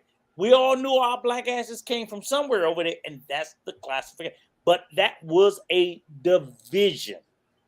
So when people cry about, oh, it's creating a division, motherfucker, the division was already created. And even before African American, what was the division? Black. And even before black, what was the division? Negro. Somebody talking? The division was always there. So this whole narrative where people are sitting there, people who look like us are championing the flag and running. It's creating division. The motherfucking division has always been there. You know what I tell? Nigga, pick up your birth certificate and see what the fuck does it say. Does your birth certificate say American? Because that's the first thing that says. I'm an American. Show me on your birth certificate where it says that. Show me on your birth certificate where it says American. No, well, I got an old birth certificate, so I doubt if mine says American. It don't say American. I promise you that. I promise you, every motherfucker. But I have to look at it again. I haven't seen it in a while. American does not show up on your motherfucking birth certificate. Mine say Negro. Mine say Negro. Mine says Negro too, Yeah, and I so believe does that's yours, probably Vaughn. what mine says too. Yeah, mine says Negro too, I believe. Is yeah. not on your motherfucking birth certificate. Nowhere. All right, Clarence, I hear you over there, man. I hear you. With the snideness, I hear you. I gotta get it when he's talking. All I'm saying is that the whole narrative is being pushed. Say what I mean. Oh, we all Americans. No, we're not. I mean, we're all born in America. But the fact of the matter is, we're born into a racial classification in this fucking country. Knock it the fuck up. So again, I don't get into the whole. I don't give a damn. You call me FBA 806. I claim both of them. Fuck it. They both black people. I'm with both. I don't know which one I land into. I'll figure it out. But my whole point is, again, when we go back to this question is like, why are community members coming into the space and their butt hurt about these two new terms? These two new terms they're so fucking hurt about. And the argument is they're divisive when all the terms we had before were equally or more divisive. And they don't say boo about it. So you ain't got a problem with African American. You ain't got a problem with fucking Negro. You ain't got a problem with black. You ain't got a problem with color. Because all of those were, and guess what? They were on motherfucking government forms. That was on the motherfucking census. I was a census taker. It was on the motherfucking census as a race. Rico. Negro. No. Negro, African American, Negro, and black was all on the census. So why are y'all so butthurt now because they say FBA or they say ADOS? Because y'all didn't give a fuck then. So again, when people are pushing this narrative in the community, and we got to talk about it. And they're being so dismissive because, again, what they're doing is they're laughing at, I'm not FBA, I'm not it. And they're trying to create the division. They're trying to create the division within the black community to say, you don't want to be this. You don't want to be that. I'm like, you know what? At the end of the fucking day, cut me my check. I don't give a fuck what you called me. Because I didn't give a fuck what you called me before. And I didn't give a fuck what you called me before that. And I didn't give a fuck what, just run me my money, motherfucker. Run me my money. But that's the division where we get split. We're split off of this terminology that people are like as if, okay, They don't call me FBO. They don't call me ADOS, but they're gonna treat me better. They're not gonna shoot me because I got a fucking cell phone running down the street. Because I'm not FBA. I'm not ADOS. I'm African American, and they're gonna still put a bullet in your black ass. Okay. But George Floyd was not FBO ADOS, but he still got a motherfucking knee on his neck until he couldn't breathe. It doesn't matter. And when we when we allow people to come into the space to be dismissive and disrespectful, and we don't do anything about it, who do we blame other than us? You can have it, old Negro source. Okay. When we ask a question, we gotta let other people answer the question. But you come in with your bullshit, but I just want to answer. Go ahead. We gotta let other people answer the question, right? Okay, so if anybody wants to take the question, anybody on the panel. Yes, sir. Yes, I would love to address that question. Yeah, I was going to say I think Vaughn and Jay have an answer. Me and Rico answer. I was just waiting on Rico because he be long stroking, but you know what I love? You gotta love Rico, man. Come on. It's like I really don't even want to cut him off because I need him to do the completion of what he's saying. Extra long stroking. But it's okay though. I didn't be cutting Clarence off. Go ahead, Vaughn. Yeah, but okay. So wow, how crazy. How could I approach this question? First of all, I don't have all the answers. So a lot of times when we get on these panels, we speak as if we are God's gift to everybody's answer, and I don't have all the answers. But looking at the question, and when it says why are we allowing community members to be dismissive and disrespectful? The first part of the answer is, we allow them to do it by not addressing it. Now, after we address you're being dismissive and disrespectful. See, now at this point, we are not in control of the individual, even still, because they will continue to be dismissive and they will continue to be disrespectful. So is it our job to hogtie them and put a gag in their mouth so that they can't be dismissive and disrespectful? Yeah. People are. I'm joking. He said a quick yes too, right? Yeah. I'm joking. But honestly though, we have to understand that people are going to have these type of attitudes. Our society is going to continue to be dismissive. Our society is going to. I'm sorry.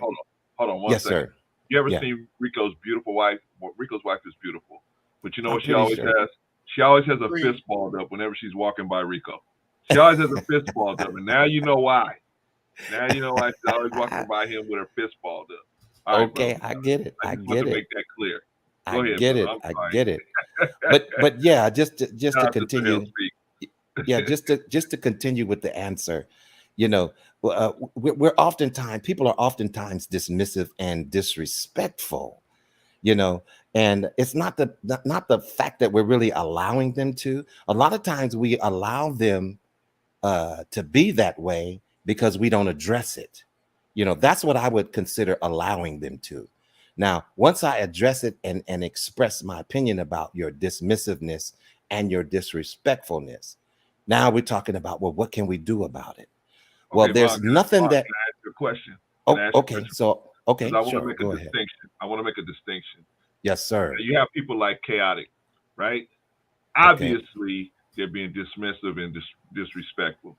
But Exactly. then you have people like Tahuti. Was he really being disrespectful? Was he really being dismissive? So how can you make that distinction? I think that he was being dismissive, but he wasn't being disrespectful. Okay. And when it comes to the gentleman that was in the chat, I believe that he was being dismissive in some points. Okay. But he wasn't really being disrespectful. I didn't see that either. And so these are characteristics of people that we have to know that they're going to have. And it's nothing that we can do. You can't, wiggle your nose like Samantha and change it. You see what I'm saying? You know, it's the way that the people are going to be. Sir, but hell, what can we now? Let me get to the end of the question. What can we do about it? Well, there's definitely something we can do about it. You know, and what we do about it is we address it. We make it known that this type of behavior is not accepted. You know, it's not accepted, and we move on, because honestly, people are going to continue to be dismissive and disrespectful, but you don't have to allow it. Now, there's some circumstances where you are in control of their dismissiveness and their disrespect, i.e. these panels. See, you don't have to put up with it on the panel, because now when you start to put up with it on the panel and allow people to get away with different different narratives and different disrespectful and dismissiveness, then hey, come on, you're allowing that at that point. You know, some things you have to just shut down, you know, and in my opinion, you just have to shut it down. You know, no disrespect. You don't have to be rude about it. Just close that up and say, this is not what we're doing over here. I'm sorry, sir. You know, I know you're probably not used to our channel, but you know, we really don't, we try not to come off this particular way, even though we value your opinion, but this is not something that we do over here, because it's verging of being disrespectful. Can I ask you a question, Vaughn? Yes. So I agree with you 100%, but there are some content creators that allow it to happen. So when let me hold on, let me finish. Yes. So I have preferred to not be subject myself to that anymore, to dismiss myself from the panel, or don't even go up on the panel. What would your suggestion be if you see that you are in this catch-22 situation on a panel and it is being allowed by a content creator for you to be disrespected? Well, the first thing, and believe me, I really got this under the counsel of my brother Clarence. One thing, I think the first thing you should do is address the content creator. You know what I'm saying? And say, hey, I'm just not feeling comfortable about, you know, the way that you allow this and that to happen. And maybe you can have a discussion on that end. But at the same time, we still have to realize that that is their platform, and they have the right to run it the way that they want to run it. Now, I have the right to run me the way that I need to run me.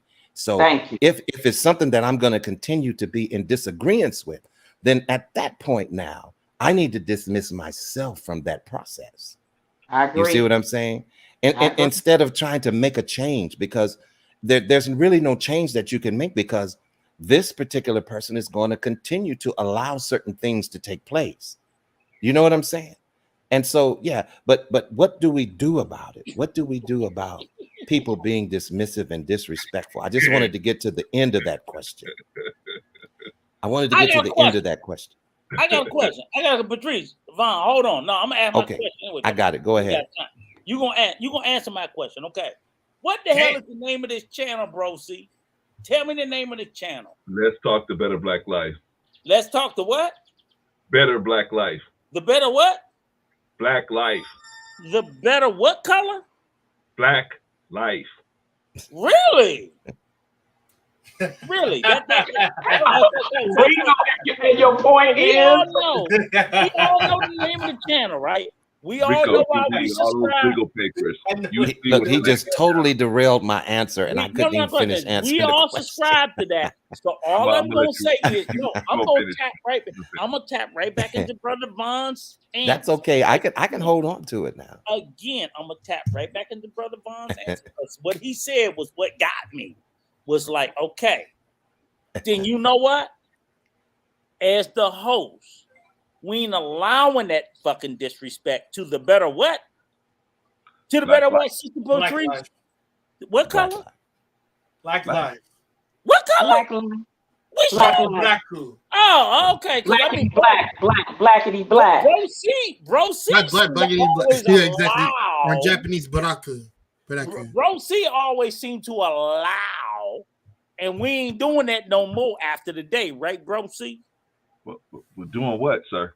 No, bro, see, no, he's been stopped it though, because it's for the disrespect to us. Rico, hold up. I'm In put defense heat of on Bro his ass. C, in defense of Bro C, he been stopped it a while back because there's certain people that used to come on this panel that was very disrespectful to us. I no longer see on this panel. So, But he Weed him kind out of let one it by slide one. in the chat. I'm gonna clean the chat up too. I'm cleaning the chat up too. Cause my thing is this. I don't let me finish. I do not mind. I do not mind the pushback, and I don't mind the counter narrative. But Okay. my question was, it's two words that I put in here that I highlight: dismissive and disrespectful. You can be counter without being either of those things. but Bro Rico, Counter of any culture but Bro without Rico, being dismissive or disrespectful to the those. dismissiveness is not so much of a thing that I would trip over, right? Because people dismiss people all the time, The right? disrespectfulness, It's the disrespect and the degrading. Yes. Those disrespect and degrading. Now, those are two big things for me. And then here's my pushback, Patrice, on the dismissiveness part. You're right. I agree with you 1,000% on the disrespect. On the dismissiveness is let me ask you this, Sister Patrice. As a woman,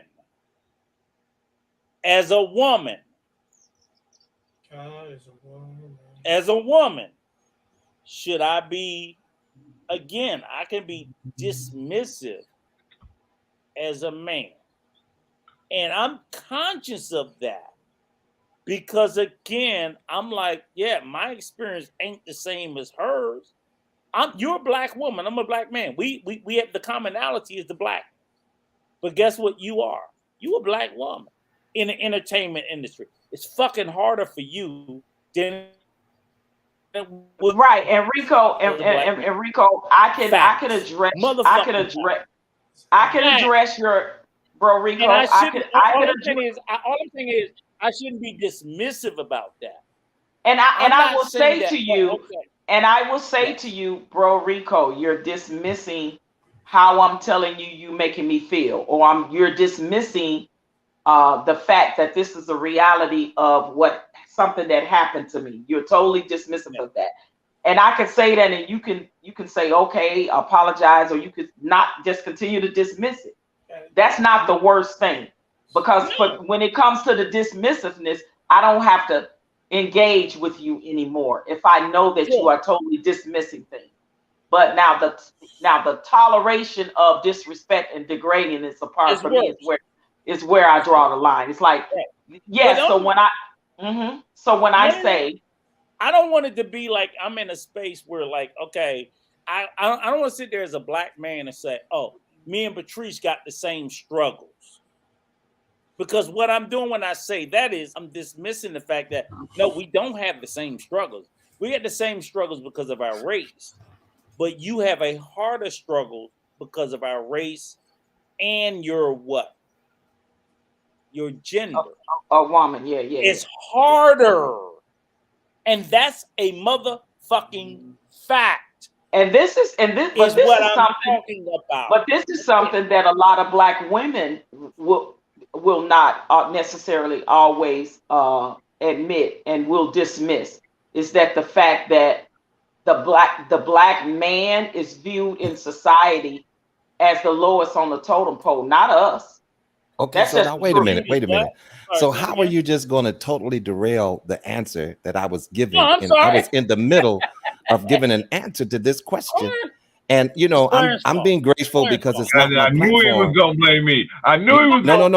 I'm not. Listen, I can only address, and this goes to do with the question at hand. Brother Vaughn, actually, do you see how Brother Rico get us all wrapped up like you? Yeah. It's all his fault. No, man, you got me. And see, so here's the thing. This whole thing goes along with what the question is actually saying. I was trying to make a point, and I felt that you were being dismissive. You see what I'm saying? Yeah, but I'm not going to say you were being disrespectful, but you kind of dismissed what I didn't get to the end portion of my answer to the question. And so I could sit here and just say, well, whatever, let them do what they're doing. But see, here's when we start allowing these type of behaviors to take place, is when we don't address them. And that's the mistake that we made with people. You see what I'm saying? Now, some people are going to catch it. Some people are going to get it. Some people are going to grab hold to it and say, you know what? I can see what you're saying. But that's not everybody. See what I'm saying? Some people are going to continue to be dismissive. Some people are going to continue to be disruptive. Some people are going to continue to be disrespectful. And this is, and especially in these spaces on YouTube. But what do we do about it? That's the end part of the question. What we need to do about it is address it and shut it down. That you see, there's a way that you could shut it down. Shut it down does not necessarily mean discommunicate this person that's in the chat or that's on the panel. You know what I'm saying? You have to address it and see if there's a possibility of moving forward. But when people are on your panel, if people are in the chat and they're constantly, it's not just their opinion, it moves beyond just their opinion now. Because everything that we're talking about and the topic that we're talking about has been dismissed. They're dismissing the fact that we're trying to get solutions, you see? And you can see that basically after the third, after they post the third thing in the chat, whether or not they you know, they're with you or they're not with you. You see what I'm saying? So what do we do about it? We address it. We need to address it. We need to confront it. And we need to not let it stay in that hiding place. We need to pull it out into the light and say, this is what it is. Now, at that point, once we do that, the dismissiveness and the disrespectfulness is still contingent upon how that person's character and behavior is going to be. There's nothing that we can control about another individual. The only person that we can control is ourselves. So at this point, what do we do about it? We have to remove ourselves or remove the situation. That's it. Yeah, remove yourself from the situation. I agree with that, Brother Vaughn, because when the content creator whose channel it is allowing it, you can't even do anything about them allowing it because it's their platform. So if they choose to allow that to happen, you have to say to yourself, now, do I want to continue to stay up here and be disrespected, to be degraded, and to be dismissive? All those things. Exactly. And once you choose to remove yourself from the situation, then that's the most thing that I would say that you can do about it. And for me, I've made a conscious decision that once that happens, not only am I, and it's being allowed by the content creator, then I'm looking at them in a different light too. And I'm saying, okay, this is what this person allows to happen, right? It's just like, and again, I tried to explain this to somebody else who tried to explain it wrong. If I have a party and I'm inviting all y'all as my guests to my house, and I allow Brother Rico to disrespect, curse out, be dismissive, degrade Brother Vaughn in my house. Now, both of y'all my guests, but I allow that to happen in my house, and I say nothing. How is Brother Vaughn going to view me as allowing Brother Rico to curse him out from A to Z and treat him and degrade him and disrespect him in my house? Mm-hmm. How are you going to view me, Brother Vaughn, as the person that is the homeowner? Well, exactly, because at that point, I'm going to hold both individuals accountable. Actually, thank you. I'm going to hold the individual that's being disrespectful and the host.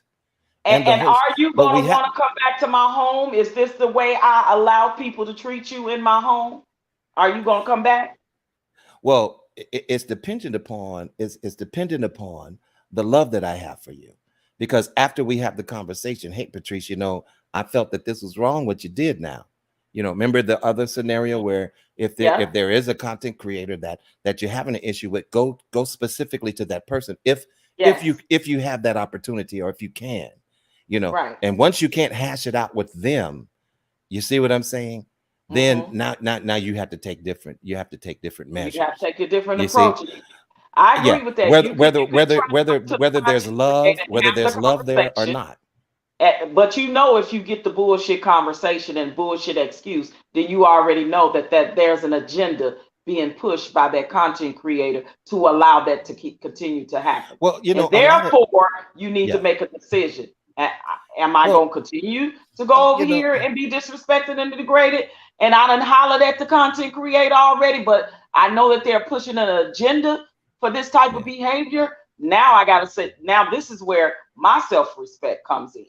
This Well, you is this, see, Patrice, and what but I Patrice, allowed to happen to me at yeah, that point. I can't even blame the content creator if I continue to come over there to be well, you know, abused. some of us basically we go along to get along, and a lot of us a lot of well, let me just say some people, you know, who are in charge of some of these spaces, you know, they're basically in it for likes, clicks, and views. And so the drama, And you super know, chat. the disrespect, all of these different things that take place, and that's offensive a lot of times. A lot of times they allow these things to go on because, you know, it's popular. It's a draw. It will draw more subscribers. It will draw. You know what I'm saying? And so to me, that type of platform that you know it's doing that, it's just pointless for me to try to, you know, continue to be a part of it, you know, because that's not what I'm about. You know, I'm about change. I'm about progression. I'm about solving problems. You know, I'm about trying to figure the situation out. I'm about how can we do better? I'm about let's lift up these Black brothers. Let's lift up our Black sisters. I'm about progress in our quote unquote non-existent community, which we do have a community that does exist. You know, and I hear that talking point quite often that, well, there really is no community. Yeah, it is a community. It's just dysfunctional. I And how do agree. we heal? How do we heal from the dysfunction? You know what I'm saying? So Mhm. yeah, and I don't listen. I don't judge people, but you know, like I said, that's the answer to the question. You know, and I didn't mean to take it that far, but you know, if I was to answer the I question, appreciate that's your how it answer. was.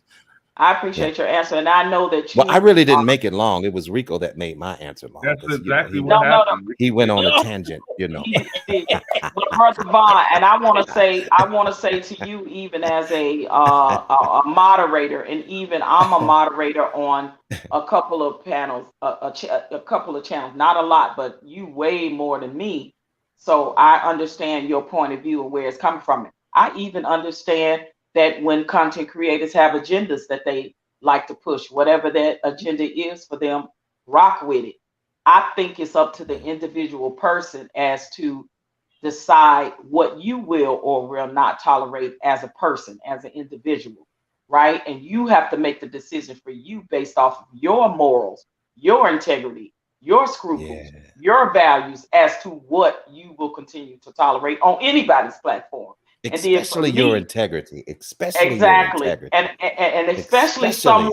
especially someone, Vaughn, like you or I or Rico, who is a supporter of channels, not a content Mhm. creator. So that Yeah, makes a I know, difference too, right? I believe. Yeah. I mean, man, that's so true. Thank you for I You know. shouting that out, Patrice. Yeah. And let me Yeah, tell you, yeah, because we have the option to choose as to who we want to you don't want to support. be here. Well, Right. look, I just want to say this. I am so honored, and it is such a honor for me to be able to be a part of a panel that consists of what I would say my peers. You know what I mean? Oftentimes, you know, and you know, just recently I was put on the chopping block by the young people, but you know, I had to go back and re-examine myself as well, Leave them little which motherfuckers alone. which Leave them is nothing alone. wrong. Wait, listen, there's Leave them nothing wrong alone. with that. You know what I'm saying? But I was able to still give an answer to, you know, some of my instruction and you know, spiritual advice, so that it, you know, that they didn't twist it up like a dreadlock. You know what I'm saying? So, but yeah, it is very refreshing to be a part of a panel where you know, we have so many different experiences in common, and not to take away from the younger ones, you know, but I do want to be an example to them. You know what I'm saying? And I strive to do that because, you know, I have a son who's approaching the age of 18. Okay. And I still have to be an example to him. So I want to be an example to a lot of these younger brothers. You know what I'm saying? I want to kind of not focus on the females so much, or the women or the young women, but I really have a desire reach out to them, and maybe possibly whatever it is, like Brother Clarence says, look at the bumps on my head. Now, let me tell you about this one over here. See, and that's a lesson you can learn from just that one bump. Right. And I got so many of them on there that life has given me. You know what I'm saying? That maybe I could be of some help, because this generation that we're seeing right now, it's on a road to demise, and it's very sad to see. There's such a debauchery that's going on between the black young men and the black young women. And I'm not talking about individuals our age. I'm talking about black young women and black young men. There's debauchery there. There's you know what I'm saying? It's separated. And it's sad because, see, we need to work together. We need to really work together to build something. And it's sad that we don't see that about each other. I agree, because I will tell you, I have never in my lifetime, and I mean this, seen so much disrespect from the younger generation in my life on these YouTube streets. I have never, and I know it's easy to disrespect somebody you don't know and haven't met in person and all of that, but I'm telling you, I have never seen so many disrespectful black men, young black men, than I have encountered in these spaces. And it bothers me to the point where I know that there is a disparity with the younger generation. And I'm not saying the young women aren't disrespectful, but I have not gotten any disrespect from young women. I've only gotten it from the younger men, the younger black men in these spaces. And lets me know that there is some very hurt, angry, jaded young people in this generation that are dealing with some issues that is beyond these YouTube streets. Seriously, whether it be mental, emotional, psychological, there is some damage done that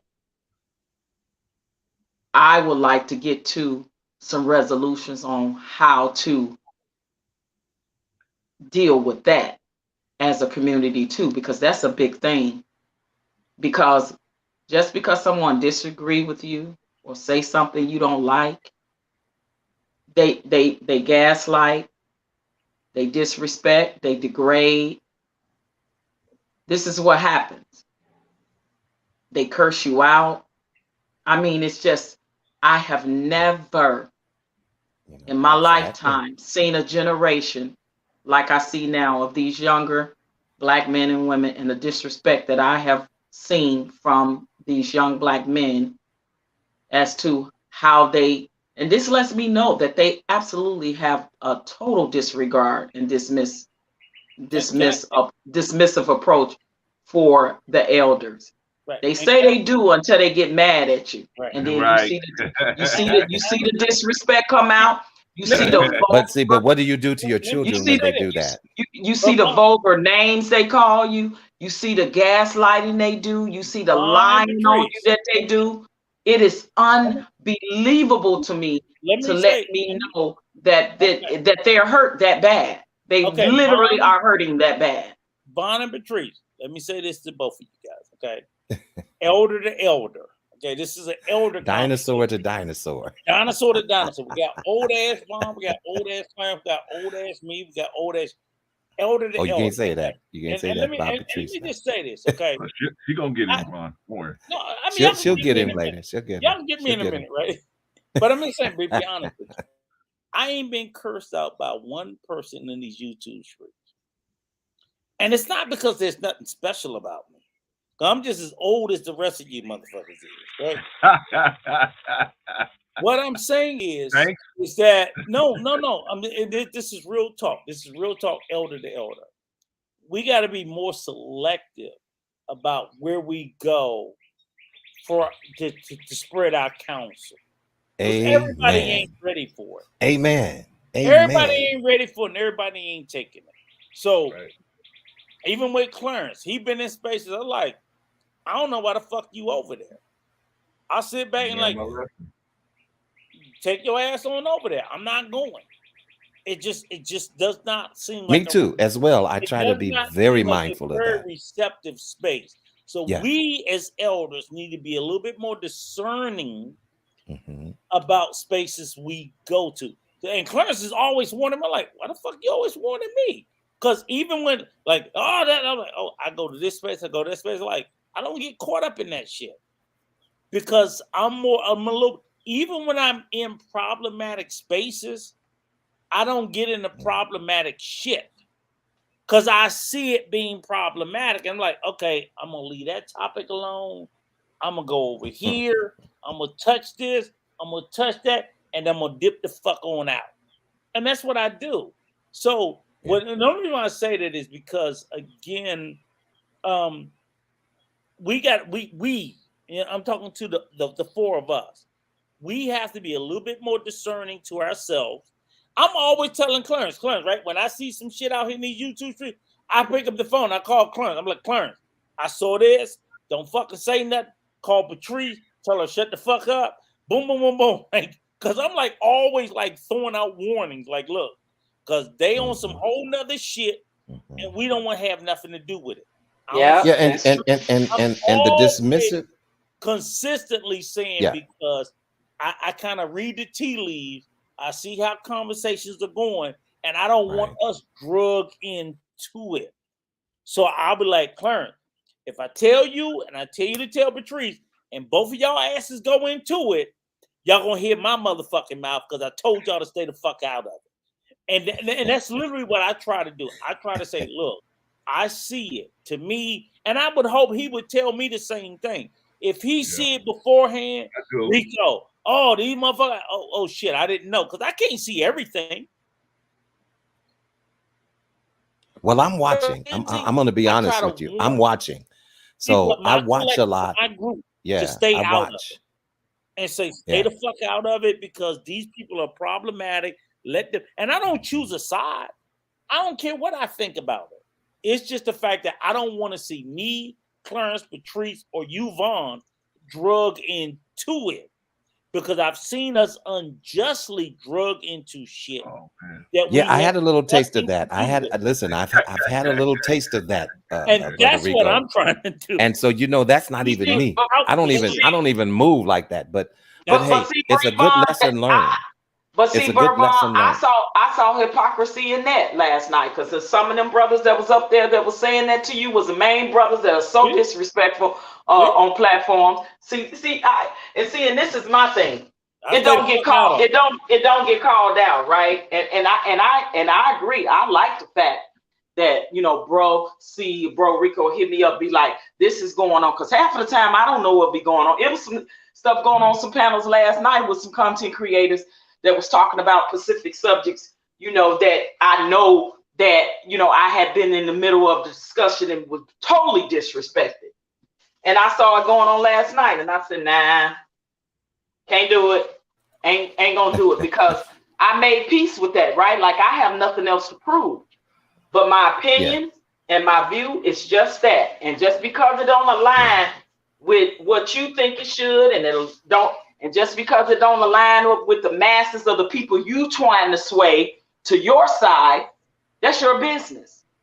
Yeah. Because at the end of the day, I said what the F I said, period. Yeah. You know what I mean? And that's my view on it. So if it's a problem that you disagree, that's fine. It's okay to agree to disagree. But don't try to disrespect me and degrade me because I disagree. Don't try to silence me. Don't try to hush me. Don't try to do none of that stuff just because you disagree with my views. And that's where the problem comes in. What I see with a lot with the younger generation, because you don't agree with the masses of people you're trying to sway to your side, you literally degrade and disrespect. And that's the problem that I have. Because that's always been my thing. Is people are always looking for allies and support. Rico and Patrice. Can this young man finish what he's saying, please? Young man.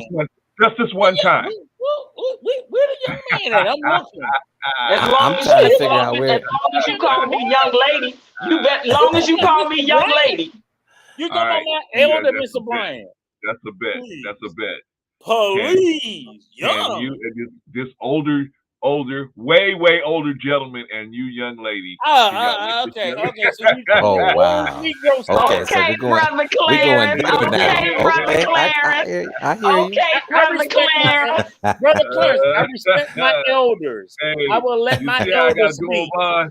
You see I got dual? I can't I I'll hear let you. my I hear you. elders speak. crush me. Young my ass. All right, Bob, please, right? Because you know what, we got to get to the closing remarks because we got to hold over all of you guys, so we want to get to that holdover. So let's go ahead and wrap this up. So Vaughn, make your remarks, and then we start the closing remarks, and then we're gonna get on out of here, man. Vaughn. Yes, sir. Okay, so hold on a second. So are we doing closing remarks right now? Well, Yes, I think sir. you were still talking, and of course, obviously, man, interrupted you listen, once that again. ship has definitely sailed. We Okay, went well, to let's east, start south, our closing remarks. northeast. But And don't so, you yeah. leave. You stick around. You stick No, around. I'm not going anywhere. But Yeah, don't leave it alone. I'm putting like you I down. was saying, I am into trying to share some of my wisdom with the younger people.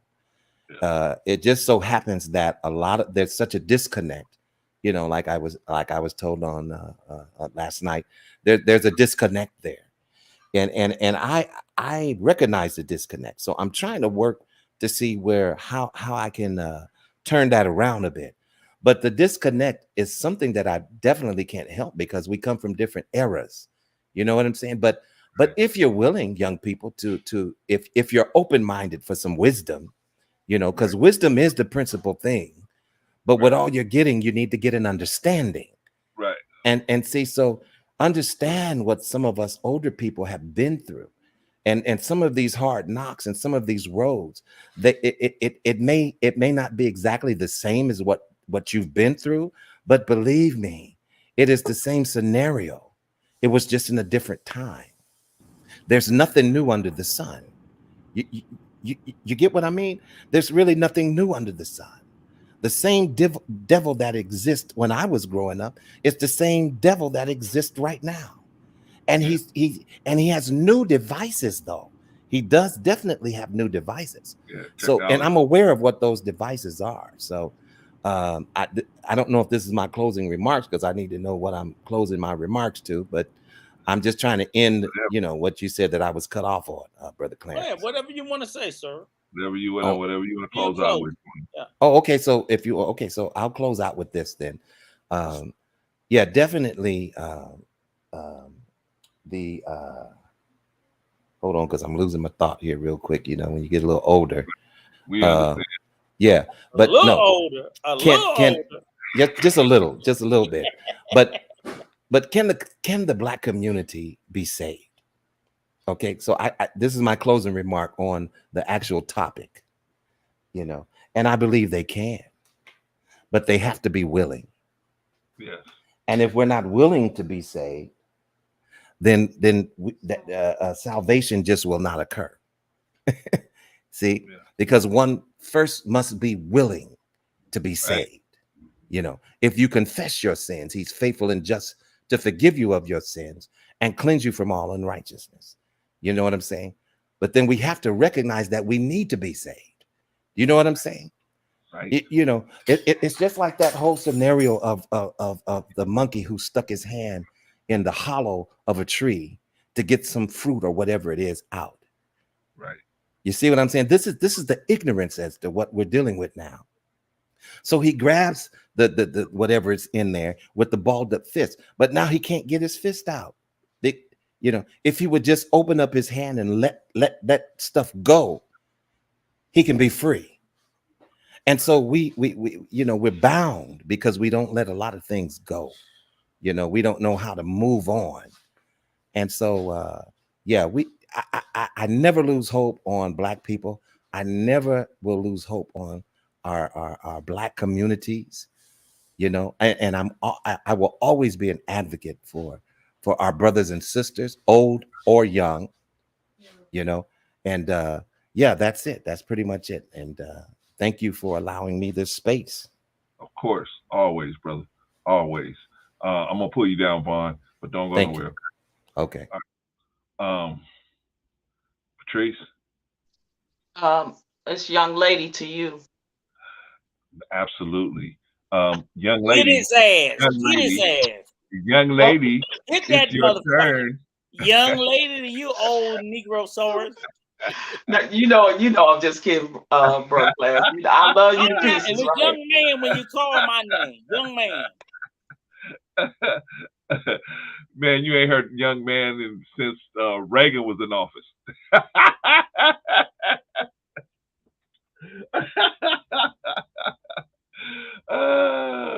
What's going on, young lady? Young lady. Yeah, you know, my closing remarks is definitely I'm gonna give a couple of sayings, right? You know, our biggest problem is every man is for himself and God is for us all, right? Right. We got to stop a lot of our selfish ways and how we choose to contribute to the Black community and society. Is like once we get ours, we don't care and don't think about nobody else. Our fellow man is just only it's a selfishness in us that I would like to see. Definitely when we go out into the community and try to give back in some way. If you don't have the money, you know, try to give back in some other shape, form into the community that you grew up in or served you as a whole, or just to the Black community in general, where it can touch someone indirectly or directly. Also, I want to say to the younger generation, you know, that's listening, because I had to say this to a young man that disrespected me by calling me old and all things like that. And I will tell you this: growing old is a privilege that is denied many, especially Black men. Because this was a young black man that said these words to me.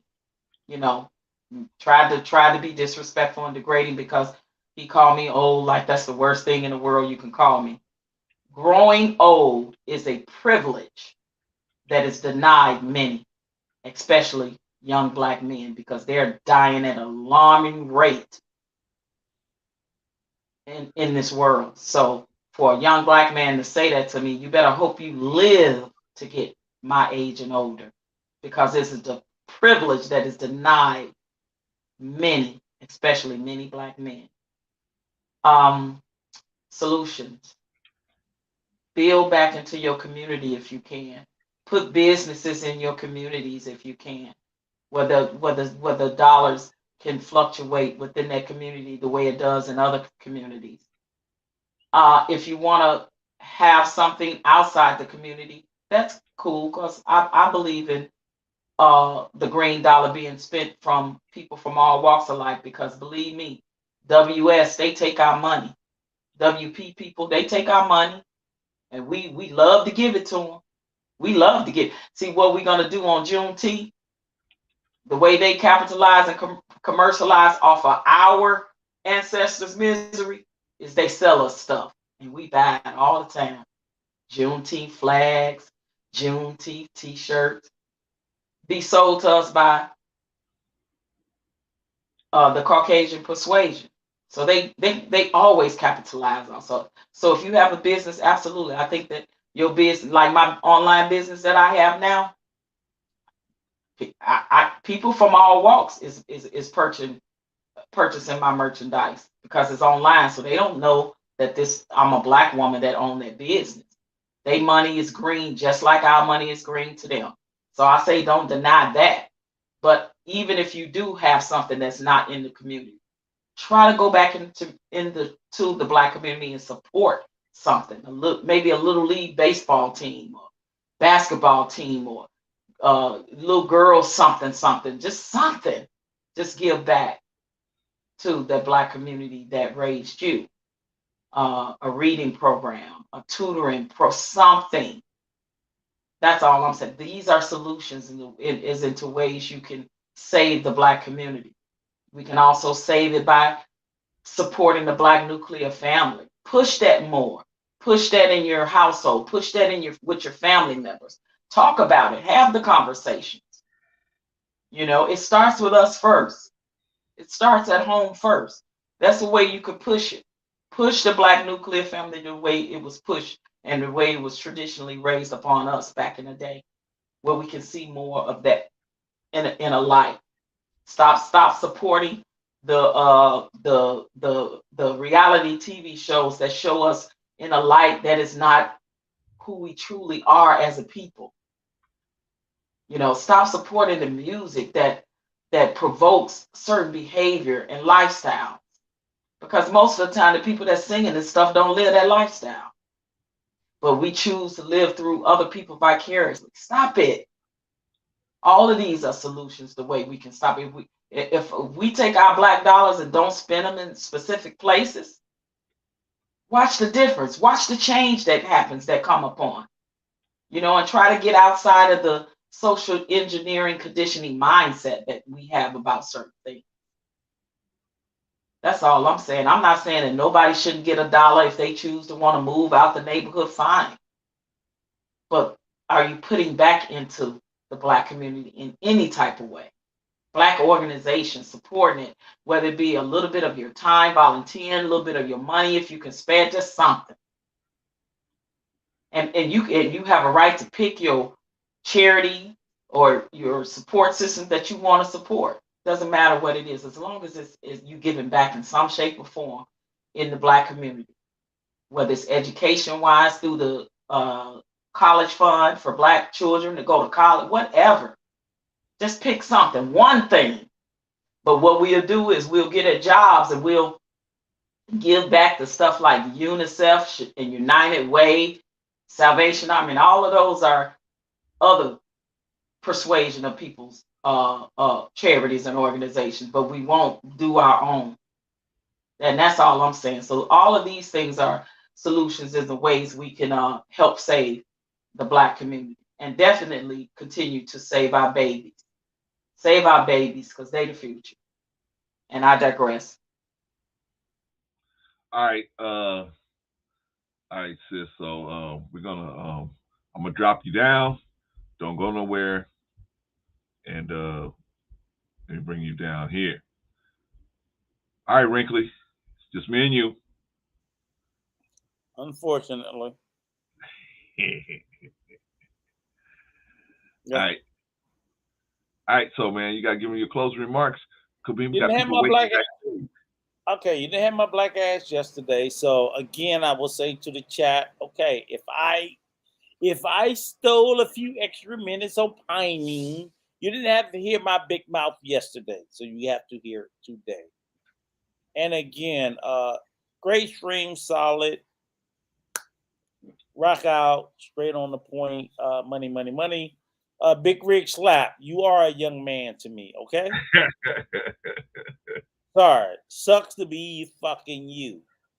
Get on your knees and pray to God that you get to be as old as me and the other old wrinkly Negrosaurus.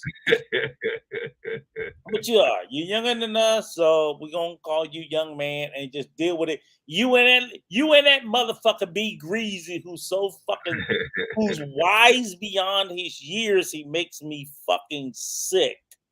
But yeah, that's who you need to worry about. You don't need to worry about me and Clarence. You need to worry about fucking B Greasy dropping that knowledge on your ass. Rico, have you ever seen that show? Have you seen that show? No, but I'm about to go over there and get in the smoke.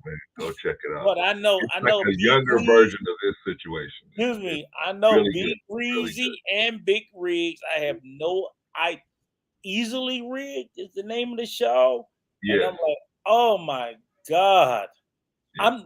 I haven't seen it.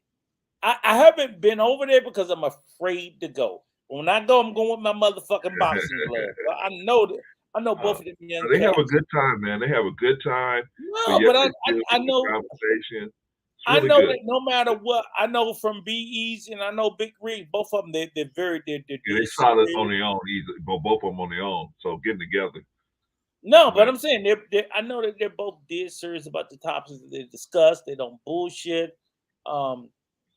They're factual. They're evidence based. They're not all overly emotional. And it's just like, damn, when you go over there, you're dealing with two young, critically thinking young black men who just gonna bring the smoke. So you go over there bullshitting if you want to, and you get handed your ass, you get handed your ass. That's all I'm saying. But both y'all motherfuckers is still young to me, so fuck both of you young motherfuckers, okay? I don't care how intelligent you are. You're intelligent, you're smart, you're everything that I would want my daughters to be with, but you're both fucking young. So you're gonna be a young man. Shut up and deal with it. That's all I'm saying about that. As far as the topic of the conversation, again, we talked about what we talked about. We laid into it. I hope that everybody that watched us received it in the way that it needed to be received. It's not no old folk telling young folk nothing. This is just like the message, just the message. So I'm not going to opine much long, this, that, whatever. Again, if you got it, you got it. If you don't, you don't. Again, and setting aside your mate, your not mate, my mate isn't a black woman, but bottom line is I still rock for my people. And I always will until the day I close my eyes because I am of my people. So I just want to say that again. So anybody sitting out there and want to go, oh, yeah, I am of my people. And I'm going to rock for my people until I close my eyes. And she will rock for hers. I'm going to rock for my people and her people. She's going to rock for her people and my people. Until we both close our eyes. And it is what it is. And, anybody who don't understand it, fuck you. I'm not doing no. I'll leave that bullshit up to Clarence with his devil advocate bullshit, and I'll cuss him out on the back end. Go ahead, bro. I'm done. Drop me, bro. Drop me before I say something else. Drop me. Yeah, you're right. Let's get out of here. Monty, are you there? Monty. I'm here, man. Okay, hey, brother. Can you hear me? I can hear you, man. I'm gonna give you a couple minutes to drop some game because it's closing remarks, man. And then we out of here. It's choppy, man. So I don't know what's going on my end. I've been trying to get in all day. Yeah, sometimes I couldn't even pull you up, man, because if it doesn't connect, if the StreamYard don't connect to you, they won't let me pull you up, man. So. Yeah, I don't know what's going. You sound so choppy. You sound like a robot to me. Sorry. Yeah. I really can't add anything to the conversation because my service was so bad. But I just want to appreciate the topic, and this is what I tune into every week, where you guys are really having a positive conversation about how to make us better. And I think it was a lot of great points that was made. Can you hear me? Yes, sir. Hello? Yes, sir. I think it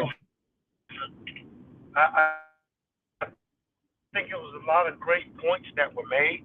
And I wish I would have been able to get my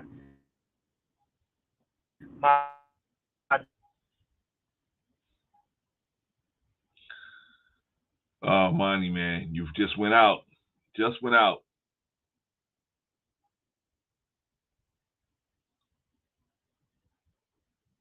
I'm gonna have to take you down, Monty, man, because you just went out, man. But try again with us next week, man. You know I know you're busy with your children, man, and that's a good thing, man. They come first. But if you get a chance, man, you're at the house. Sit down, man. Come on in. We'll be on this week, so come on in, man. Check in with us. Tap in with us. All right. I'm gonna bring Monty down. Okay. All right. All right. So let me take this banner out the way. All right, y'all. What do y'all think? Can the black community be saved? A lot of people say no. Some people say yes. Depends on your perspective, right? Depends on the way you look at it. Today we had Jay Takashi on the platform. Always a strong performance. Always a strong performance from Jay Takashi. If you haven't already subscribed to Jay Takashi, go on over there and see if you can get on the chill out session over there. We had Rico. We apologize for any statements Rico has made to the general public. Rico, strong performance. So I say, why you let Rico talk so long? Why you let Rico and Patrice talk so long, Clarence? Why you don't just stop them, right? Because I never know when they're gonna drop a jewel. Rico and Patrice are the type of people, man. You never know what they're gonna say, and you never know if they're gonna say something that's somebody needed to hear, right? So I don't know. I got to keep on. And then once I see that Rico is, and he's on their libations, then I gotta pull him back. But when I gotta give him a few minutes, because it takes him sometimes a few minutes to get going, and then he'll start dropping some stuff. Same thing with Patrice. She might take a few minutes, and then she starts dropping stuff. Bang, bang, bang, bang, bang. You know what I mean? So I gotta let them go for a while, and then I gotta say, okay, this other person needs to talk. So okay, let me cut in there. But that's why you never know when those two are gonna drop a jewel on you. So anyway, shout out to Rico, shout out to Jay, shout out to Patrice. Patrice came on the platform. Rico, strong performance. Jay, strong performance. Patrice, strong performance. Came through solid as always. Female. She lets us. We see she's a female, but at the same time, she rolls with us like like she establishes herself, not as a male, but alongside us, right? Keeps the thing going, and shows that, hey, this is a space that's we're open to females. We ain't out here, you know what I'm saying, calling females out their names and all that. We ain't doing that over here, right? Like they do on some broadcasts, man. They got a lot more people, man. And then the cavalry comes in and say, you was right for cussing out this black woman, right? But we're about black people, right? And that's as far as I'm gonna take that. But shout out to OG Patricia, came through. She stood like a champ. Solid performance as always. Brother Vaughn came in. Vaughn Bryan came in. What do y'all think about Vaughn? Vaughn came in. He's more and more establishing himself more and more. He's starting to see, man, man, you just got to interrupt Patrice. You got to just interrupt Rico. You got to just interrupt us. Because if you don't, we're going to keep on talking. You got to interrupt me. Because if you don't, we're going to just keep on talking. So you got to just interrupt. But he's getting the hang of it. Solid performance as always.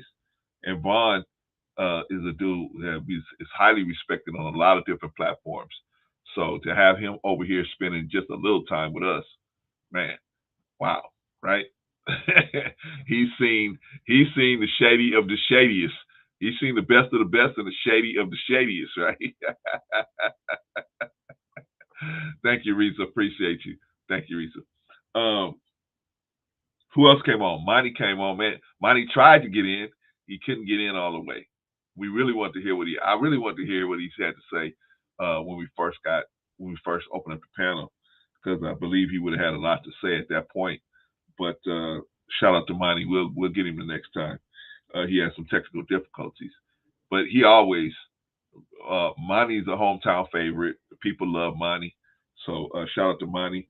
He didn't even get a chance to put it out there, but he's always putting out a strong performance. Always, even that little time that he talked, strong performance. People want to hear more. He's a hometown favorite, and of course, we had Be Easy, man. That dude.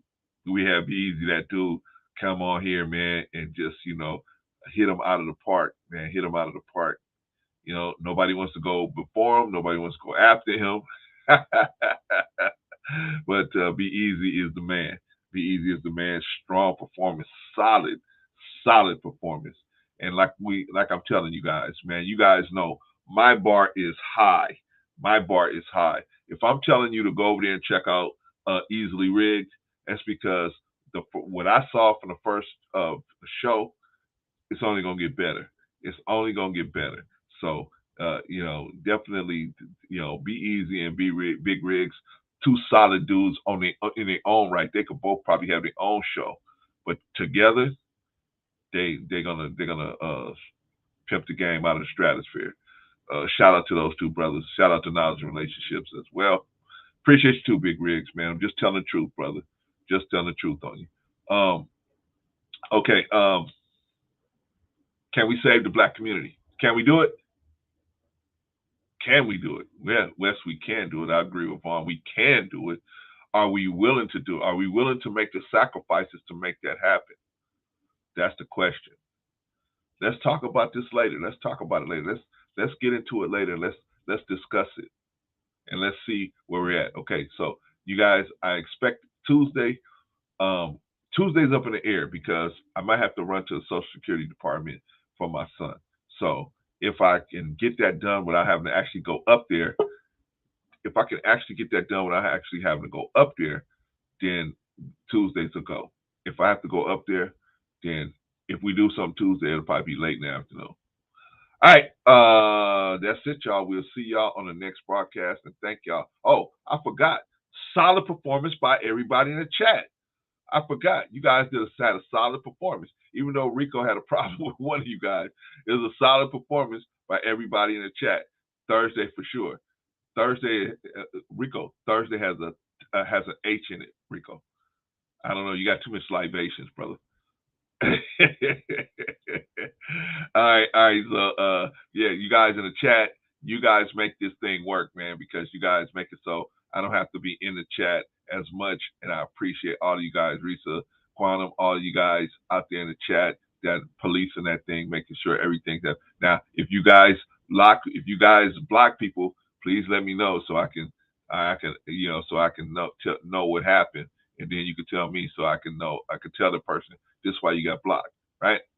All right, so good job, everybody. We all worked together. Everybody in the chat, everybody on the panel, we all did a good job. We will see y'all again, maybe Tuesday afternoon, but Thursday for sure. All right, peace.